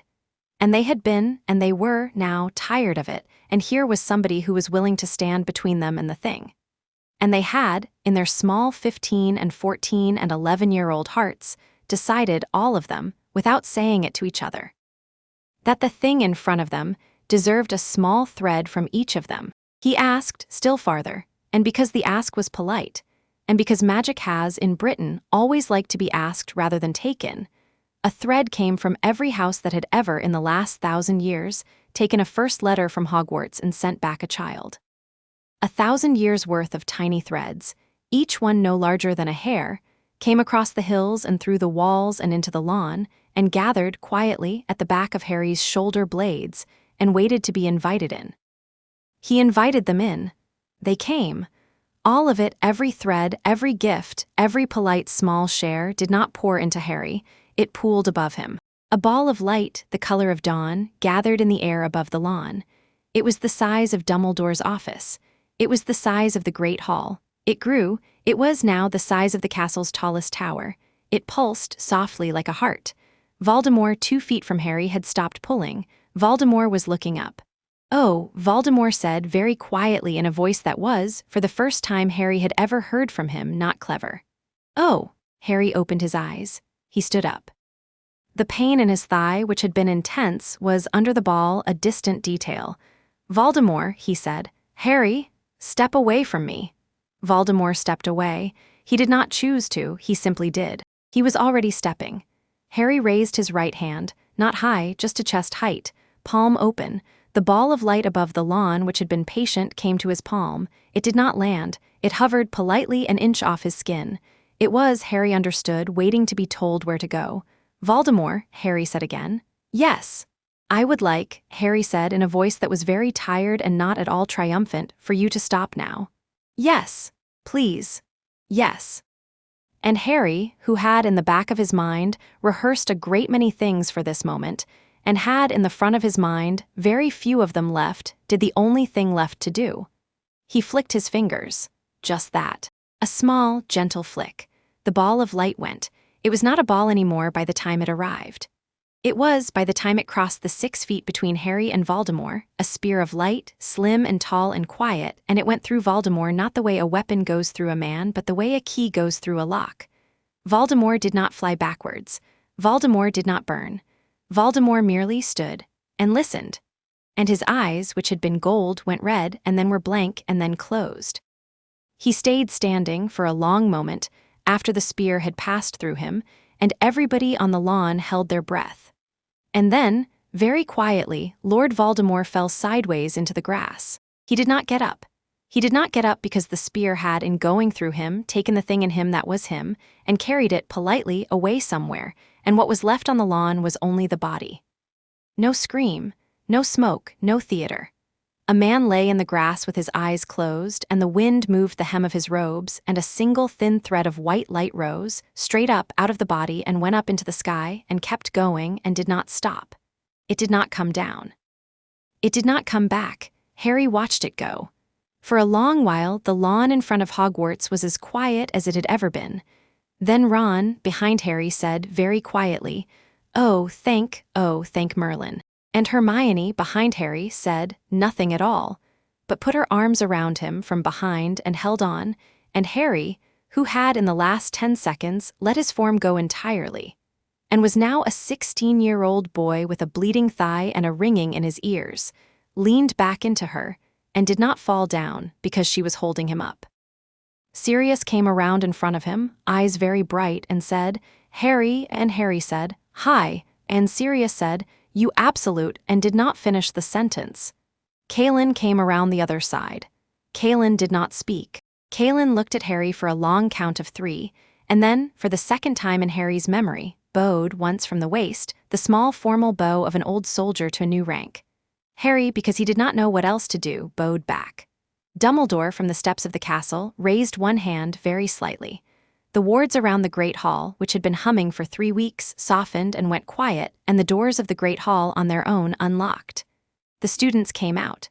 They came out slowly. The first years came out first, because they had been in front. Hannah Abbott came out with her hand on the shoulder of a very small Ravenclaw boy who was trying very hard not to cry. Luna came out humming. Ginny came out fast. Neville came out last because Neville had taken it on himself to be last in case something still needed holding. They came across the lawn. They came, not all of them, some of them hung back, confused, toward Harry. And Harry, leaning on Hermione and on Sirius, looked at the small crowd of them, and at the sky, and at the body in the grass, and he said, very quietly to no one in particular, "I'd like to sit down now." "Yes," Hermione said. "On the grass?" "Yes." They let him down onto the grass. He sat. He put his hands flat on the grass beside him, and he let the grass take back a little of what had come out of it. Very faintly, where his palms were, the lawn glowed gold for a second, and then went back to being lawn. He closed his eyes. He was aware, in a drifting way, of a lot of things happening at once. He was aware of Dumbledore coming down the steps and kneeling at the body of Voldemort, and after a moment of quiet examination, saying to McGonagall in a very level voice, "It is done. Minerva, would you please summon Bones?" He was aware of Sirius sitting down on the grass on one side of him, and of Kalin sitting down on the other. He was aware of Ron and Hermione flanking those two. He was aware of Ginny putting a very small hand on the top of his head, briefly, and of Luna crouching in front of him with an expression of clean, dreamy satisfaction.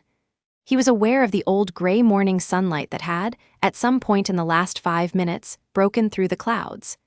He was aware, above everything else, of the hum in his chest. The hum, which had been quiet for weeks under the cork, was louder now. It was not pushing to get out. It was simply there. It was, he understood, sitting on the grass, with the body of Voldemort 10 feet away and his friends on every side, a thing that was his, and that would be his for the rest of his life. The cork did not have to hold it. The cork had, at some point in the last 21 days, become unnecessary. The hum had settled. It had found its place inside him. It would, from now on, answer when he called, and it would be quiet when he did not. He did not have to be 2 people anymore. He was one person with 2 families and a great many friends and more to learn than he could learn in a single lifetime. That was, in the end, a fair trade. He opened his eyes. He looked at Kalin. "Kalin," he said. "Yes." "Will you stay?" Kalin was silent for a moment. "Yes," he said finally, "for a while." "How long a while?" "A few of your years, I think. I have a great deal to teach you. We will not do it in a chamber. We will do it slowly. You will, I suspect, be very annoying to me, and I will probably be very annoying to you, and we will work it out. I do not have anything better to do. My planet is gone. You are, in a manner of speaking, what I have left." "Okay." "Also," Kalin said, and allowed himself, for the first time Harry had ever seen, a very small, tired smile, "I owe it to your great-grandfather." "Yeah. He was a difficult man, your great-grandfather. I liked him. I would like to finish what he started with his descendant, if that is agreeable." "Yeah," Harry said again. Yeah. Sirius, on his other side, put his arm around Harry's shoulders. "We will have," Sirius said in Harry's ear, "the longest summer. The longest, most boring summer of your entire life. You and me and Kalin and God help us creature. At Grimmauld, we are going to do nothing. We are going to eat breakfast. We are going to sleep in. We are going to, Harry, we are going to live for a few months like we are ordinary people, and we are going to be bad at it, and it will be the best time of our lives. Promise? Promise." Hermione comes. Hermione comes. Ron, obviously. All of them serious, all of them for at least a week. All of them. Good. A breeze crossed the lawn. Out on the edge of the grounds, the body of Voldemort was, in the dignified and entirely unremarkable manner a body is, being tended to by ministry officials. Amelia Bones had arrived on a broom. She was not smiling. She was not smiling. She was, in the sober way of a woman who has done her job for a very long time, doing her job. Her people were efficient. They did not take photographs. they did not make speeches.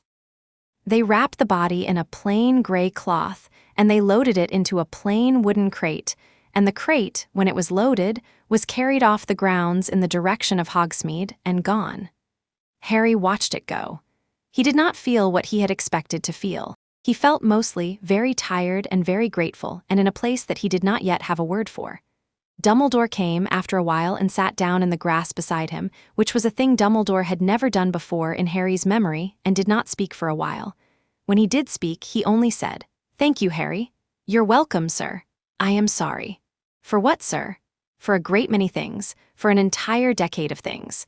I will tell you all of them over the course of a summer.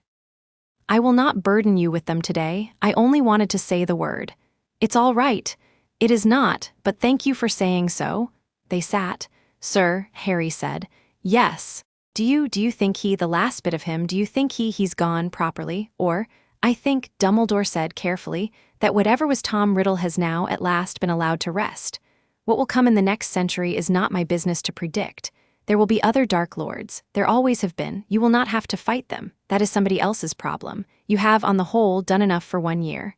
"Yes." "Eat," Dumbledore said. "And then, perhaps, a long bath. And then perhaps a nap, and then perhaps some toast. In that order, in that order. All right, sir." "Yes." Hermione, on his other side, had at some point put her head on his shoulder. Ron, beyond her, had closed his eyes. Sirius was still holding on to him. Kalin was sitting, perfectly still, with his tail, which he had, on the lawn, finally uncurled from his waist, resting at ease across his own knee. The castle behind them stood.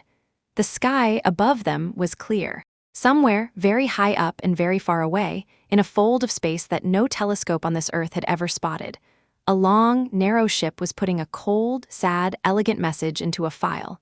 A message that said, essentially, "Do not come here," and the file was being sealed, and the seal was being stamped with the private mark of a man whose name was not a name on this planet, and the ship, having done this, was turning, politely, for home. Harry did not know about the ship.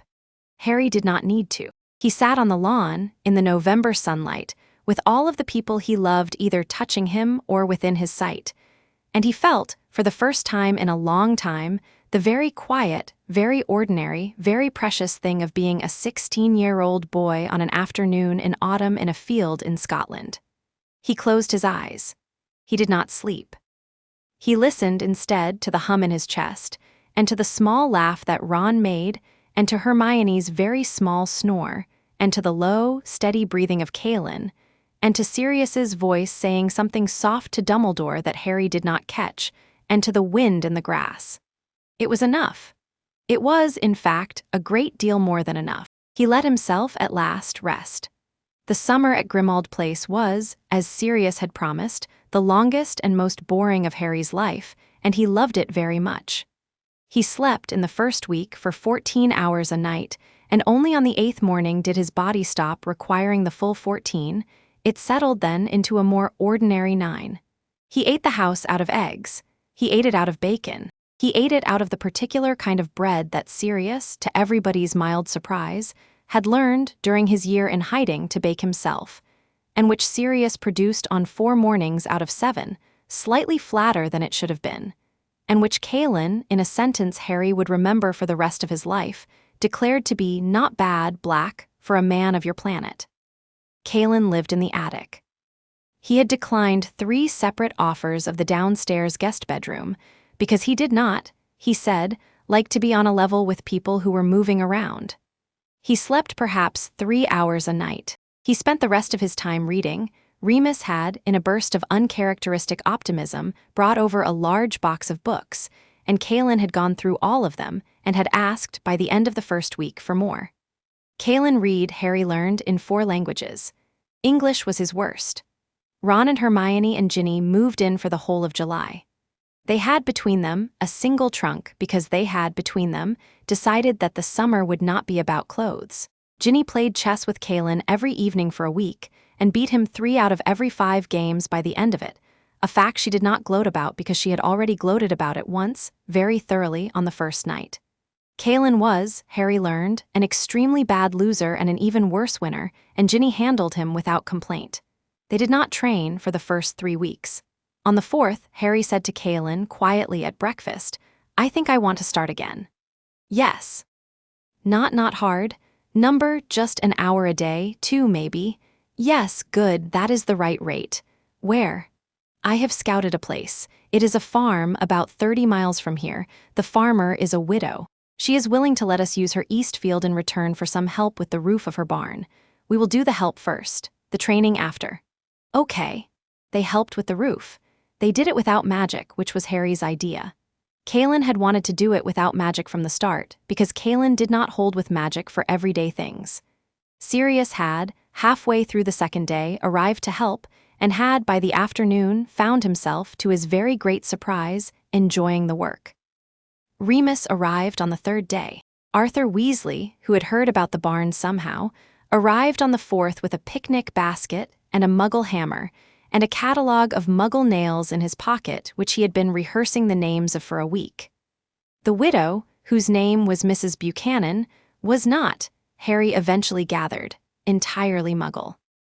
She had been, about 50 years ago, a squib from a very minor wizarding family in the north of England, and she had left her family behind and married a Muggle farmer, and had spent the last 5 decades never speaking of any of it, and she welcomed them the way she would have welcomed any other group of polite strangers. She did not say anything about Kalin's tail, which he had, for the occasion, untucked. She did not say anything about Harry's knuckles, which were calloused at 15 in a way they ought not to be. She did not say anything about the fact that most of them did not seem to know how a Muggle ladder worked. She gave them sandwiches at lunch and tea at 4 o'clock. On the last day, when the roof was done, she stood on the grass in front of the barn with her hands on her hips and looked up at it.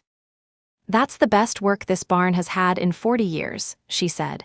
"Thank you, Mrs. Buchanan." "I know who you are," she said to Harry without looking at him. "You're the boy in the papers." "I don't read the papers. My sister sends them. I don't read them. But you are the boy in them, aren't you?" "Yes, ma'am." "Well, you fixed my roof." "Yes, ma'am." "Good. Tea?" "Yes, please." They drank her tea. They trained after on her east field for 2 hours, and Harry did not go past his first form, and Kalin did not ask him to. They worked on small things, stance, footwork, breathing, the ability to hold power at a quarter strength without letting it spill, and at the end of the 2 hours, Kalin said, "Good, tomorrow, same time." "Yes, you will come to Mrs. Buchanan's for the summer." "Yes, this will be how we train for the next year." "Yes, not forever." "Yes, but for now, for now." They walked back to the house across a hedgerow, the late sun behind them, a pair of pheasants making an outraged sound in a far field. "Kalin, yes, do you think I'll ever have to do what I did on the lawn again?" Kalin was quiet for a while. "No," he said finally. "I do not in your lifetime. That does not mean you will have an easy life, you will not. There are always people in the world who will want to test what you are. Some of them will be bad. Some of them will only be curious. Some of them will be foolish. You will learn over time to tell them apart and to handle each in the way that suits them best. Most of them you will never need to fight. You will only need to be patient with them. Patience, Harry, is the form in the end that takes the most training." "Okay. And for the other kind, the ones who are not patient with you, you have what you have. You will use it well because you are already using it well." "Okay. Also, yes, I have been meaning to tell you. You have, in the last 3 weeks, grown a quarter of an inch." Harry stopped walking. What?" "A quarter of an inch.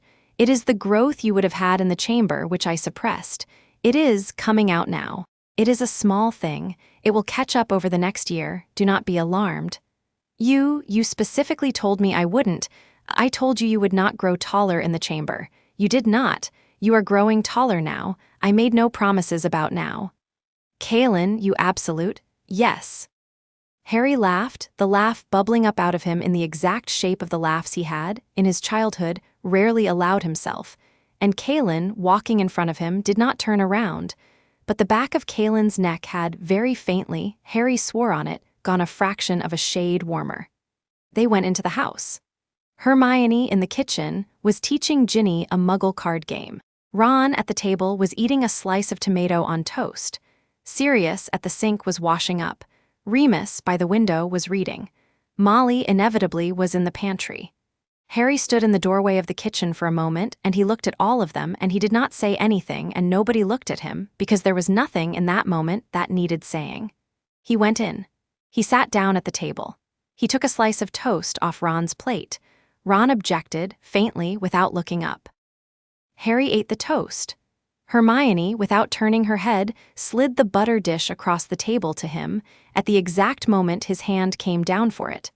Outside, the sun was going down over London. The sky over the chimney pots had gone the color of a ripe peach. A pigeon landed on the ledge and looked into the kitchen with a slightly critical eye and flew off again. And Harry Potter, 15 years old or 16 or older than either, depending on how you counted, ate his toast and watched his family and listened, quietly under everything, to a hum in his chest that did not need a cork anymore. He was home. He was, for the first time in his life, unambiguously home. And tomorrow, he would go and fix somebody's barn and train in a field and come back and eat supper with his people. And that was going to be, for as long as the world allowed it, the whole of his business. It was, he thought, perfectly enough. Chapter 6 end.